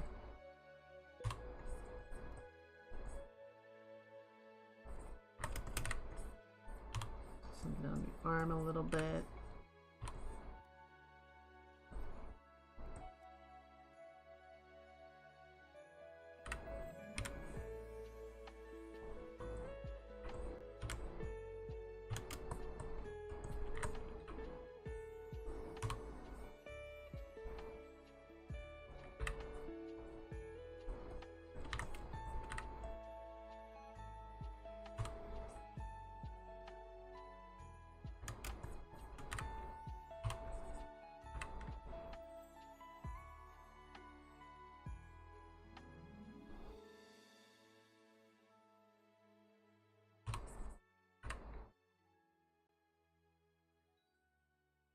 Yeah, I think the middle finger is really going to be the only part here.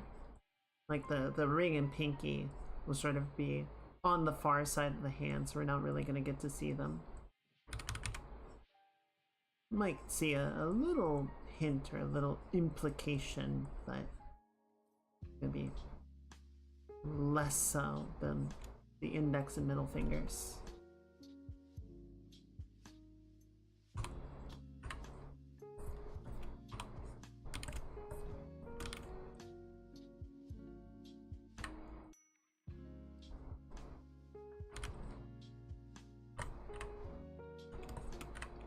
Okay, so yeah, we got the neck, kind of comes down to the collar, which is going to be right about there. And then the chest itself is going to be sort of going through there, right? So not a lot to see in that department, but just double check against the anatomy.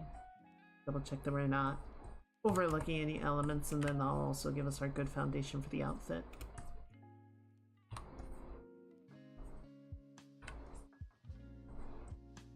Yeah, a little bit more cleaned up on the side profile there. If we go back to you, I think this arm is getting a little bit billboarded. We're kind of losing the depth of it, right?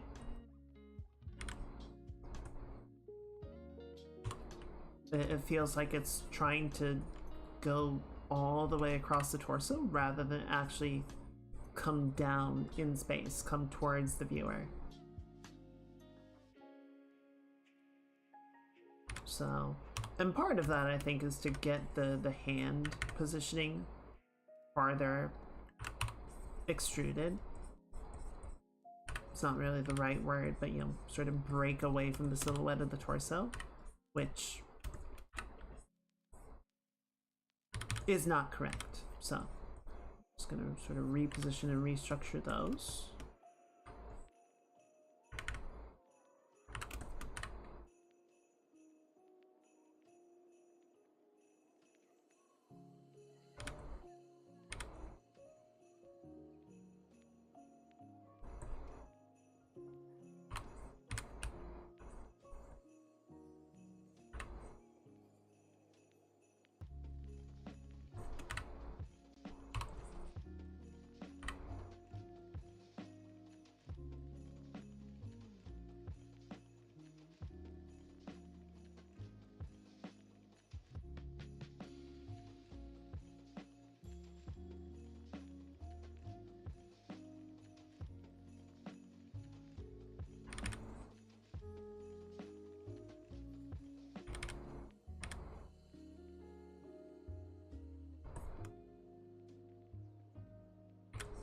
I found out about a running group. It's like a volunteer event or running group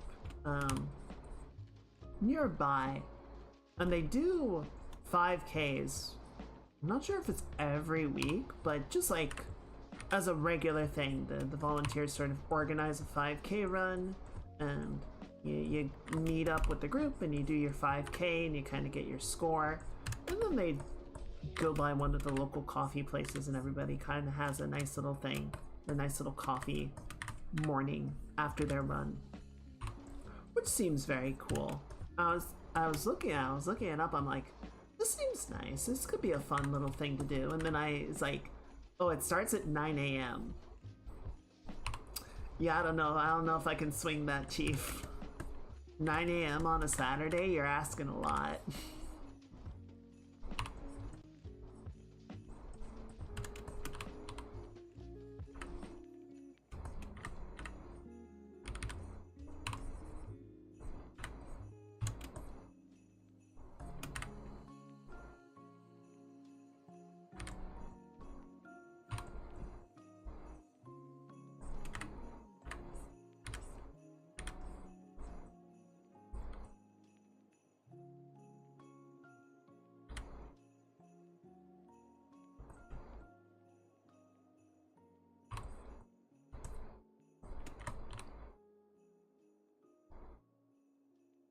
I don't know. I'll keep it in mind. Maybe I'll muster up the energy at some point to go check it out.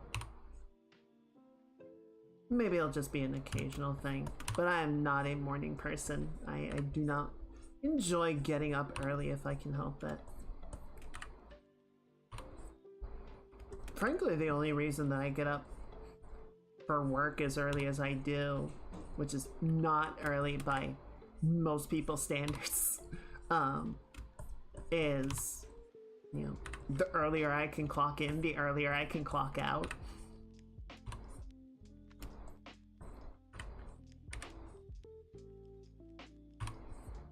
So I just enjoy, or not enjoy, but I prefer to leave more of my evening open whenever I can, especially on, you know, Tuesdays and Thursdays when we have the stream. I don't like to be sort of compressing work and after work stuff and getting ready for the stream. The more time I can sort of allow myself to do all those things, the better.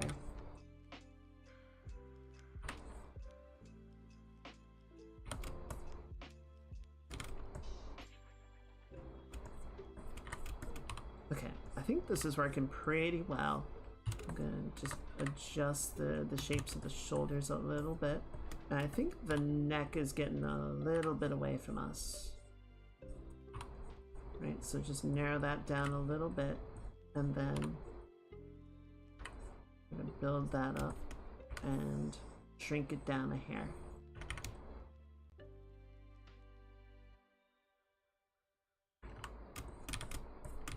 There we go.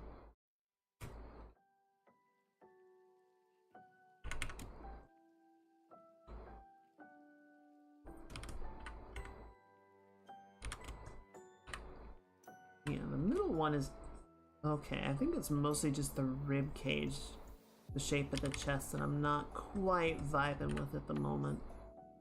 Like, it's not bad, it's just a little bit oversimplified. It's not really sort of defining the volume of the rib cage, the volume of the torso versus some of the softer surface elements, right?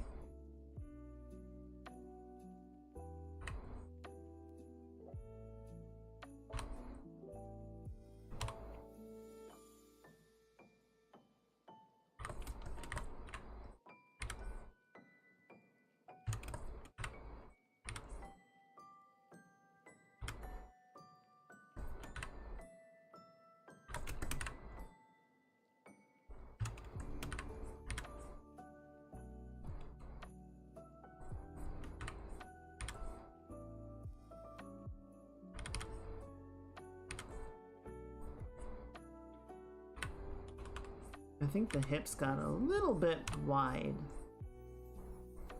I'm just trying to make something very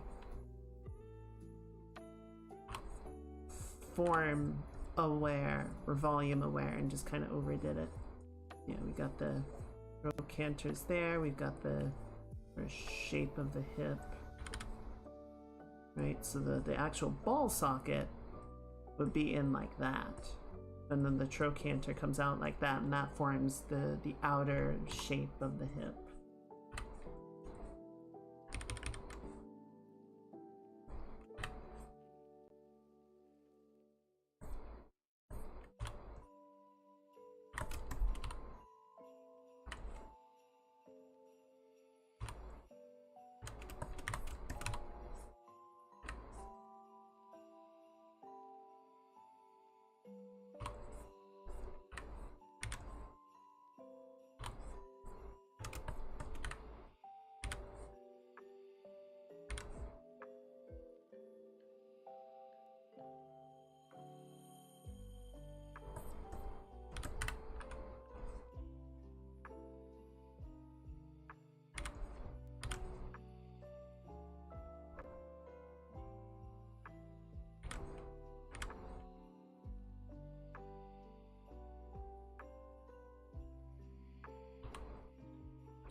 Nope.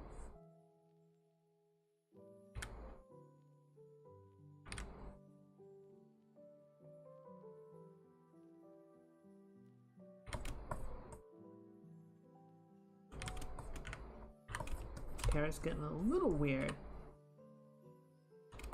Just refine the shape a bit.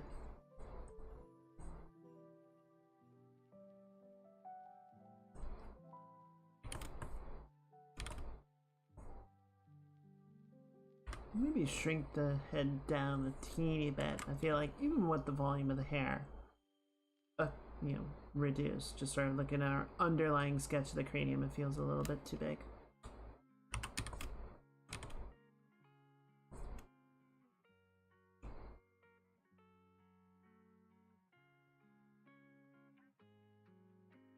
Okay.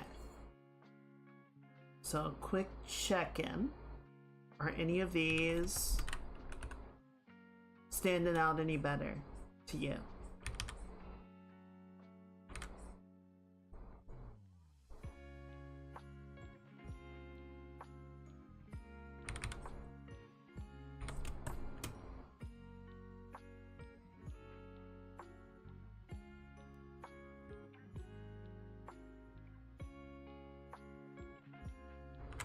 We can't just flip this because we would have to like redo the hair and everything, but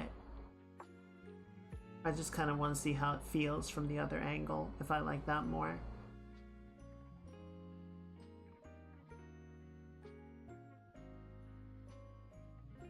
I think it's fine this way.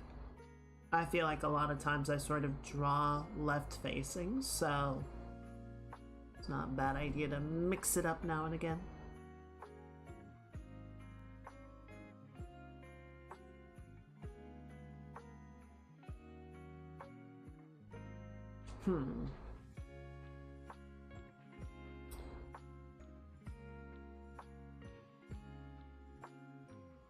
Okay.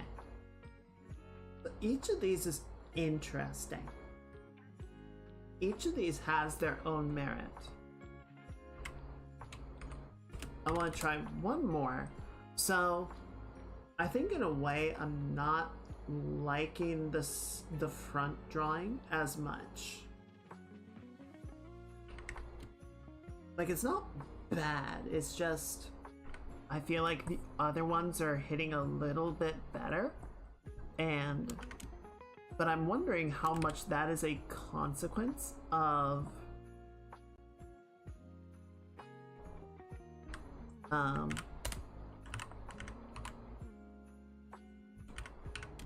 the looking down versus up.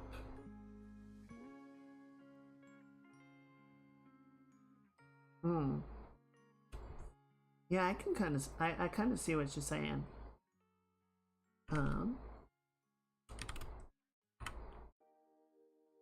Okay.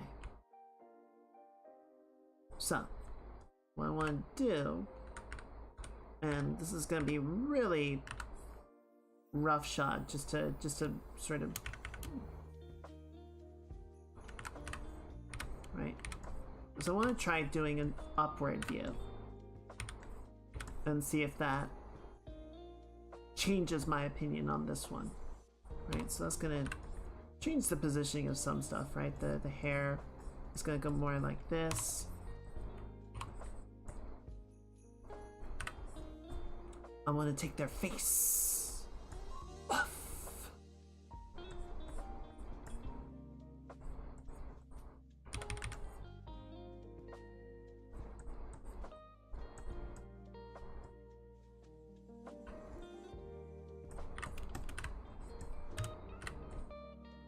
Right, we're gonna see more of the back view of the hair. And the eyes are gonna be more like that. This is very rough. But it's okay.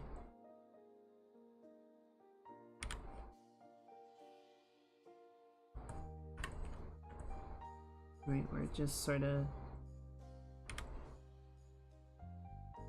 looking through it. We're exploring the idea. We don't have to be super committal to any of the finer details. So he gets rid of the bangs in the middle, and a little bit of the volume out there, but a lot of the sort of main body of the hair would be out visible behind us now instead of to the sides. This might take up a bit more real estate, so to speak. And then sort of in a similar vein, right? So the hands would be higher. So arms are gonna sort of foreshorten as they come forward. And then the forearms would be a bit more straight on to the camera, the viewer. Maybe not quite that far out, so yeah, elbows more like right there. Wrist, thumb, pad, fingers.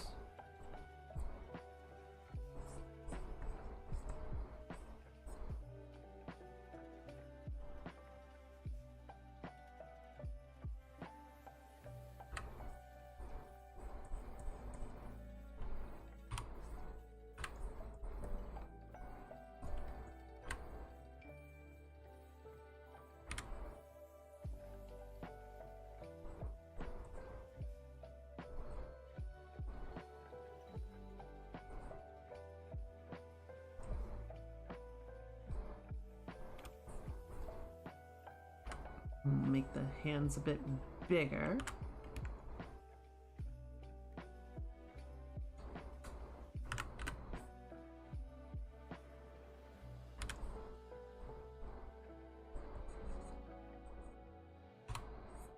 Bring this in a little bit more. Yeah, I think for the upward, or for the front view, I definitely like the downward expression more than I like the front, or the upward. Like, level of detail notwithstanding, I think just the block out for the downward expression works much better.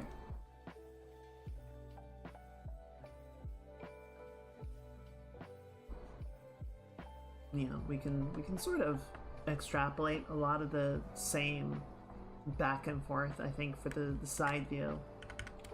We can be a lot lazier and just sort of, you know, take the head and just kind of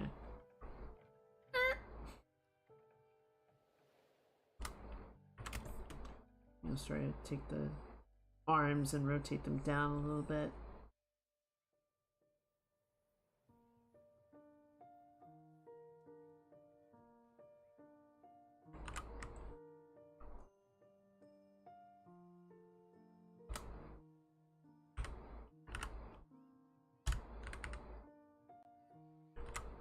Bring these guys in some, like that.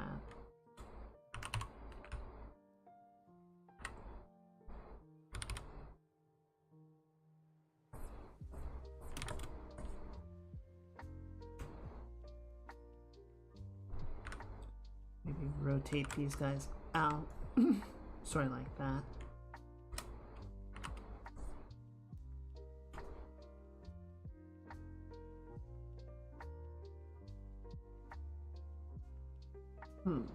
See, I feel like any of these could work.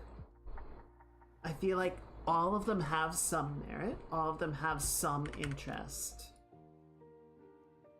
There isn't really... It's hard to say, to look at any one of them and feel like, oh yeah, that's the best one. That one clearly is like making the most sense.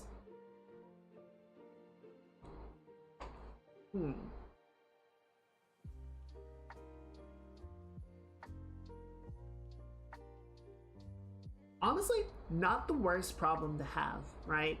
It's not bad to have an overabundance of choices rather than feel like none of them are coming together, none of them are working, you know?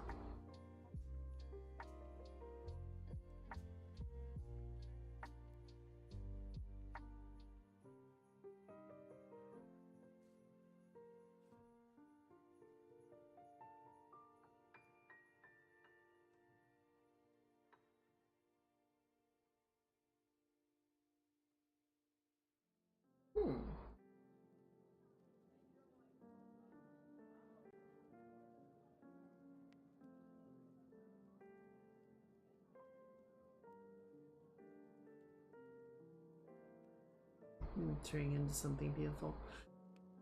One, thank you. Two, hopefully so. We can only hope. Okay. See, I don't want to rule any of them out. I guess we can just like continue to refine each one and see if one of them particularly jumps out. So I'm kind of seeing.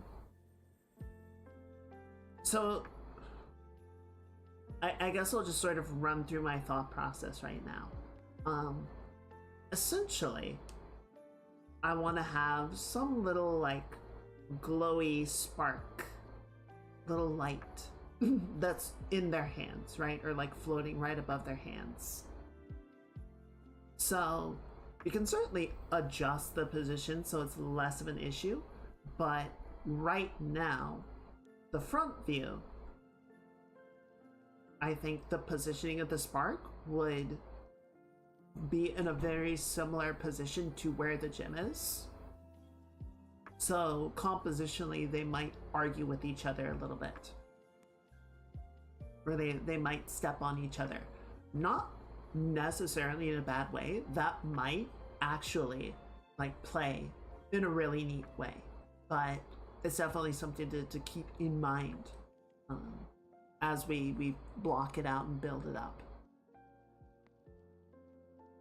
On the other hand, the fact that last year's end of the year drawing is also like, it's a little bit offset, right? I put a little bit of a turn into the torso just to not have it be like perfectly set on the viewer.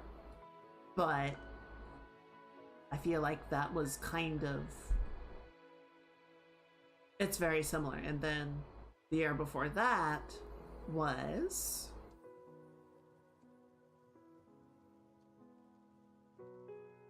this drawing. So I don't know, in a way it's almost sort of a running theme, I guess, to have each year be a front profile. Not the worst trend. We can certainly like continue forward that way. I don't think that's a bad thing.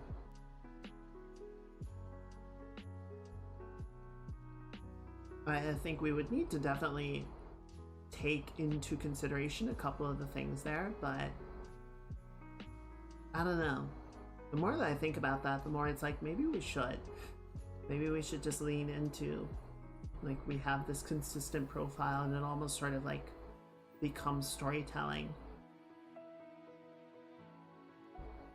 Like continual scenes. Yeah, I feel like the comp, you know, we'd have a bit of an easier time with the composition on either one. On either the 3/4 or the side view. But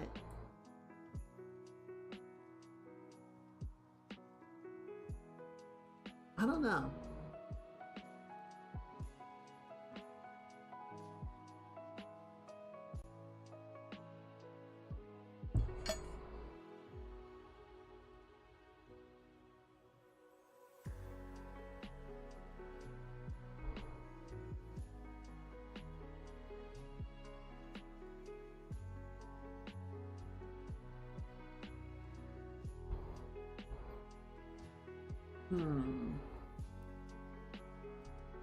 Honestly, I am having a really hard time deciding which one to play with, to sort of move forward more decidedly.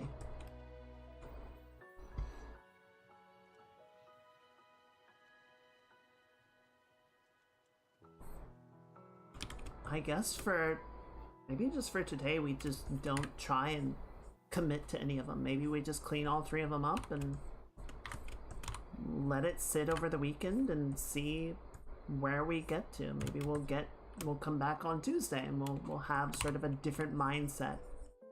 Really sort of look at it with fresh eyes and go, yeah, that one.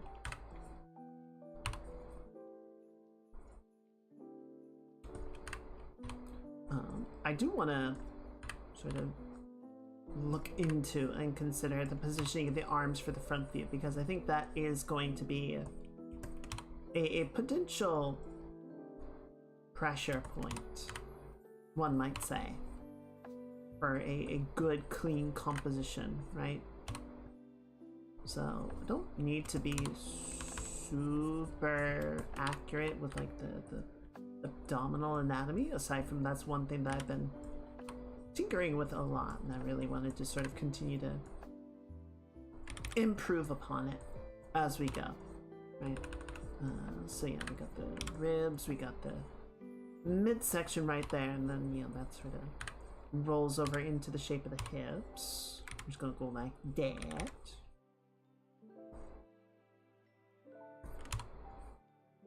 So you know how the other day I was explaining how in natural forms you very rarely have concavities, like concave shapes, that if you do, it is two volumes that the soft tissues, the skin, is sort of bridging between. The hips is a really good example of that. So, you know, you've got the iliac crest that forms the top of it, and then you've got the outer trochanter of the bone, or the femur. You've got a bunch of muscle that sits on top of those, right, and can sort of pull the femur up and down, give you side or lateral movement of the leg, and that can be, you know, more or less prominent in people depending on their musculature. But, you know, it is not impossible, particularly on people with, you know, very wide set hips, that you might see like a really broad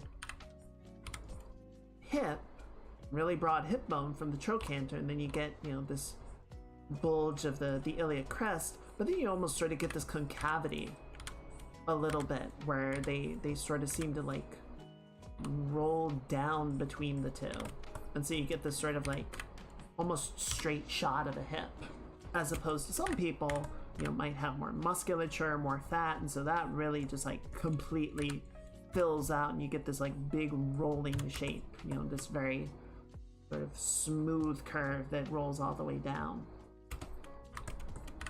It depends a lot on the person, on the body type, on the lifestyle.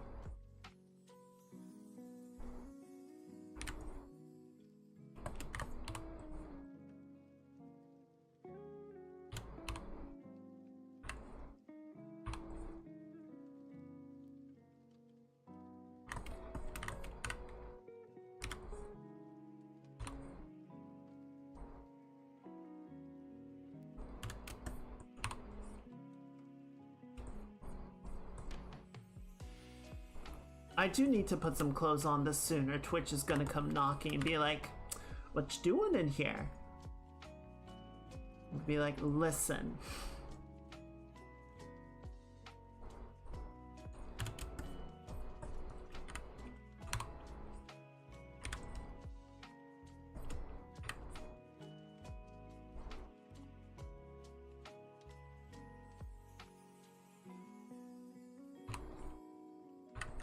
Okay, so yeah, I think part of it is just that I have the arms like straight up and down. They're not really like moving through three-dimensional space in any way. Again, they're kind of like billboarded against the back. Whereas this, yeah, we'll sort of have them roll out in front of the torso like so. We've got the joint of the elbow that comes from the, not the pronator, what is it called? Ulna.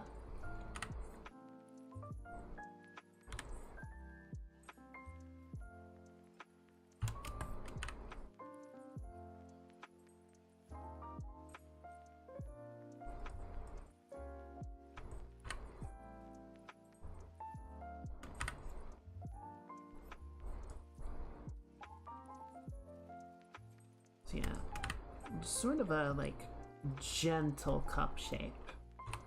You know, not at all watertight or anything, but just enough to sort of like cradle something.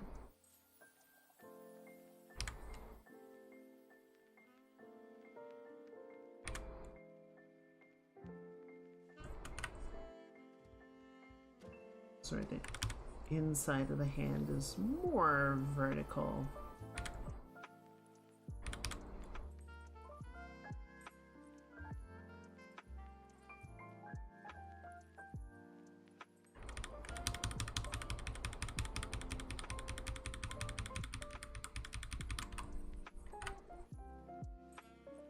Yeah, I think for tonight, I'm not gonna try and lock in on a specific one and be like, yeah, we're gonna go ahead with the 3/4 or the side or the front view. We're just gonna sort of sketch all three of them out and see how we feel, see if any one of them starts to sort of break out into the lead, or if we leave it for Tuesday to figure out.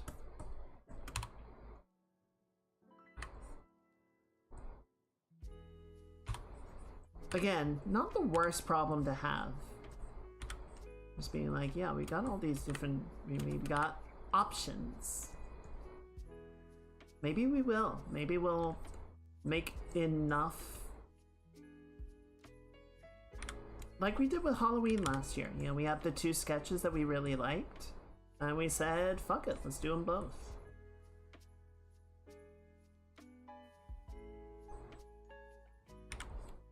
And we did. Maybe that energy was just waiting for New Year's this time around. Okay. So yeah, I think what's not working about this, we're gonna take a page out of the side view, right? Where we're sort of trying to put the hands like straight up, and it looks weird. So we're gonna sort of bring them through 3D space and have them face the camera more.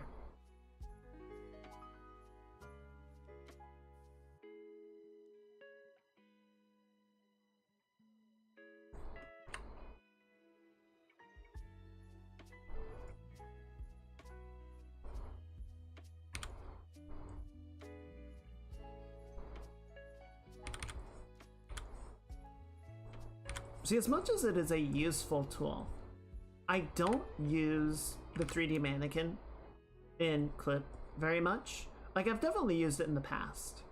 And it's got a few issues with it, which I think is honestly pretty common to a lot of 3D models. It's not really like a specific issue for Clip Studio Paint. Namely, volume preservation when the joints work.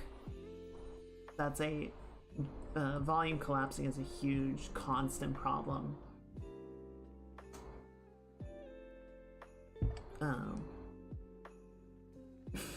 So, tangent really quickly. I remember one of my professors in grad school worked at Pixar back in the day, and one of the things that they were responsible for, they were a technical artist at Pixar back when they were working on the original Toy Story. And one of the things that they were doing was figuring out how to create like dynamic morphing topology.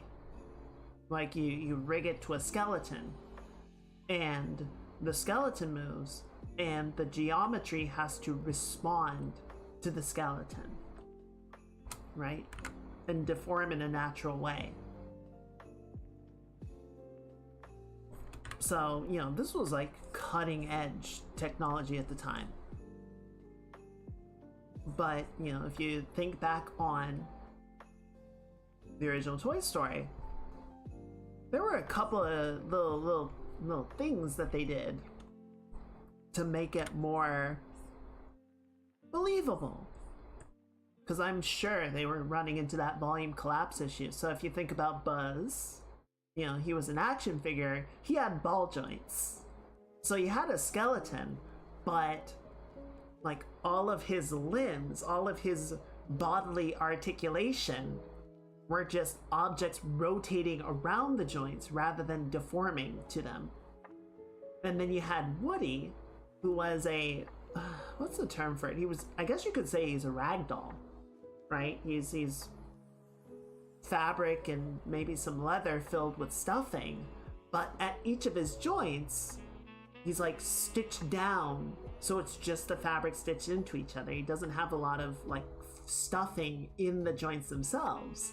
So like it's really hard to collapse the volumes there because the volumes are collapsed by design.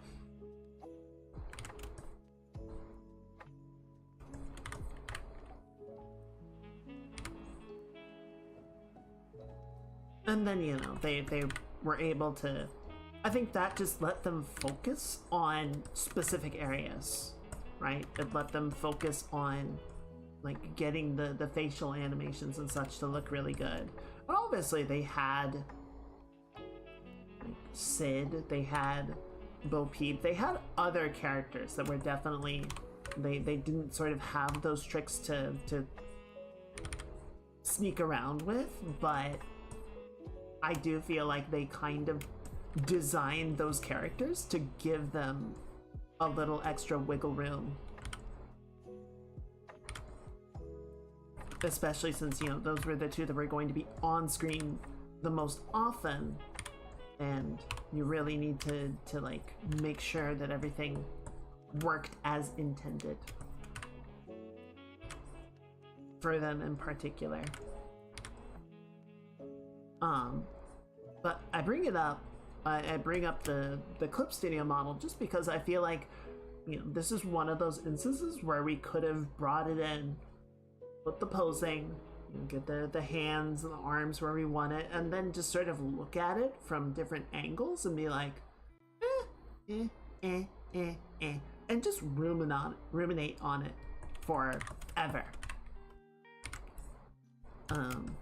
And I don't know, I feel like that's the where I sort of fall into anytime I use it, is just sort of overly fixating on the technical execution of the pose rather than getting something that I like the feeling of more, if that makes sense. Yeah, I gotta double check my outfit design here.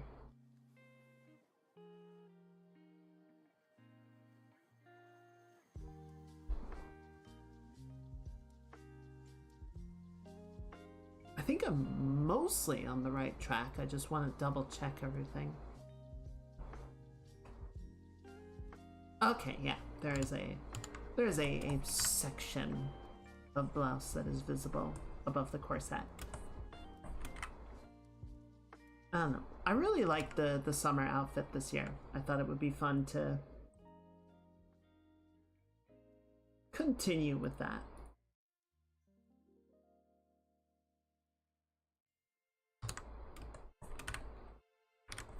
It seemed fitting for the style of the drawing.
down.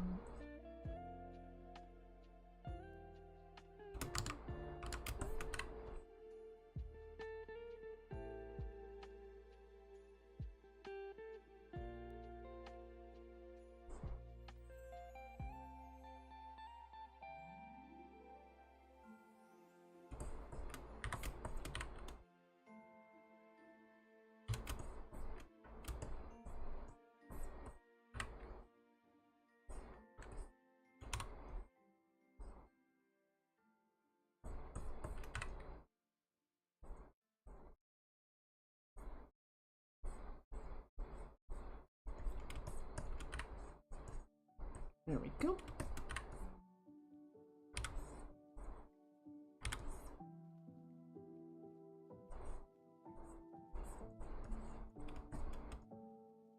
Let's bring this down just a little bit. A little bit. There we go.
Good.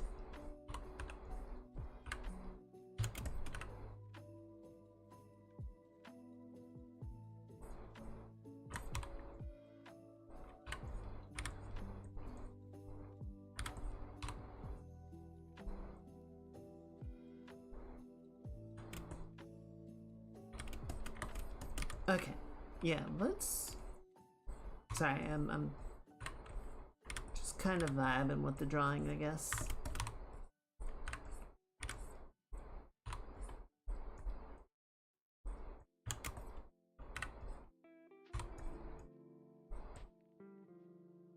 I was curious, when we were working on the D&D stuff, was anyone else exploring their own character ideas?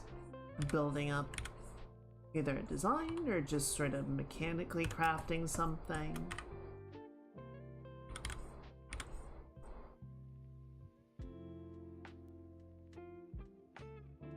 Sort of seeing what you might do.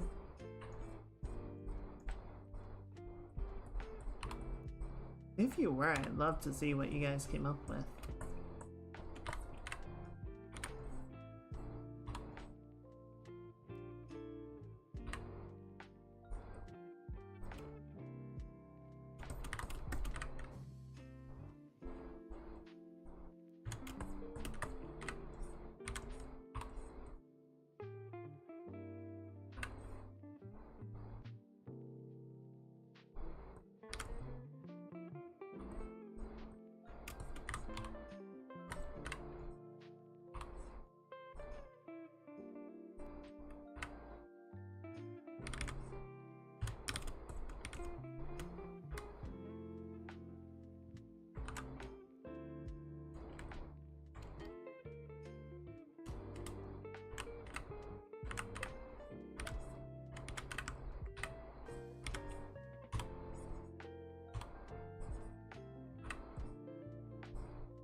There we go.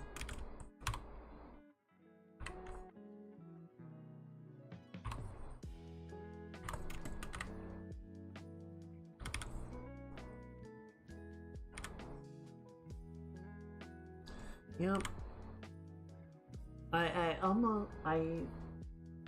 somewhat hesitate to bring this up because I feel like in some ways it makes me sound like a real jackass. But I think it was back in October. I was riding on the bus. I think it was the train. I think I was riding on the train. And you know, it was pretty empty. There were a couple other people in the car. And there's this one pair. There's one pair of folks. And periodically, one of them would just kind of... I don't really know how to describe it. They would just kind of like make noises, right? I don't know how to really like say it in a nicer way. I think, you know, they had some sort of like physical or mental disability.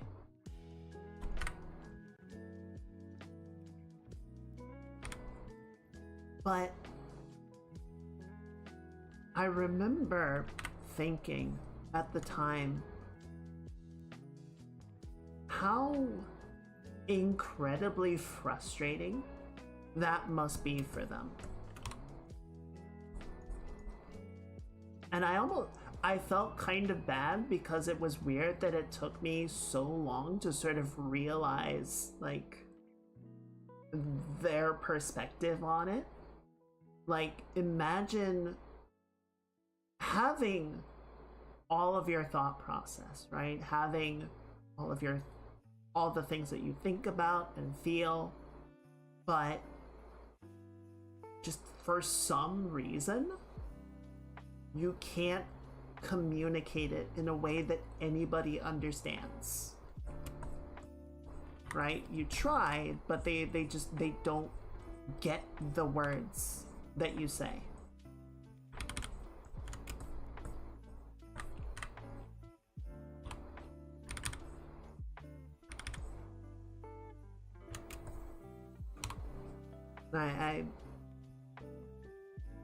I think no small number of artists, whatever medium they choose, part of what gets them into art is it is a way that they can express ideas that they otherwise really struggle to put to other people.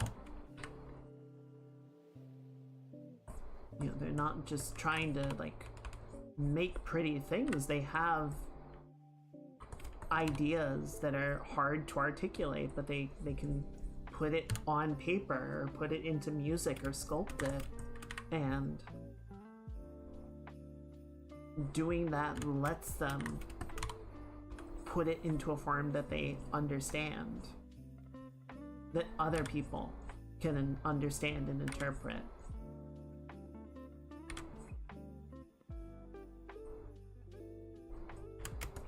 Yeah, I like I said, I sort of had that moment of realization. I was like, now I feel kind of bad for having never picked up on it before.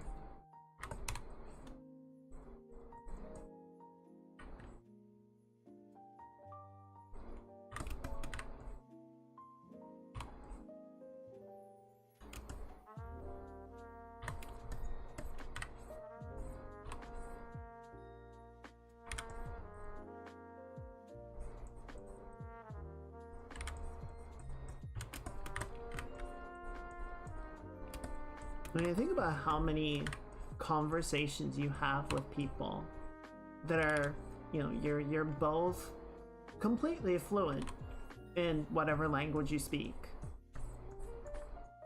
You're completely capable of articulating ideas, and yet you still struggle to understand each other.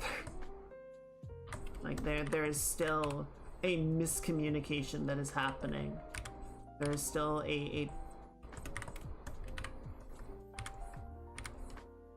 a lack of understanding, and then just like, yeah, but now you can't even articulate.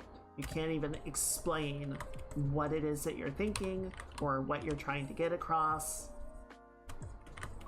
You're just sort of stuck in a box.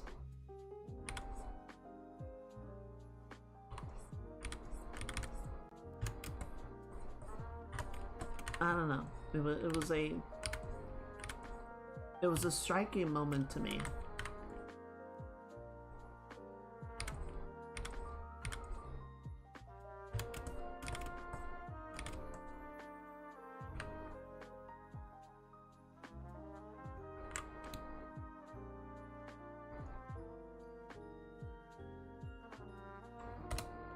And I know I am not the most patient of people, right?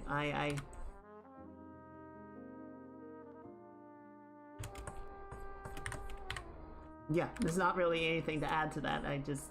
I'm not especially patient. I see people that are able to put up with things. I'm just like, how do you do that? But I don't know. It gave me something to think about and something to really sort of be like, okay, understand that, and then try to give people more grace, you know?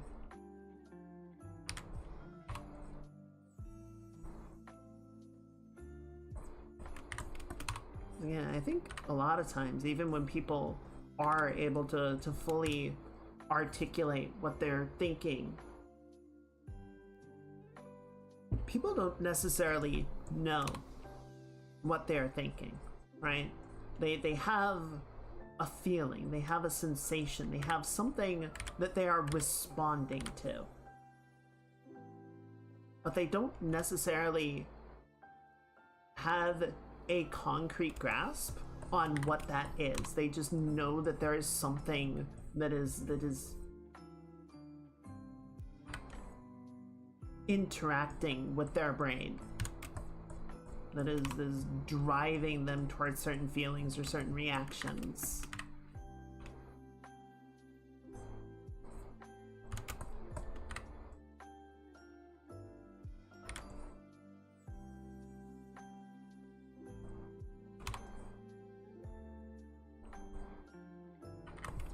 I think part of the benefit that I have of always talking to myself like some kind of schizophrenic Malkavian is it does, you know, give me a chance to sort of try and articulate and define through, you know, word choice. Like, okay, what exactly is it that I am thinking? What am I feeling right now? You know, don't just have the emotion to it, put definition to it, put words, define it.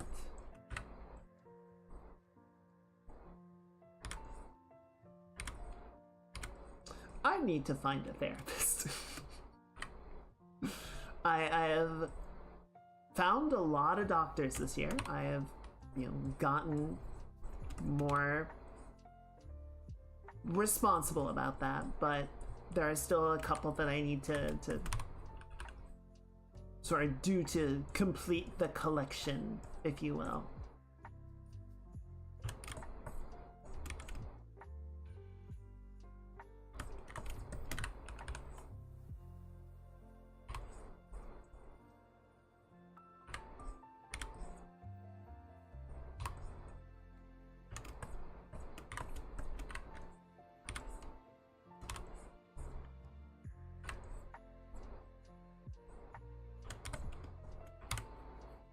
There we go. Okay, so the hands are still a mangled mess. I don't care for that particular aspect of it, but I think the rest is working pretty well.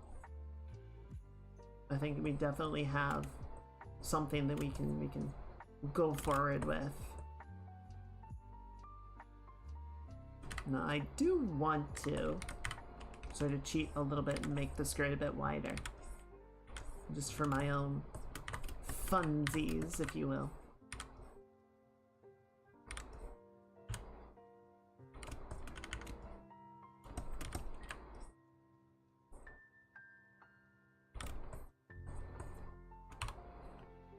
You can sort of reduce the line work of the underlying legs just so that they're not quite so distracting. We can look at the silhouette of the skirt more.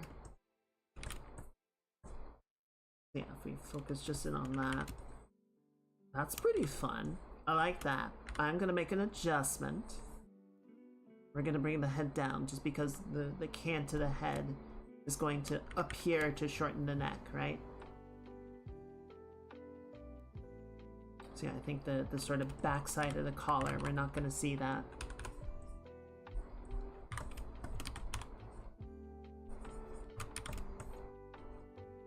Yeah, something more like that. Alright. I think that's a good round one. Yeah, I think for the 3/4. I think for the 3/4 we're gonna keep it looking up. I think the downward view. It's fine. It's fine. But I like how this is looking already. So, let's play around with that. And once again, we're gonna start with the arms because I think they're just overlapping so much and creating so much conflict and confusion that I don't want to leave them there.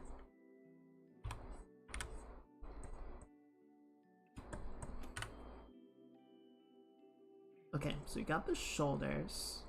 Shoulders are in an okay spot.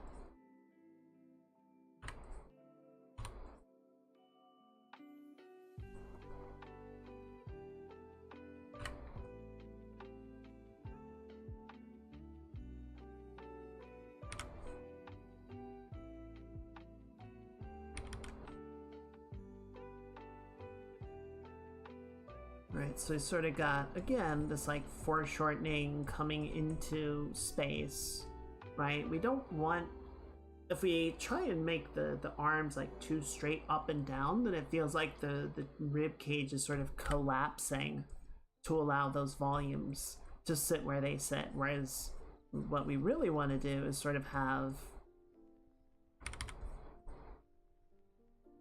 the arms sort of come around the volume of the torso, right? So that's going to sit more like this, and maybe a bit more like so. And then the forearms will sort of bring it back around inside.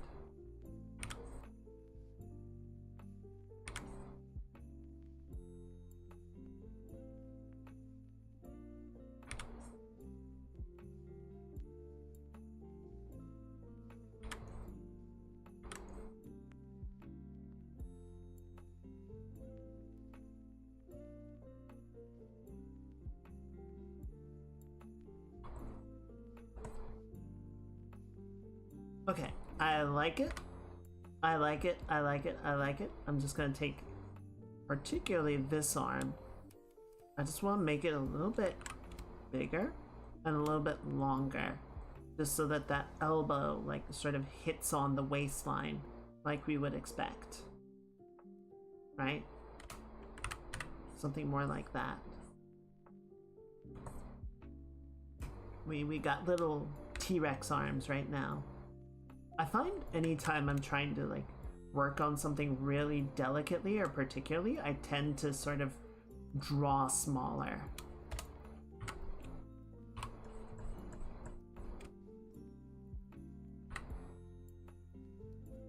I don't know why exactly that is.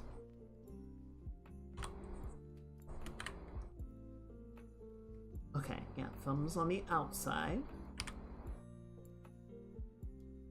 And then the hands are going to be sort of going forward, right? We're going to have like an open cupping palm. The index can be like right there. Middle and ring finger. And the pinky can kind of fill out the rest of the shape like that.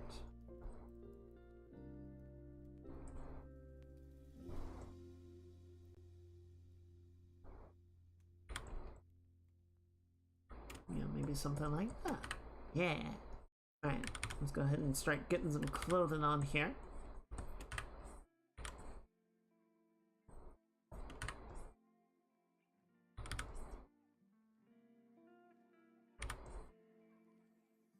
So I think we'll, you know, still have the skirt be pretty wide, but sort of because of the 3/4 will really accentuate the side that we see a greater amount of. So we got the structure of the sleeve right there.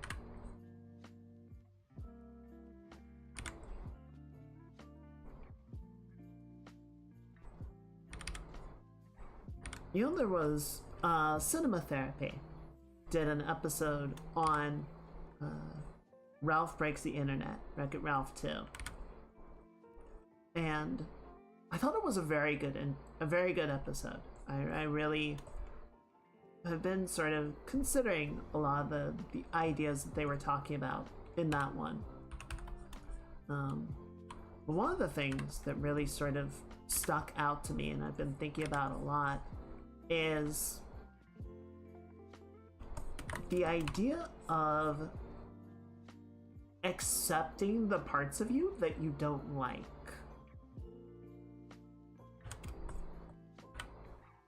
Accepting that they are a part of you.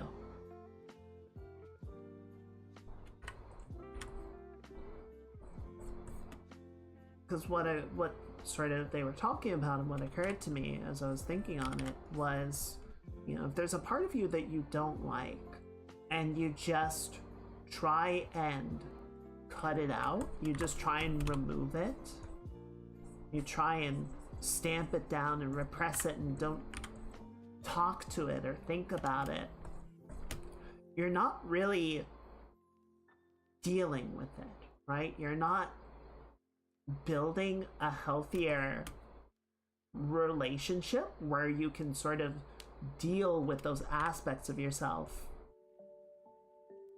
and figure out ways to not cope with them but work with them, right? They continue to exist, and because you're refusing to have that dialogue, they're not getting better. They're not turning into something that you can be okay with or that you can even appreciate. They just continue to be toxic.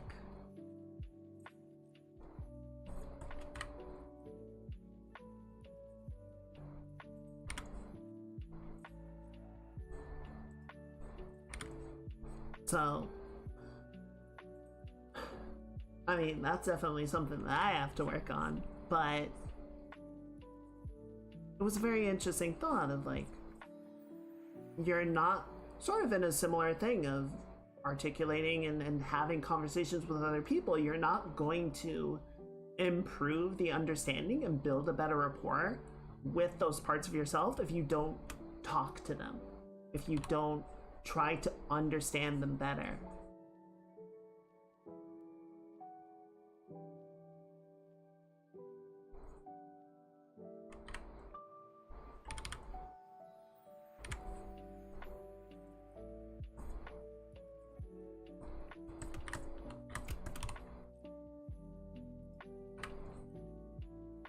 Which admittedly is very hard, and I think that's part of what therapy is for.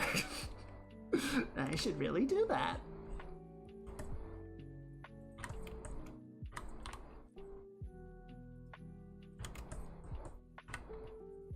You know, that's not to say that like, oh yeah, no, everything is fine and good and you should just like accept yourself for exactly how you are and never change, but you know, you don't actually, I think, improve. You don't see growth through repression and avoidance, right? You're not solving the problems, you're just ignoring them.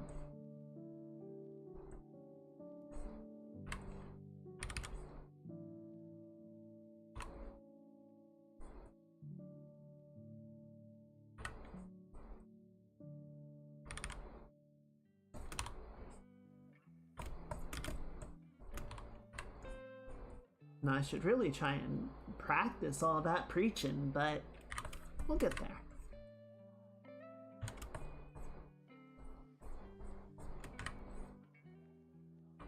Okay, so kind of a similar deal, right? We're gonna adjust the shape of some of these based on the perspective of the head, right? So we've got this triangle that's sort of coming out this way. So it's gonna build out like that, and then it's gonna wrap back towards the face.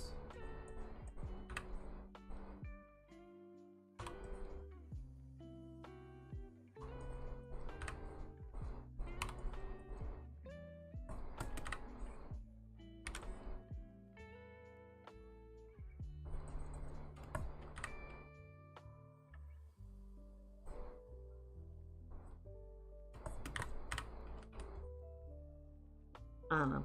I really like cinema therapy. I think Alan and Jono are both really good people. I think they give really good insights and share really good ideas and experiences.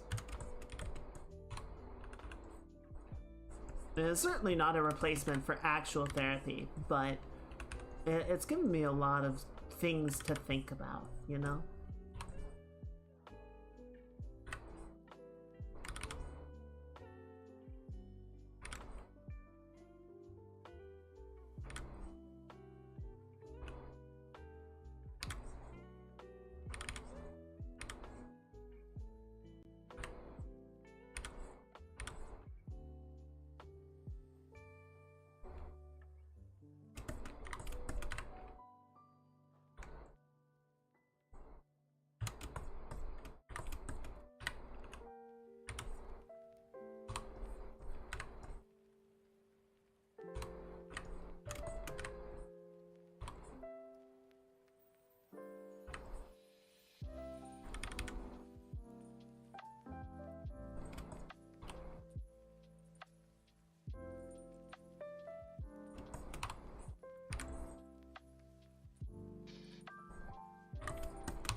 Not so much related on the like therapy side of things, but more like the content creation. Because, you know, they do the same thing a lot of YouTubers do, where they have their little sponsored ad section. You know, they have their little script and they might do a bit of a skit or something, or just like, you know, some personal flair type of stuff, just to make it a little bit less dry of an ad read. But the weather app on my phone, you know, it loads in, it shows a banner ad at the beginning, and then it goes to the app. I'm like, alright, fine, whatever. You gotta make the revenue to support the development and the upkeep somehow. I get it. I'm okay with it. I get it. It's fine. You know, some of the ads are like videos. It's like, okay, sure. Some of the ads have started to be videos with sound. I'm just like, congratulations, you found the line. You found the line I am not willing to cross.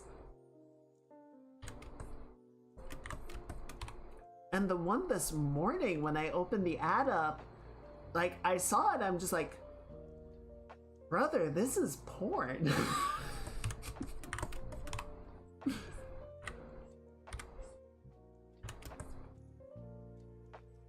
Like, it's for a dating app, but that's porn.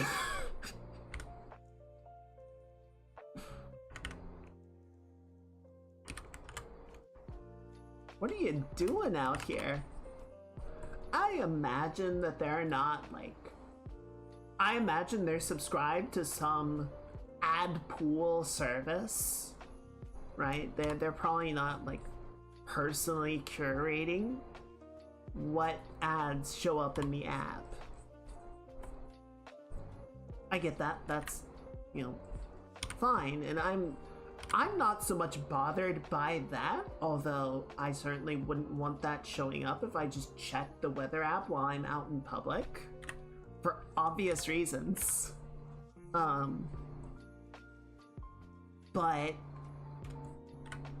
audio thing is really getting to me, and I really want to like find a way to contact them and be like, listen guys, I don't mind that you run banner ads, I get it, but if you keep running ads with audio in them, I'm gonna find another app, because that is a hard no for me.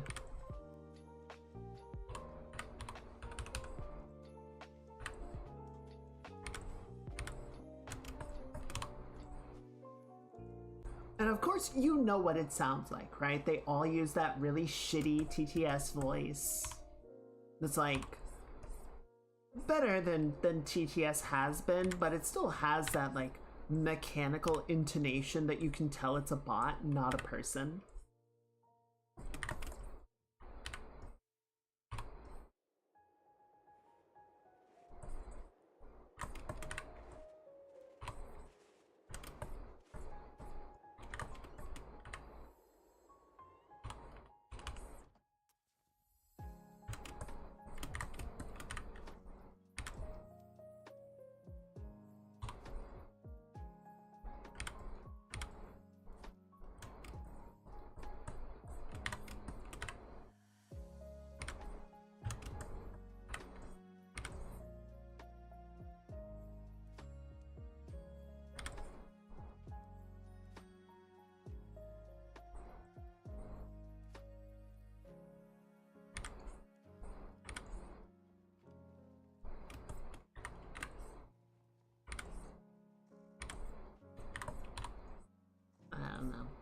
I don't know. I hate apps. I hate apps. I kind of even hate the term app. I feel like it is just such a like watered down, disconnected,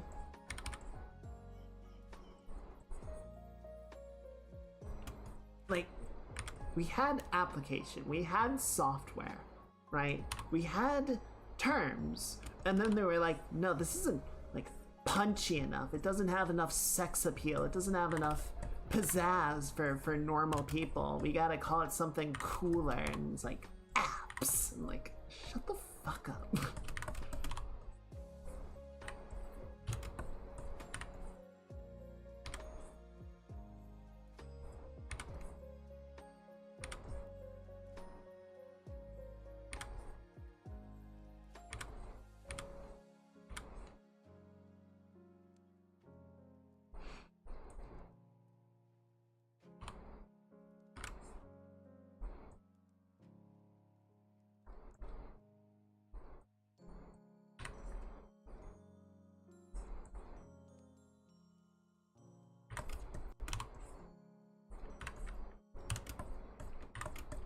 Although I was talking with one of my coworkers, they pointed me to a very cool site that I haven't used yet. I'm probably not going to use for a while. But I did bookmark it because I was like, oh, this is really useful. What is it called? Where'd it go? Logical Increments is what it is called. Essentially, it is a PC build recommendation site. So they have different tiers going from destitute up to monstrous, right? So destitute is like, what is the cheapest computer you can absolutely make? And they got it down to like $230. You know, it's not going to be running anything incredibly robust or insane. It's not going to be running ultra graphics, but you can get a computer up and going for $230, $250, and then, you know, you can start adding more parts into it, and then they have higher tiers of like, okay, we're gonna get a better processor in here, better RAM, better graphics, dedicated graphics, so on and so forth.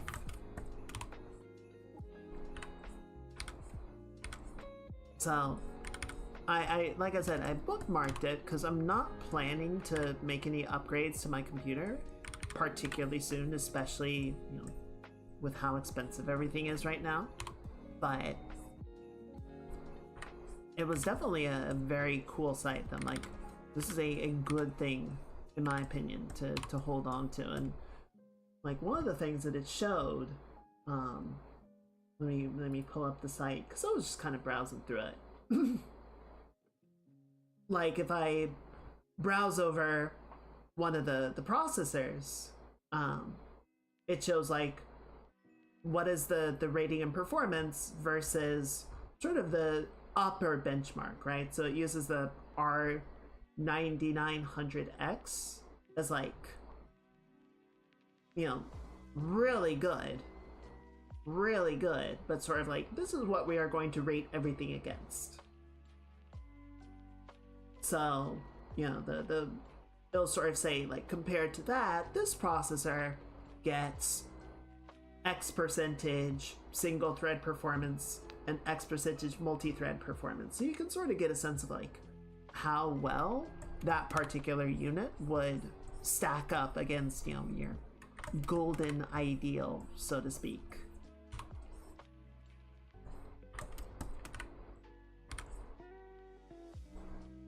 And sort of make decisions on like, okay, well, you know, 70% is good. I can totally work with these values. I don't know. I find, especially these days, having those tools is really important. I feel like at one time it was a lot simpler to just kind of look at you know, two pieces of hardware and it was like, oh yeah, this one's better.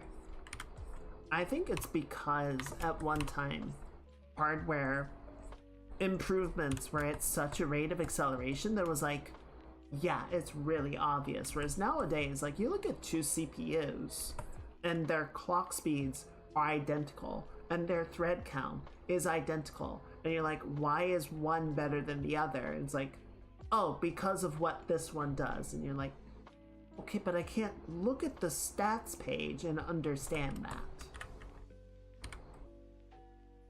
It just makes it very difficult. But then you get stuff like that. You get like PC parts picker that start to actually give you like performance breakdowns and evaluations, and you're like, oh, I get it now. I understand.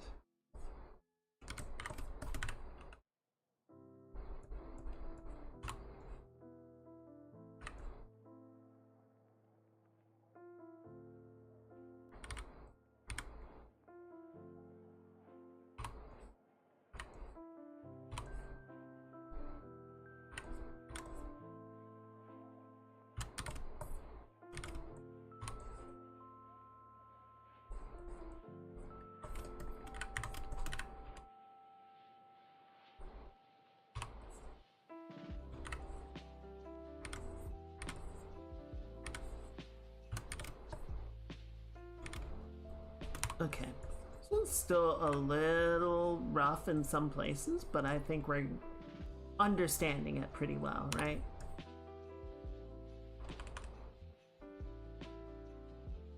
We can sort of, again, like hide or reduce the underlying anatomy just so we can sort of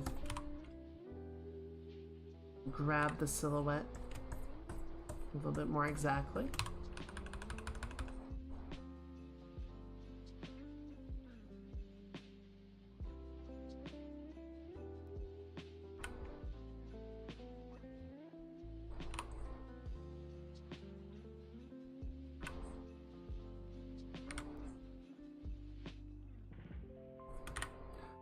I was thinking about last night, because, you know, Star Citizen has been on my mind a lot, engineering is coming in, and I sort of got back onto the topic of like long-term game investment and objectives, right?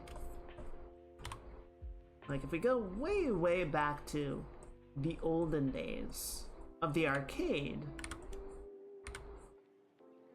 games were sort of made deliberately stupidly hard.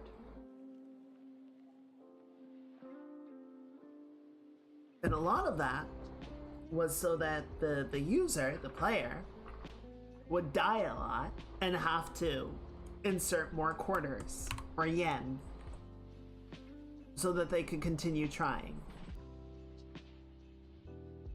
Right?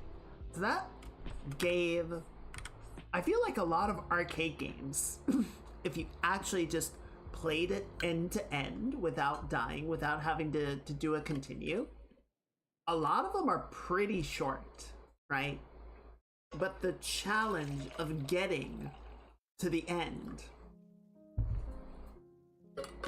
gives it a lot more longevity. And side note, there's a really interesting thing there of like dying and resetting is kind of a given design in video games, even though the punishment of having to, pay to continue is completely absent from any game made in the last like 15 to 20 years. I suppose there are some mobile titles that have sort of reintroduced paid continues and shit, but screw those. Anyway.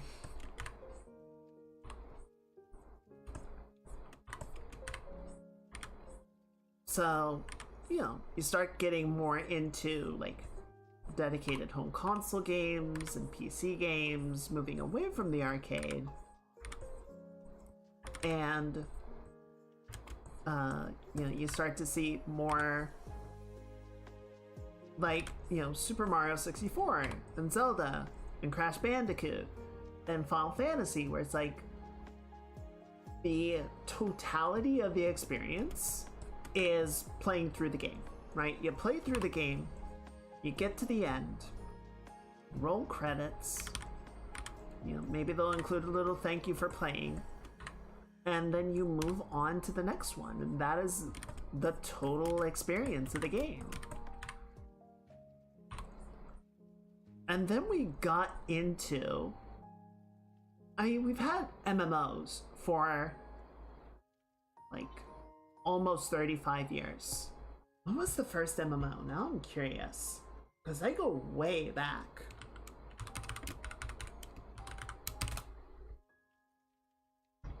History of massively multiplayer online games. In 1974, Maze War introduced the first graphic virtual world, providing a first-person perspective view of a maze in which players roamed around shooting each other. It was also the first networked game. The initial implementation was over a serial cable. However, when one of the authors began attending MIT in 1974, the game was enhanced so that it could be played across ARPANET. I love nerds.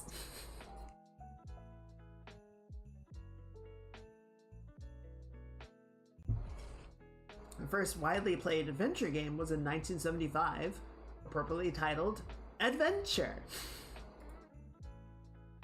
And then in 77, inspired by Adventure, a group of students at MIT wrote a game called Zork. It became quite popular on the ARPANET and was ported under the game Dungeon to Fortran by a programmer in 1978. Okay, so long story short, we have been messing with some form of MMO adventure games for about 50 years, which honestly is way longer than I expected. I feel like what we sort of recognize as being MMORPGs was like the early 90s. Yeah, first commercial MMORPG, although what constitutes massive requires qualification when discussing mid-1980s mainframes, was Island of Kisame, designed by Kelton Finn and John Taylor. This roguelike game became available in '85 for $12 per hour. via the CompuServe online service and supported up to 100 players. So that's fun. Okay, so yeah, if we want to be kind of generous, we'll say almost exactly 40 years. So for 40 years, there has been a subset of games which had a sense of persistence, a sense of adventuring or playing within a continual world, right? And then you started to get games like Ultima and EverQuest and RuneScape, you know, other games that were sort of jumping in and building out more involved, dynamic online worlds that players could log into and persistently play. And for one reason or another, would want to keep coming back to.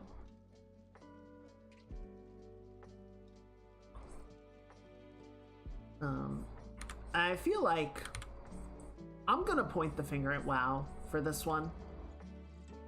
Not because of a specific thing, right? Like, WoW was continuing in the trend of MMORPGs, right? I don't think they necessarily did anything particularly wrong in this case, right? Again, in 1985, you were paying $12 an hour to play, not $15 a month.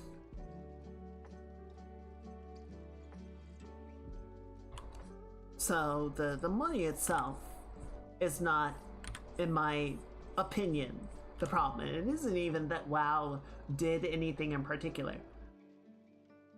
The thing is that so much of the wider industry looked at the millions of players that were playing WoW consecutively, each of them paying $15 a month. It was like, holy shit, Blizzard is making like the budget of a video game every month. They're making stupid amounts of money. They are making insane revenue off of this game, right? Which is part of why we got the MMO craze. We got so many people making WoW clones and whatever MMOs with whatever license they could get their hands on. And most of them were shit. You know, some of them stuck around, some of them became their own things, but a lot of them just kind of lived very brief lives and fizzled out.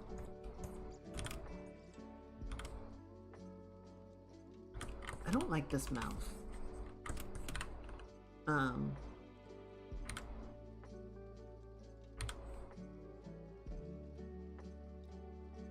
That's a bit better.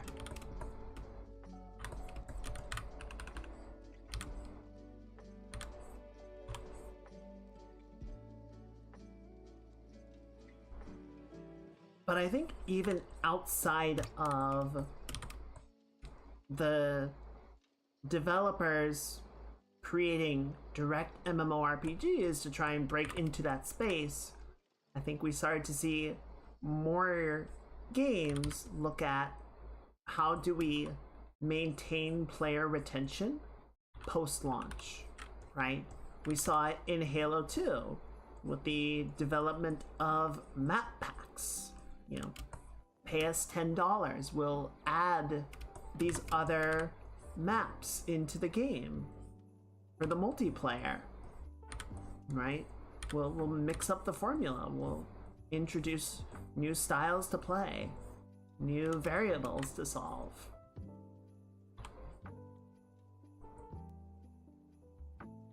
And then, of course, this sort of culminated with the Battle Pass.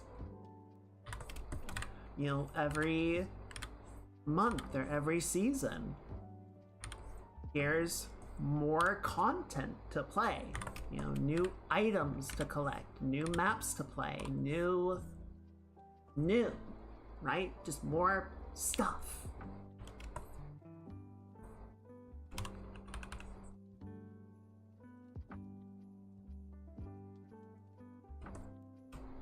You know, on the front, but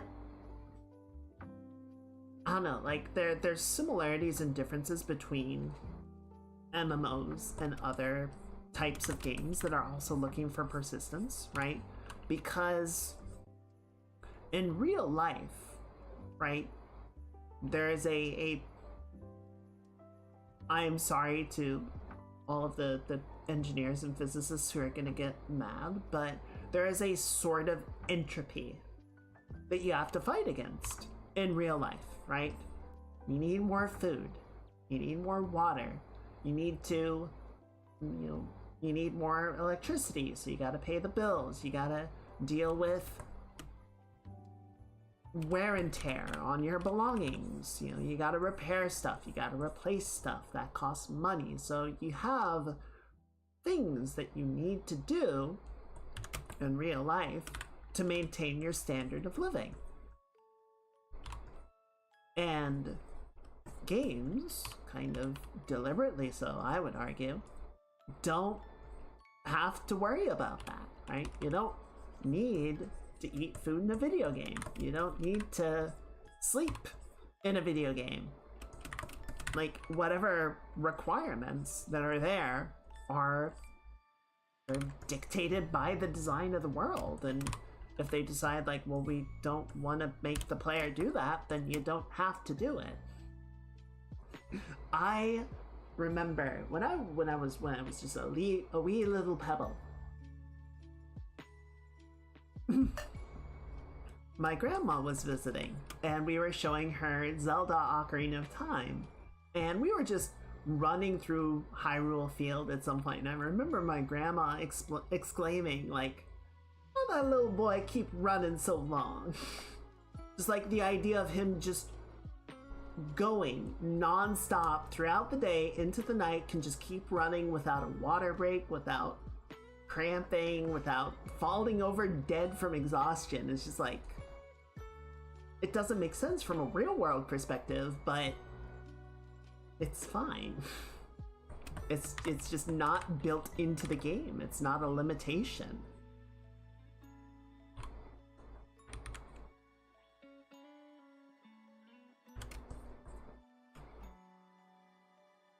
But when you don't have those natural, what's the term that they use sometimes when talking about this? It's not, I guess it's sinks. Yeah, it sinks. Those resource sinks. Buying one sandwich in real life isn't gonna set you up for life, right? You're not good. You gotta get more food. You gotta buy more food, which means you need more money week over week, day over day. Whereas in video games, it's like, yeah, I've got enough health potions to last me all the way to the end of the experience, or whatever the case may be. But if you're not draining the players of their resources at a essentially one-to-one rate at which they get them, eventually they essentially run out of shit to do, right? They have all the gear they need to perform the challenges that they want to perform. They have all of the money to upkeep whatever the cost may be, right? Like in Final Fantasy XIV, there was no tax for owning a house, right? There was no property tax. You had to pay to get the property. You had to pay to build the house. But once you owned it, the only tax, quote unquote, was that you had to enter the house once every 40 days, right? If the system detected that the house was abandoned, that nobody was making use of it, it would foreclose on the house, and it would go back onto the market for someone to buy and actually make use of, which is fair. It's artificial scarcity, but fine, whatever.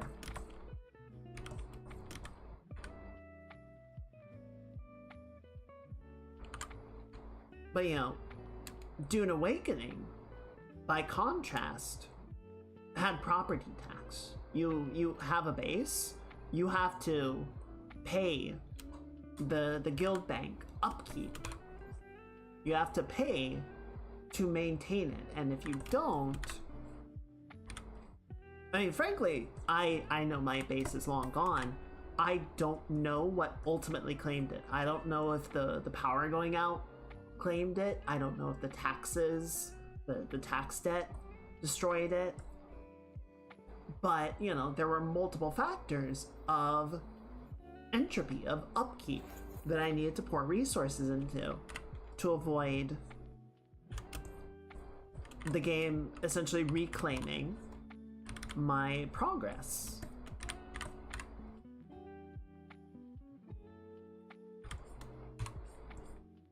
No Man's Sky, by comparison, doesn't have this, right? There's no cost to logging out for 18 months and coming back. Your character will be exactly where you left it.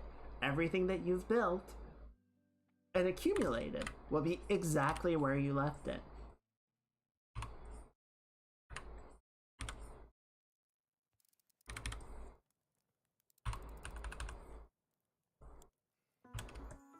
Which is definitely a more comfortable experience, right? I certainly don't like having to worry about the well-being of my game progress when I'm not playing the damn game. But at the same time, I recognize, like, with games like Final Fantasy, if you're not introducing a form of scarcity, if you're not introducing resource entropy or resource decay or sufficient sinks, then you kind of run out of things to do because you kind of did all of it. Elite has this problem that there are resource costs, right? You have to refuel, you have to rearm, you have to repair. If you own a fleet carrier, you do need to pay upkeep on that. But, if you're just, like, cruising at a station, you don't need to pay, like, port fees to have your ship stocked. There's no long-term cost or consequence for leaving a ship at a given location for as long as it pleases you. Which is good. But then you also have players that have trillions of credits and nothing to spend them on. And they're just like, what do I do? What do I do with all of this accumulated wealth?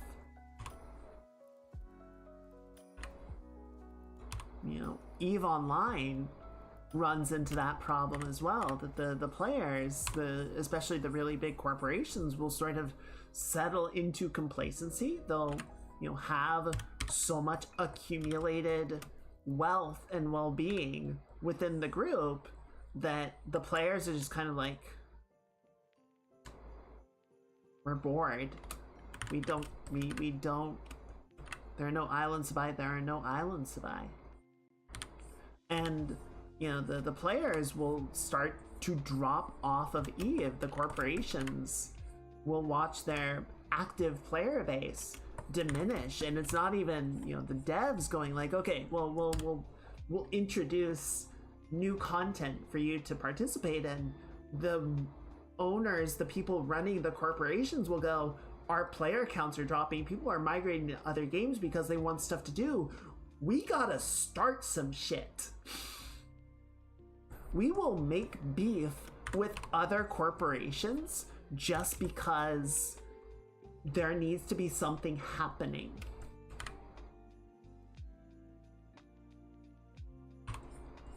Because if there's not, the players just are like, why be here?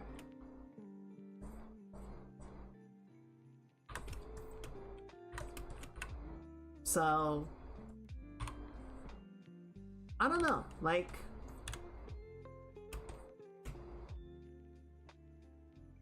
as with all of these things, I don't think there is a one-size-fits-all solution, right?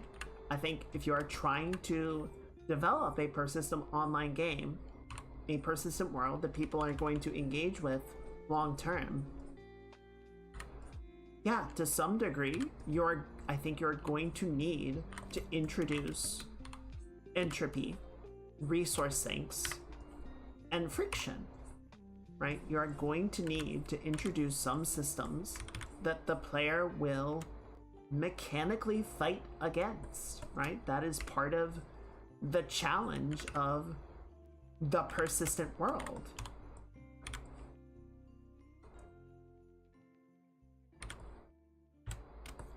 You know, I think the plan as written for Star Citizen is an interesting one. You know, the current state of engineering and everything is that components will have a health pool, right?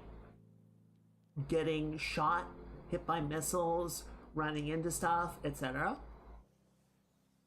will drain the health pool. Dune does a similar thing, actually. They just do it in a single health bar way.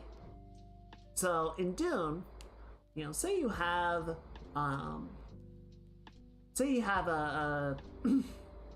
shit, I'm blanking on the name of the sword. Say you've got a sword that you really like, right? Or you've got a dart gun that you like.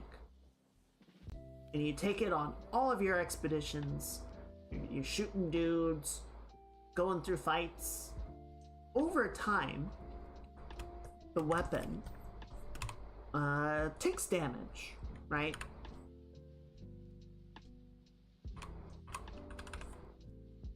And you can spend a little bit of resources, and repair it back up. But every time you do, the max durability diminishes. So eventually, it will degrade to a point where it cannot be repaired.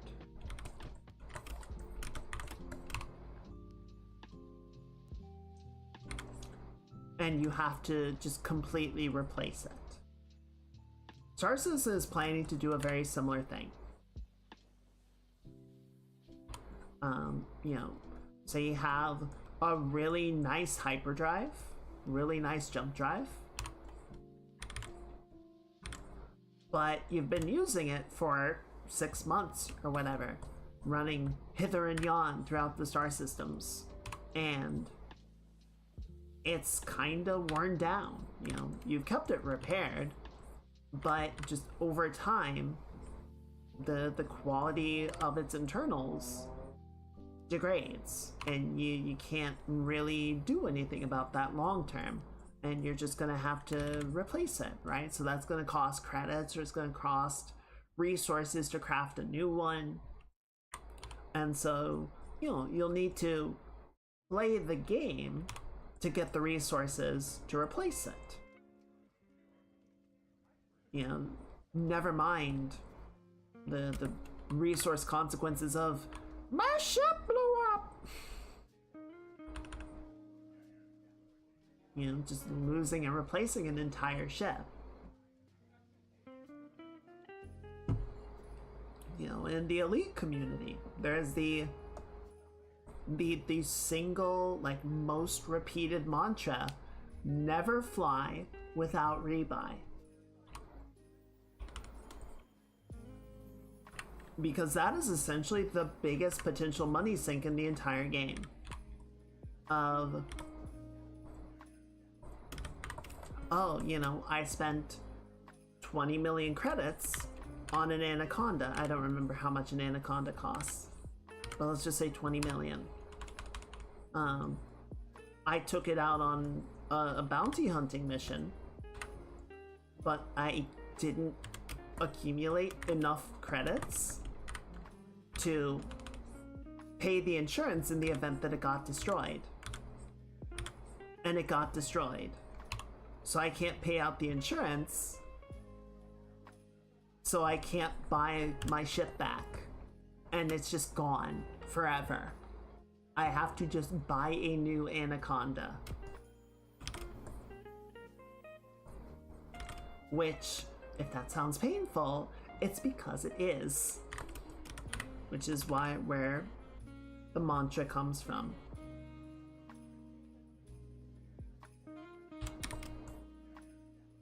So, they have that potential that if you're not careful, if you're not minding your financials well, yes, you have the possibility of paying through the nose.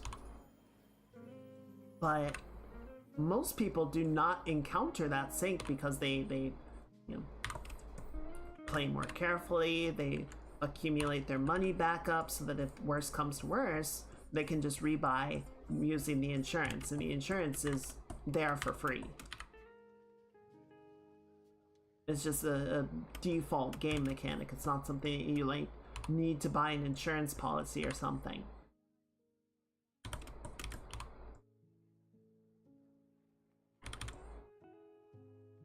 And again, this is all very nice, right? It is low friction. It allows for fast turnarounds. You pay the insurance, you get all of your modules back, you get all your weapons back, everything's hunky-dory, and that's great.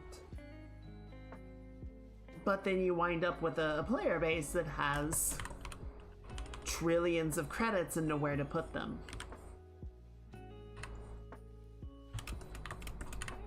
Which is frankly not a great place to be for the health of the community. It's kind of a good thing that there isn't there. I think with the latest updates to group play and social mechanics and social functionality, I think there is some level of player trading, but it's still pretty minimal, which is good because if it were fully unlocked, nobody would be making any trades that were for less than millions of credits.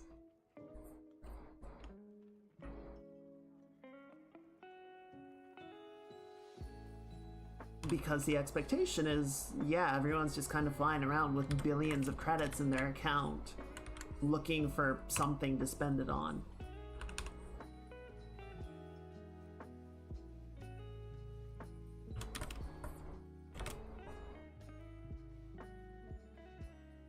With all these drawings, I've not included the halo. Every time with this shit,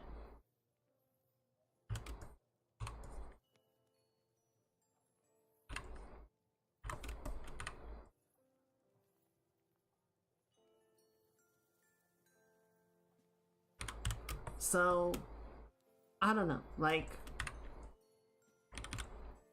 again, I think the first thing that I would ask any developer or publisher is, what are you sort of expecting to get out of making a persistent game? And are you ready to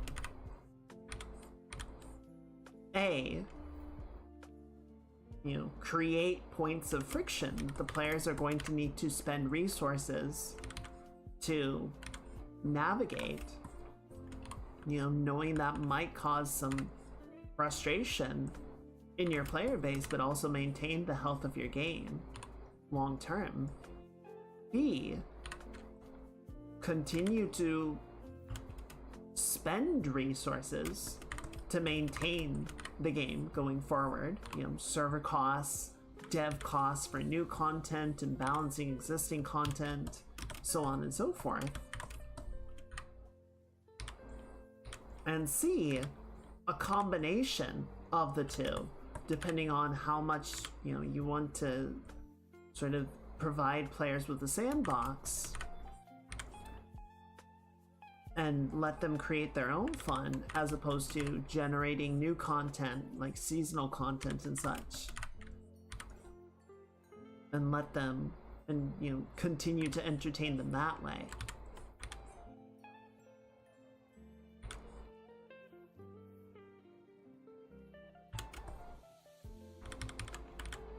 Man, I really fucked the perspective on that, didn't I? There we go.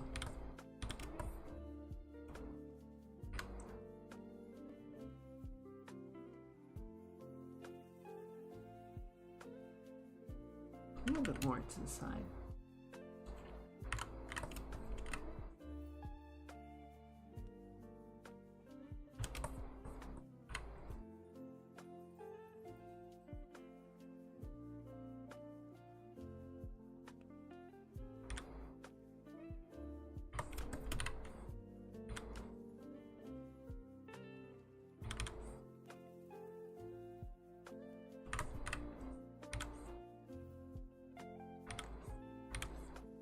I think there's probably, especially back in like 2005, I think there was no shortage of devs, of developers and publishers that were sort of looking at the success of World of Warcraft and the advent of modern online gaming and stuff like Halo 2,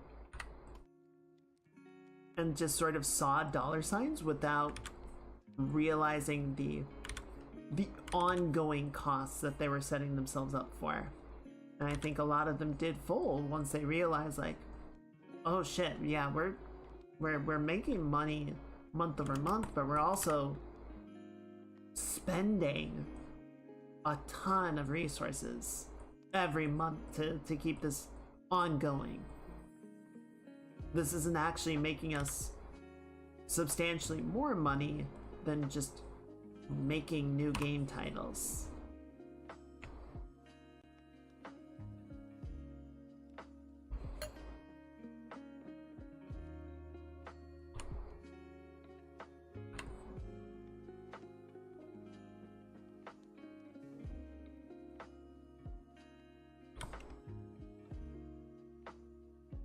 Okay.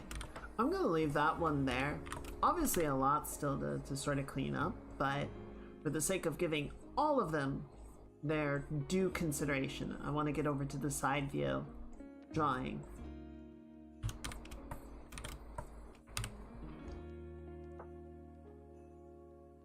Now the question is, which side view do we want to play with? Because I feel like both of them have some interest.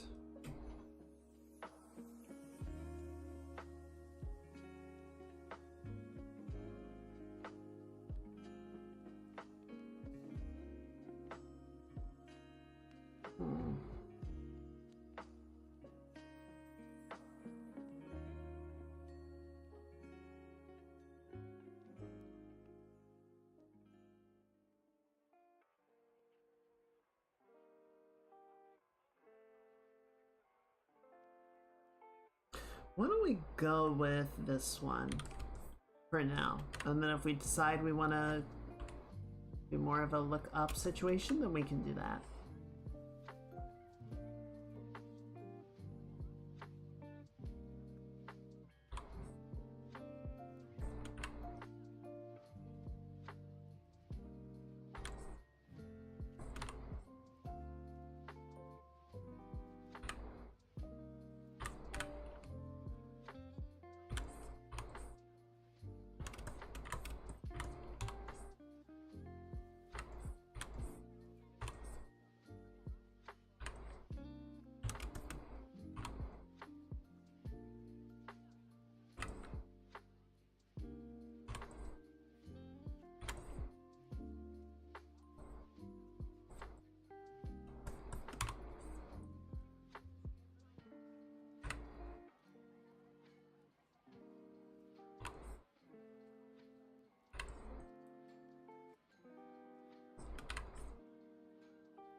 I don't know. I do think for some people, right?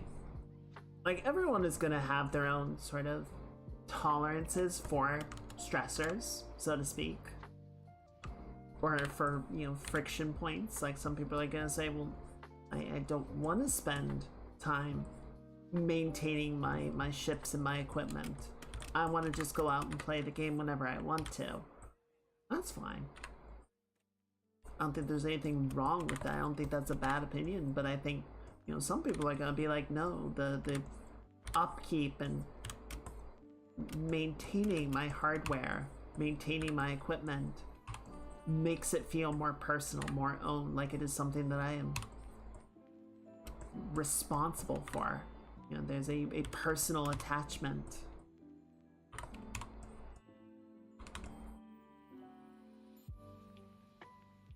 In getting this piece of equipment and tuning it just the way that I want it to, getting the right attachments, the right components, and then maintaining it long term.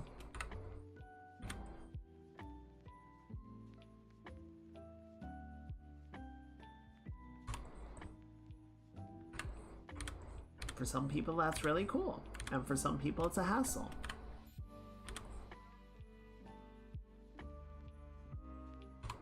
And I think they can both be right. But of course, this is the internet, and that's not allowed.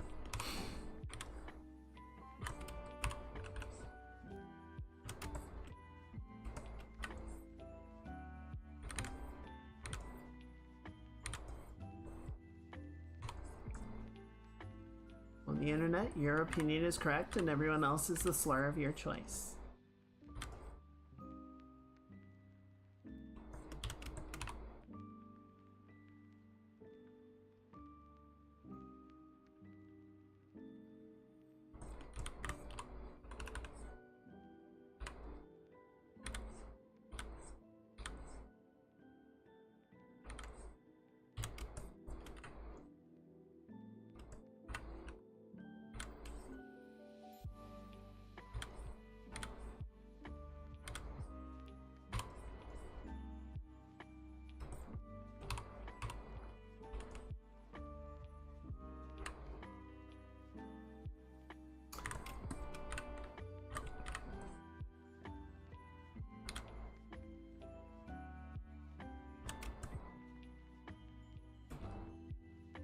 So you guys, I think we talked about it. You guys have seen the shitstorm with Micron ducking out of consumer retail and going into enterprise and AI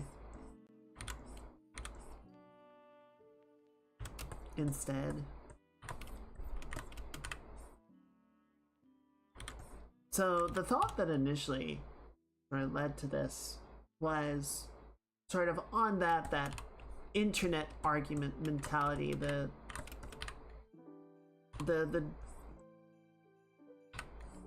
camp creation that people will make, the fervent dedication to their teams, their brands, the things that they like and support.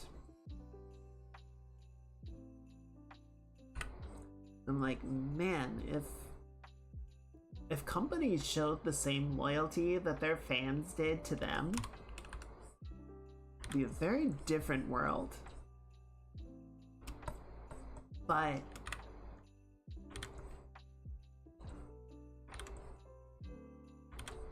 see, the thing that I'm struggling to decide on, or sort of come to some sort of conclusion on, if Micron saw all of this negative backlash, right? They saw the anger, the frustration, and they were like, okay, we're sorry, we understand, we let you guys down, we're gonna backpedal, we're gonna walk it back, we will continue to sell, oh, excuse me, we will continue to sell consumer grade components for people to buy. I'm trying to decide if I would accept that. I feel like there's a betrayal of trust that happened with the initial announcement, such that even if they tried to walk it back and make things right, like, would that be acceptable? Or is it just kind of too late?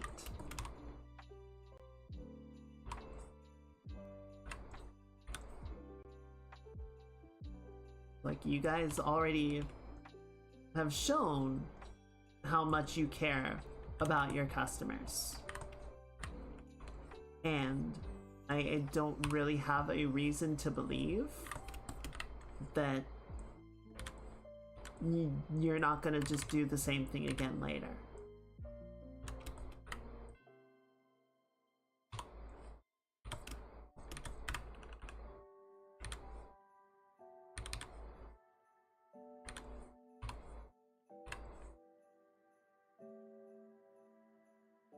I don't know. I don't know if there's... I don't know if there's a space for them to come back to, or if they just kind of already burned the field.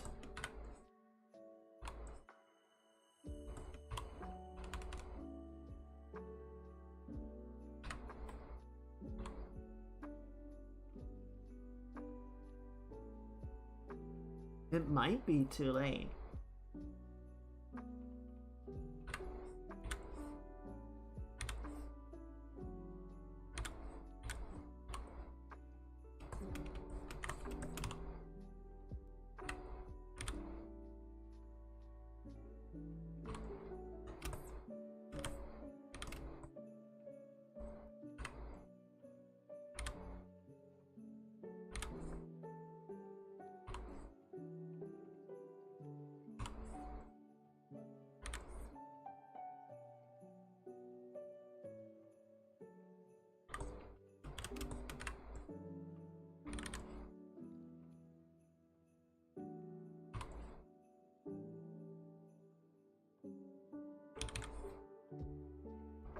There is.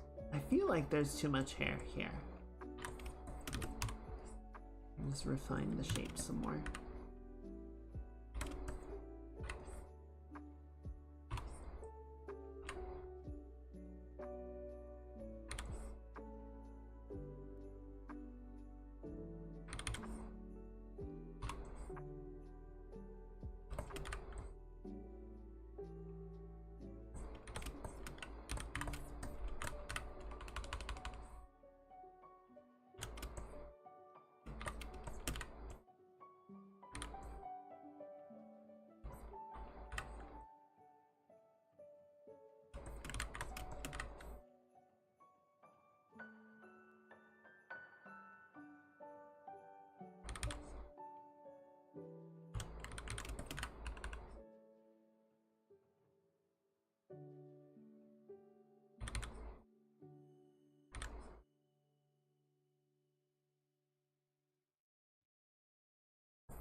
There we go.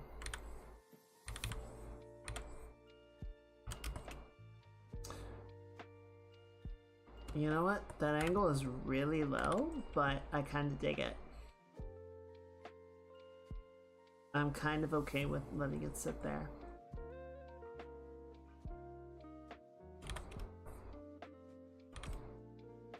There we go.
What is going on with that?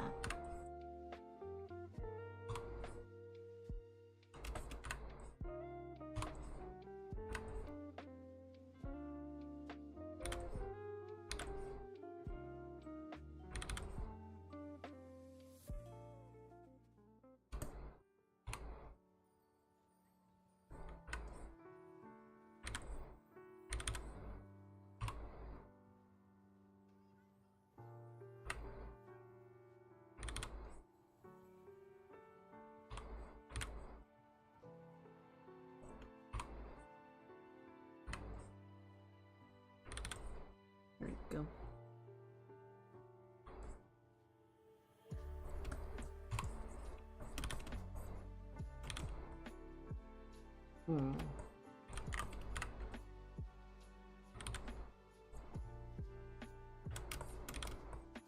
Okay, I want to slide the head a little bit forward. I feel like it's just sitting a bit too lollipop on the neck. I just want to do something like that.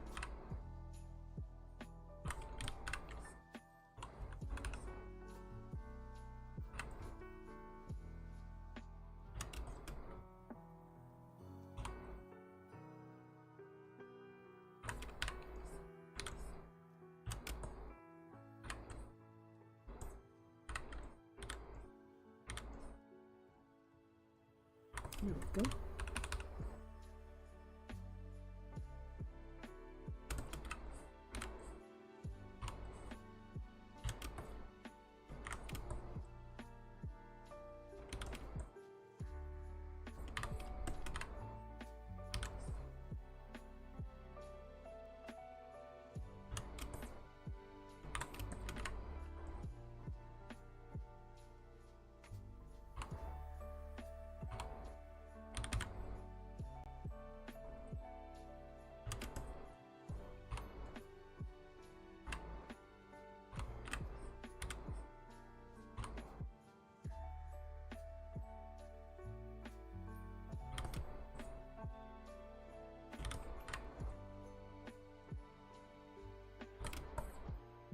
You know, at the end of all this, I still am no closer to deciding on which one to go with.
Yeah, I think I like the looking down angle more than I like the looking up for the side profile. I'm gonna cut this back a little bit, right? So it's a bit flatter along the bottom. Something more like this. And then just bring the head down a little bit. There you go. Not that far. There we go. Got a fairly long neck, not that long.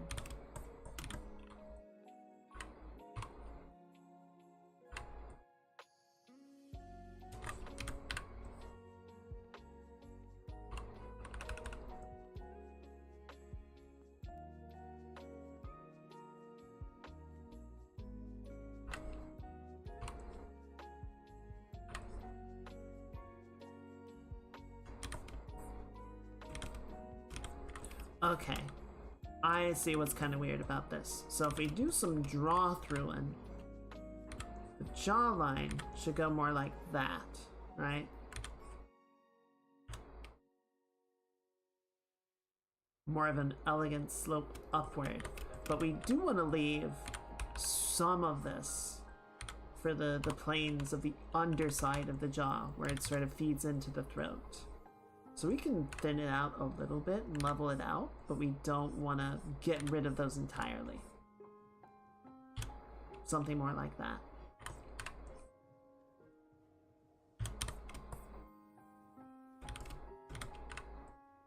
That's sort of the outward shape of the head. I'm just gonna pull the nostril back a teensy bit. Okay. So, you now have the side sketch, the 3/4 sketch, and the front sketch. And I feel like we're in the same position of like, each one has its own merit. Each one has its own strengths that I quite like. And I don't know which one I want to work with.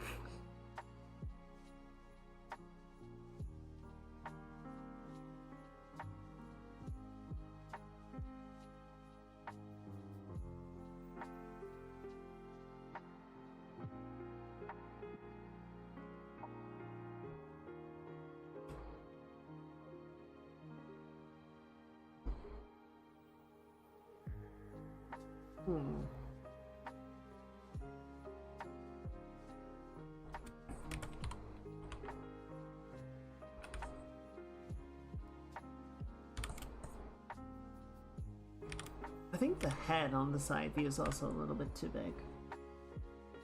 Maybe we can raise it back up. We just need to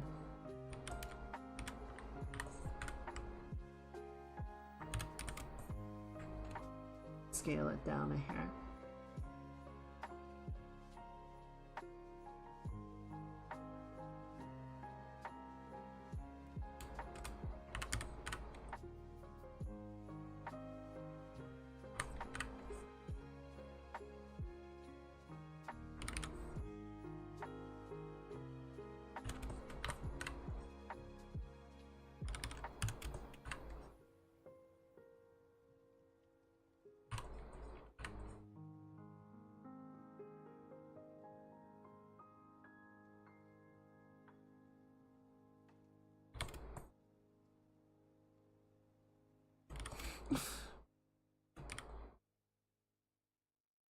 Yeah, I get what you mean.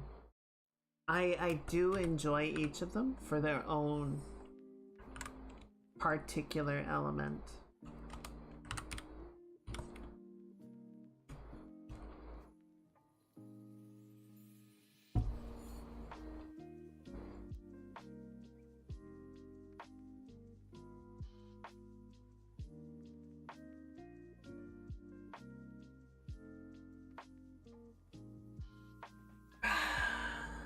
This is such a weird feeling to be like, I don't know. Okay, so here's I guess here's the thing. Here's a thought, if you will. A lot of times when I try and do a drawing, right, I try to make each one distinct, right? I want to explore different ideas, have each one tell a story. I don't typically like or try to do like multiple iterations on the same thought. You know? Some artists will do that. Some artists will be like, I'm gonna do a portrait of this character or this still life, and I'm gonna render it 6 times with different angles or different times of day or different lighting scenarios. right? But it's going to be the same thing multiple times and just iterate on the idea each time, right? Each one has a slightly different feel, a slightly different mode, a little bit of practice. So I guess the question, right? Like I'm sitting here trying to decide, like, okay, if we have to pare this down to one, and that is going to be the version that we see to completion, which one are we going to do? And I'm kind of wondering, do we have to do that? Would it be okay to just kind of make a series of these? Right? And just kind of be like, yeah, we're just gonna have each of these in its own shot at its own angle. And it'll just give us the opportunity to sort of practice the character in the round and maybe do different lighting scenarios and just capture all the versions of the idea. Honestly, that might be fine. That might be an okay thing to do. There's nothing that says that we can't do that, you know?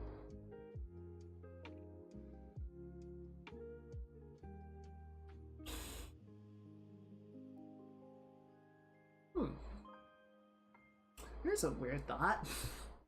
I don't know. I feel like I've been trying stuff this year, you know? We've had new lighting and rendering techniques. We've tried new compositions. You know, doing more work with like backgrounds and environments. Just trying to be more dynamic with posing and whatnot. So I don't know. Maybe it's okay. Maybe that is an okay thing to do.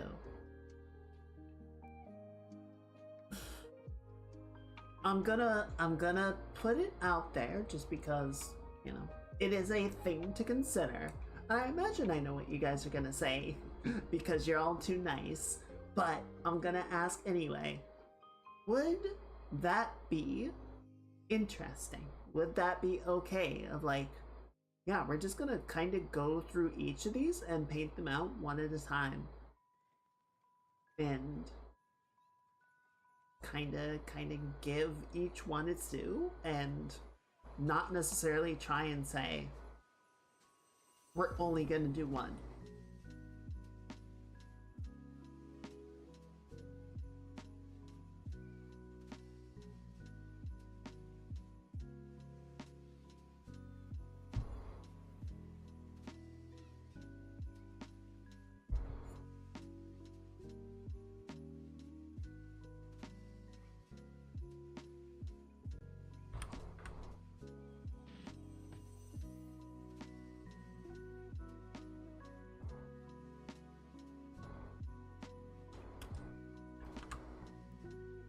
Is there a reason you couldn't do them all? I think a lot of it comes down to time.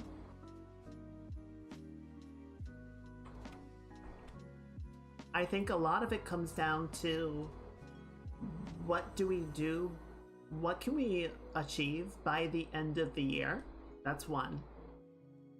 And two, sort of getting over that mental aversion to doing the same thing over and over again, right?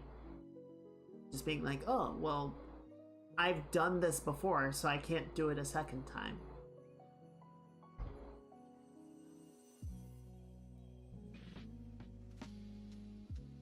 Which I get, it's silly, but I've got a lot of this to go through mentally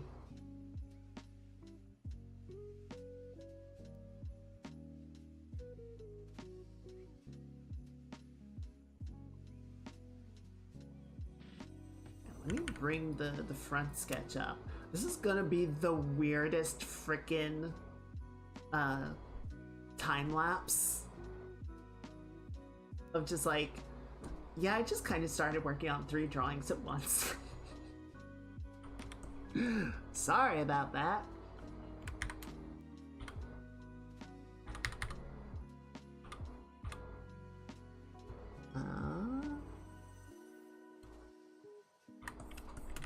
We're sort of talking about, I do want to get in here and set up the halo on the center drawing. I think the triangles are going to be completely hidden by the hand. So, to answer your question more directly, no. Aside from possible concerns about only getting 1 or 2 drawings done before the end of the year, no, there's nothing that actually restricts us from just doing all of them. It's mostly just mental blockers.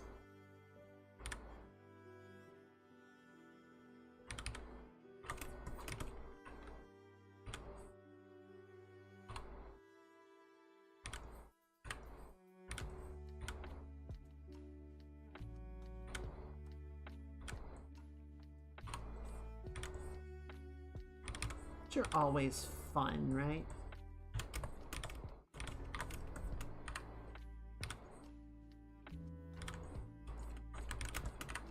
Why was always demanding we make choices? I want all the flavors of ice cream.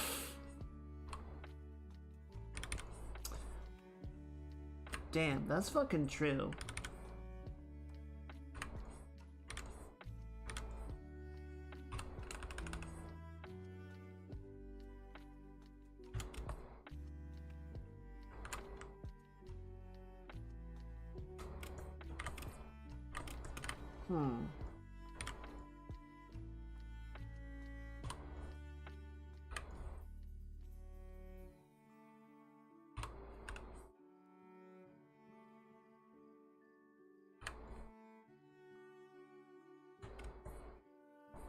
Okay, chat. Let's reframe the question then. Right? So, you know what? Fuck it. Yes. We're gonna do a second Halloween pass. We're gonna do a second Halloween situation. So, just to sort of refresh everybody on what I'm talking about. Oh, where did those go? Where did we do that? Did I put that in 20? I have different folders for different drawings, right? Here we go. Okay, so we did this a while back, right? We had a couple of different drawings, and we came up with these 2 sketches for Halloween last year. And sort of a similar situation, right? We were like, I like both of these. Both of these are really interesting and really fun. So, and we ended up doing both of them, right? It was just a... Oh, shit.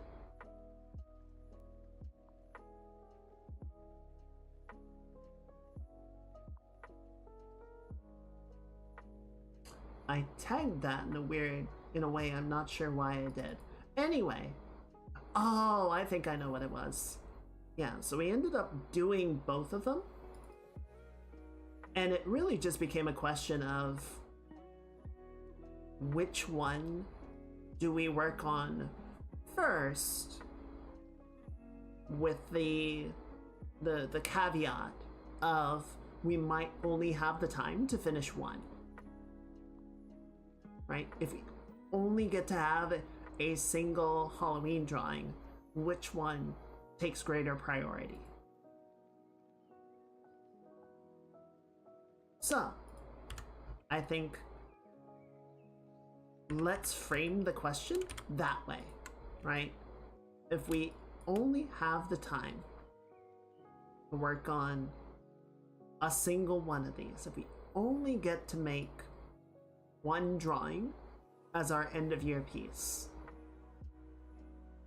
And then the other two will have to wait until next year. Which of them do you think we should go with first?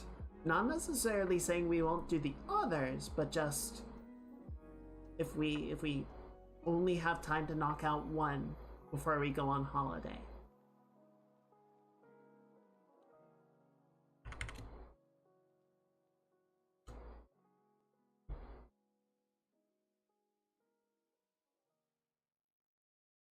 For the 3/4. Okay.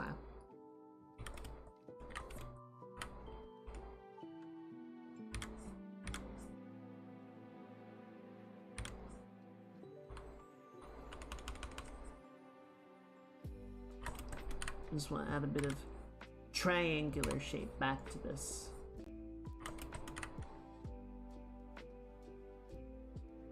All right.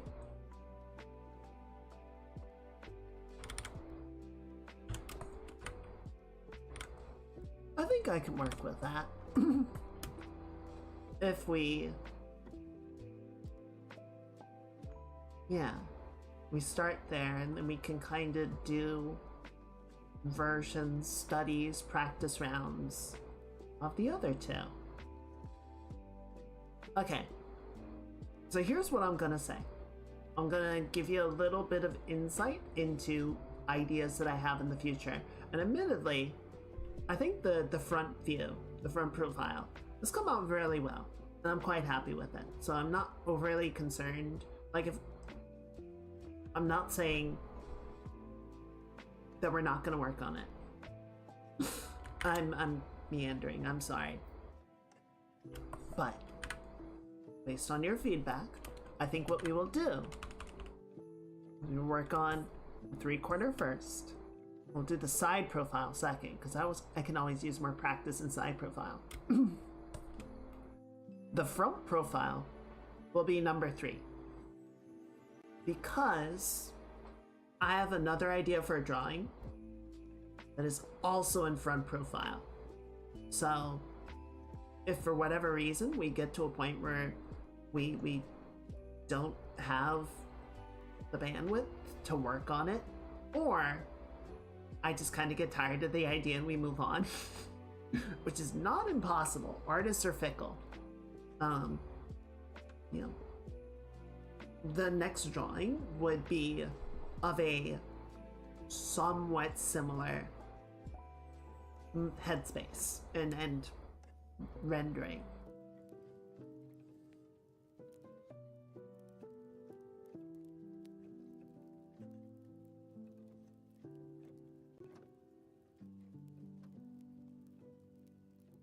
I think that works.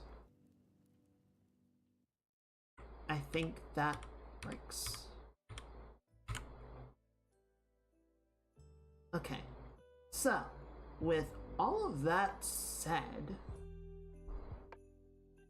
I need to save some copies of this.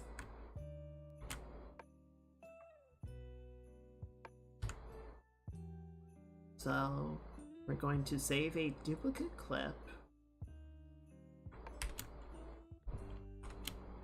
We're going to call this one 2.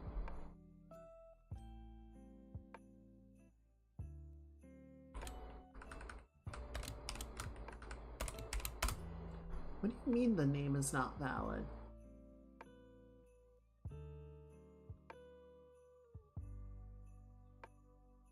Okay, hang on. I'm gonna do this manually because you're being dumb about it. I'm just gonna copy it in Windows.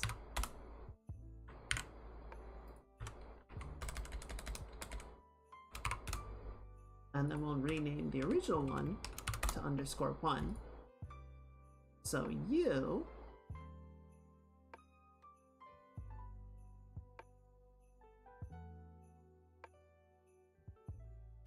will delete. Let's just make sure that the time lapse is still working on it. Good. Okay, so you will get rid of that one, and this one, and that one, and you'll just be this.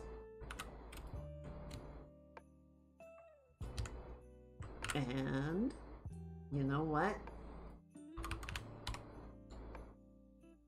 Not that big.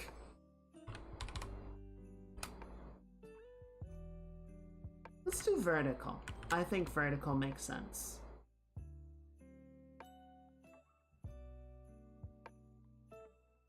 I think it kind of works that each canvas, right? Like the horizontal one or the side view.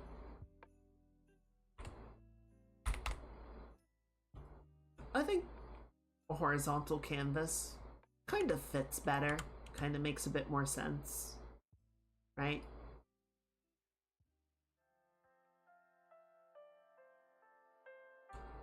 I don't know, there's more like lateral energy with it.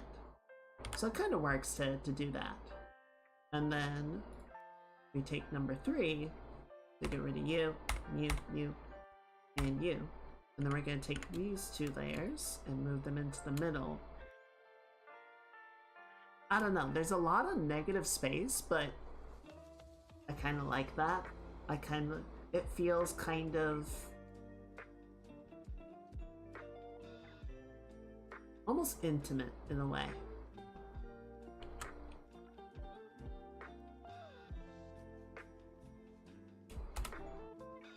I think kind of to that end, I want to shrink this back down a little bit just so that there's a nice like negative space framing. I don't want them taking up the entire canvas, if that makes sense.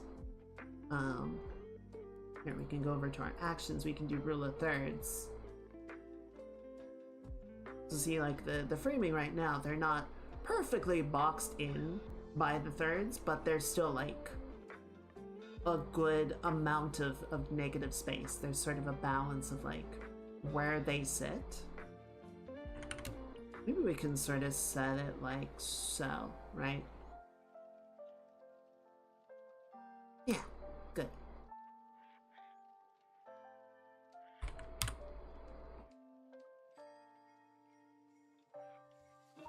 Okay, so we'll start with this one, and then we will work on this one, and then we will work on this one, and probably we'll make it all the way through each of them. I compared to last year, where I really wanted to, go ham with the background and really try and like get that particular look and feel.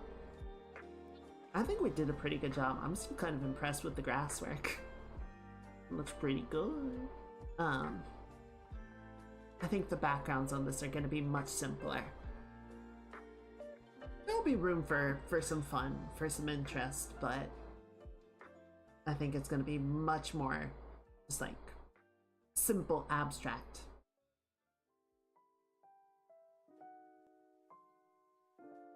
Okay, so let's just take a little bit more time. We got a little bit more left of the stream.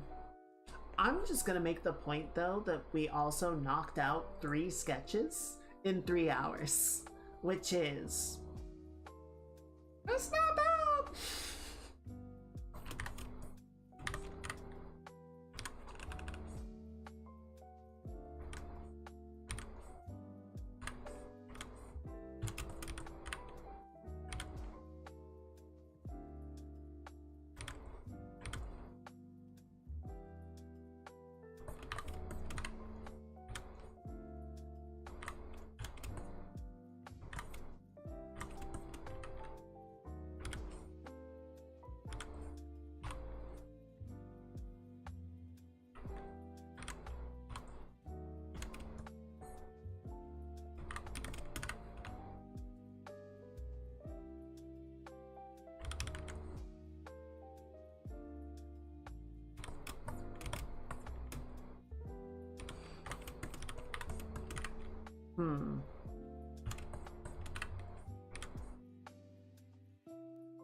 You know, I'm thinking about it because we got.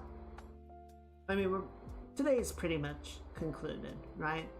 So we've got three days next week, 3 days the week after, and then we've got the stream on the 22nd, which will be a long stream.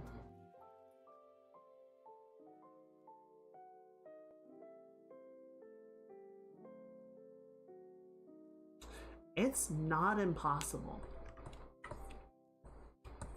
It's gonna be a push. It's gonna be a really serious push if you want to try and get all 3 of these done before the end of the year. But it's not out of the realm of feasibility.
I think we can do it.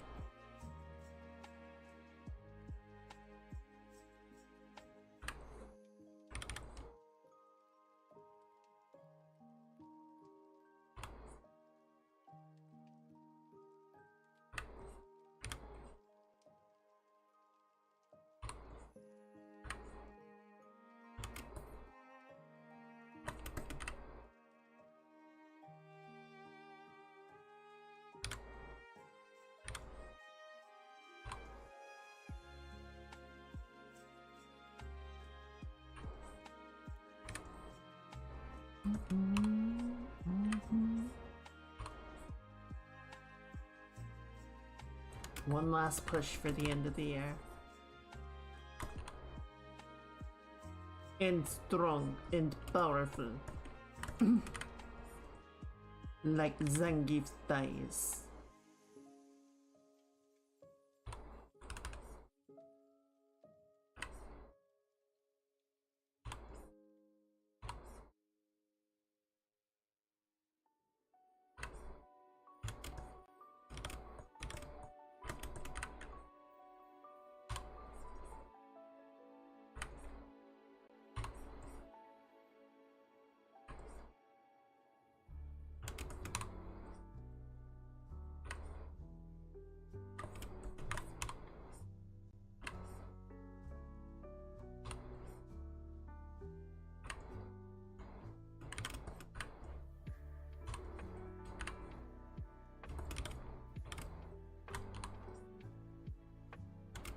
Okay, and then what did I do here? Okay, so there's like a square tile.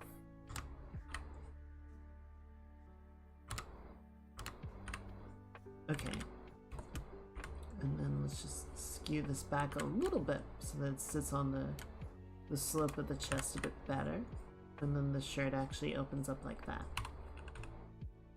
Not right above the gem, but a little bit higher. Right underneath the collar, basically.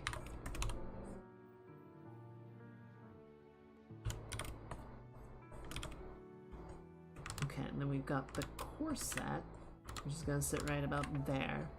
It's gonna tie like so. Right, so you got a little bit of that bunching in and out effect going on. Nice, nice.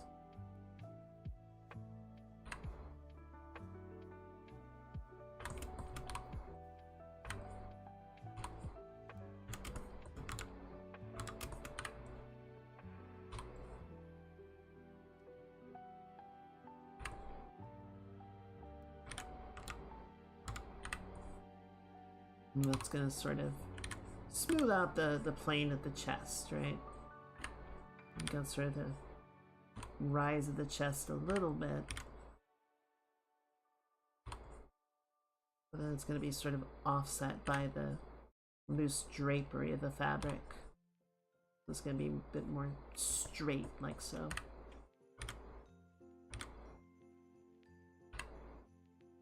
Maybe not quite that much, right? We can bring it in a little bit.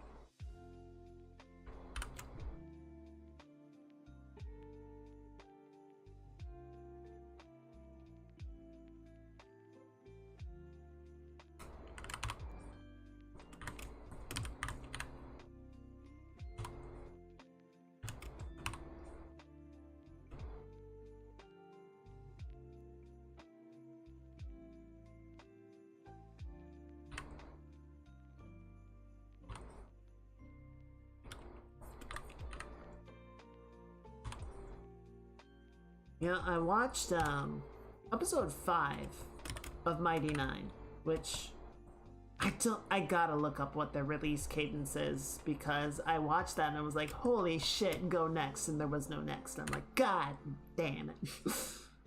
Really good episode though. I can imagine there are probably some Mighty Nine fans that might be getting a little frustrated by the show, just because it does feel like they're making some pretty dramatic changes. Perhaps some for brevity, some for better cohesion.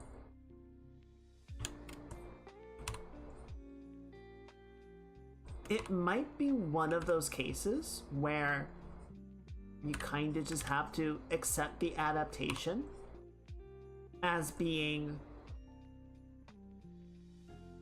distinct from the source material, right?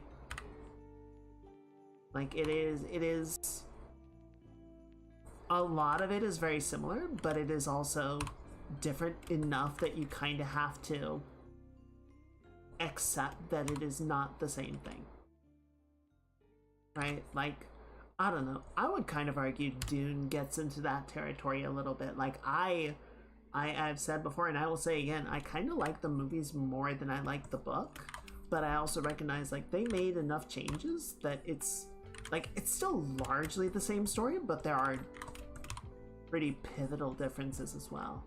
Yeah, and I don't think they've gotten quite to that point, but like what happened in episode 5, I don't know where that existed in the tabletop. I never got to it. Like, kind of like I predicted, a lot of the stuff that immediately follows the introductory events, they seem to have just completely skipped.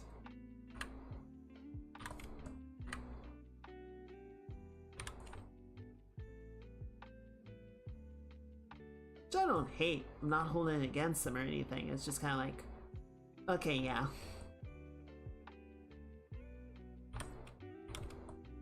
You know, it's just different.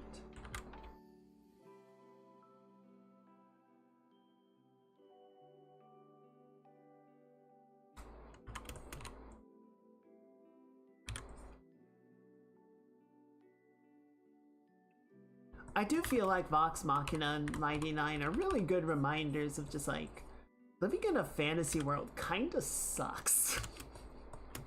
He's like, man, I just wanted to go to the carnival and have a good evening.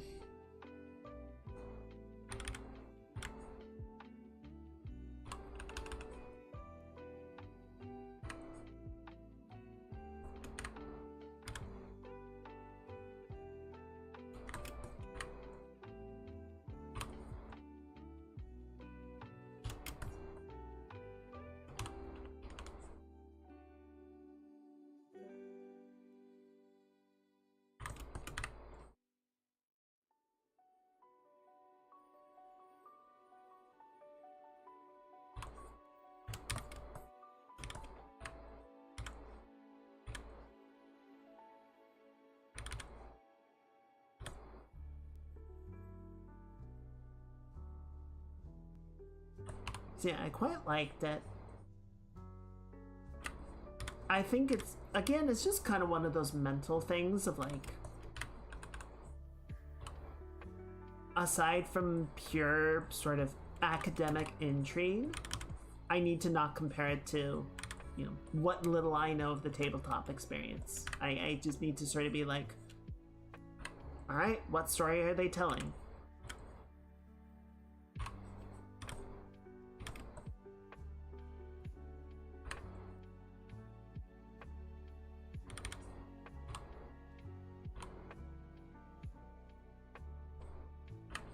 Yeah, if I expect it to be just a one-to-one adaptation, quite evidently, I'm going to be disappointed.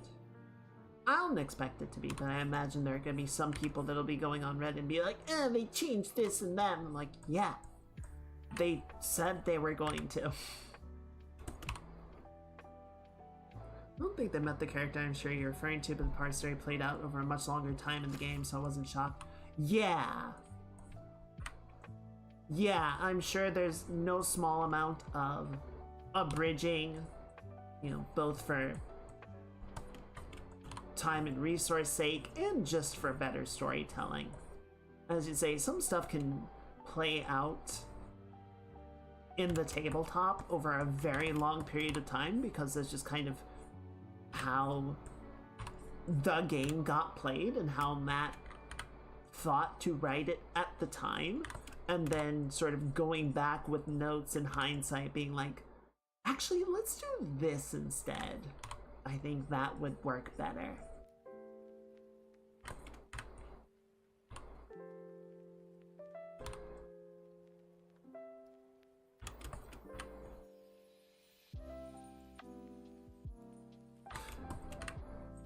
They sure the fuck do. Yeah, a D&D campaign can go basically as long as you can continue to get people to clear their schedules for it.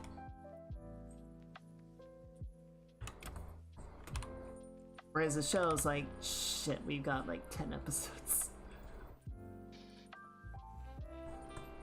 Maybe less. It depends on what we could get the contract.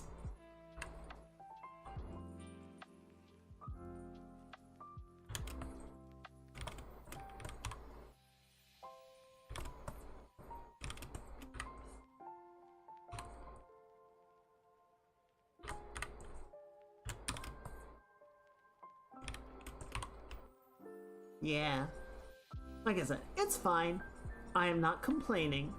I am merely observing. I am stating observations.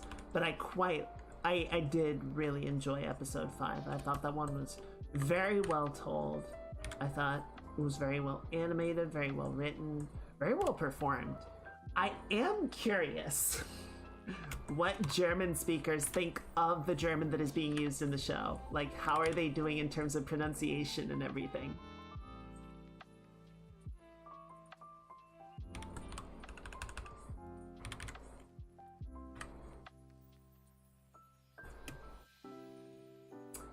Yeah, well, okay, so the mechanics of D&D are always a limiting factor. They are always boring, right? Because from a game design standpoint, yeah, you can't just have people causing firestorms at a whim, at low level, right? It would be chaos. It would be untenable.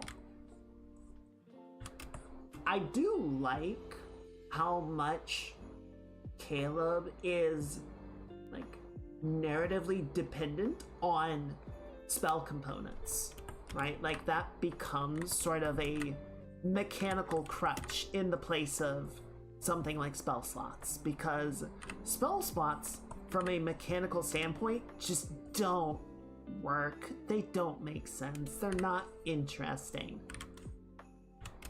But then this sort of becomes a limiting factor of like, here is, you know, driving motivation and finding the materials to summon is familiar. It becomes a mechanical limitation of, oh, he can only do so many spells within a set period of time, because he literally burns through his materials to do it. it becomes really interesting to I'm gonna talk a little bit more in specifics. So spoiler warning in 3, 2, 1. You know, the infusion by the Volstrucker becoming like a really interesting narrative hook of how they get around that limitation by literally carving magic into themselves.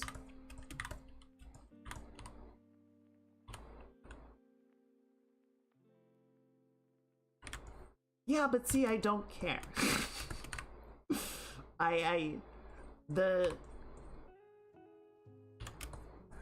Again, it's one of those narrative things where if you try and say like, oh, you shouldn't be able to do this, your 5th level spells, like, shut up.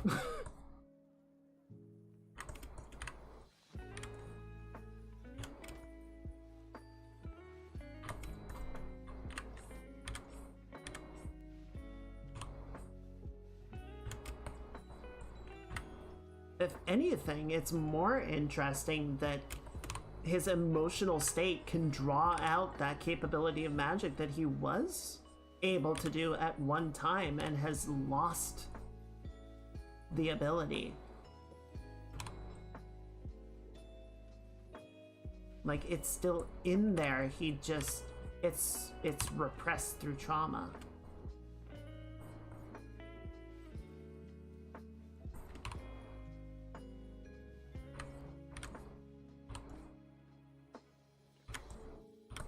Okay. Yeah, that's all the specifics that I will say. But yeah, I think all the characters are very interesting. There is a little bit of like, so are you guys gonna talk about shit? Because I feel like you're just sweeping a lot of your crimes under the rug here. Because you guys have actually done some crimes. So it would be nice to kind of have that come back and get paid off a little bit, but I don't know. We'll see if they do anything with it.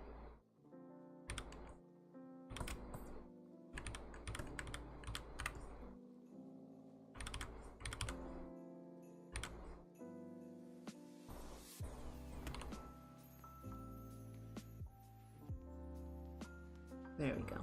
Just sharpen up that silhouette break of the cinching a little bit. I think works nicely.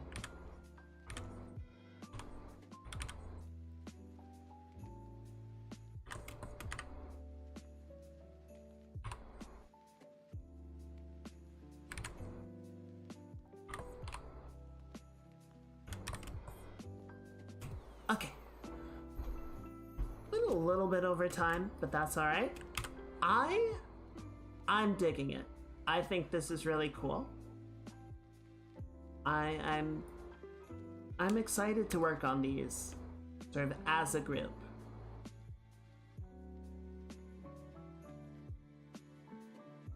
I'm gonna go ahead and close these out just to get a little more space in here, right?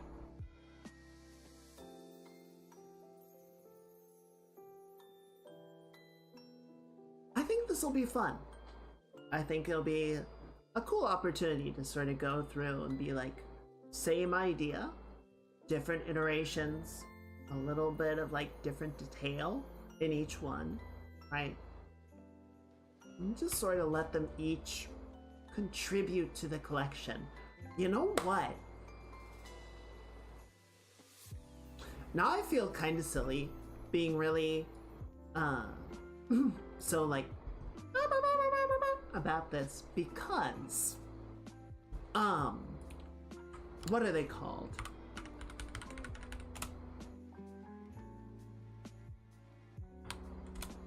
Oh no, not trypophobia.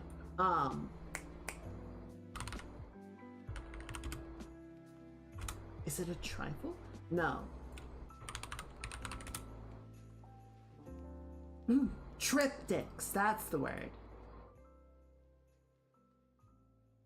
A triptych is a work of art, usually a panel painting, that is divided into 3 sections, or 3 carved panels that are hinged together and can be folded or shut to display. It is therefore a type of polyptych, the term for all multi-panel works. The middle panel is typically the largest and flanked by two smaller related works, although there are triptychs of equal sized panels. So, excuse me. So let me find, okay, well, a really famous one, which I'm sure all of you have seen at some point or another, is the Garden of Earthly Delights. Right? So the left panel is creation, the middle panel is paradiso, and the right panel is hell. But there are three paintings that all inform the collective, inform the whole. So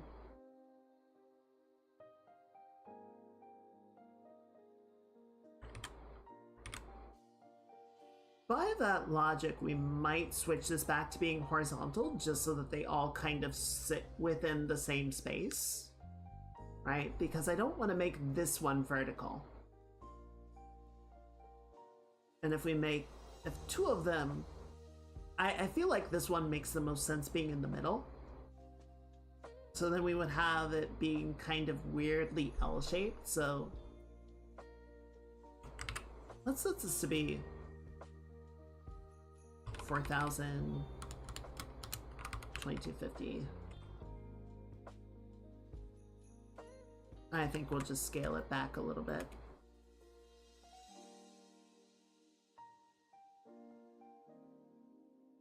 I mean, we kind of lose our rule of thirds idea, but I think if we're sort of looking at it as a triptych, it makes more sense to have them all sitting in the same space, filling the same space. At the very least, not having one of them being a weird outlier, you know? But then they would kind of sit like this.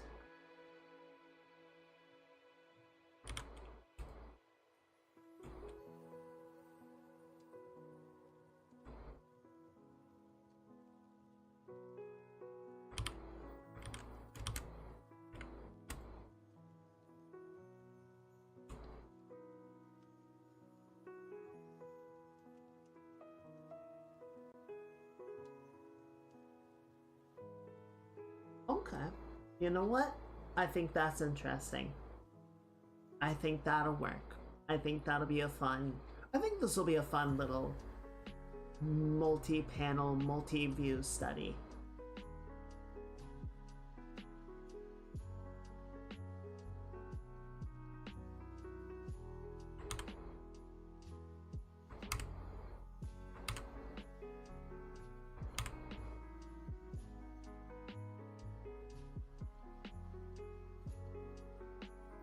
Alright. With all that said, it is time for us to wrap it up. So I'm gonna go ahead and shut down the YouTube VOD. Everyone say bye-bye to YouTube and wish them a good weekend. And I am gonna find somebody for us to raid. Yes.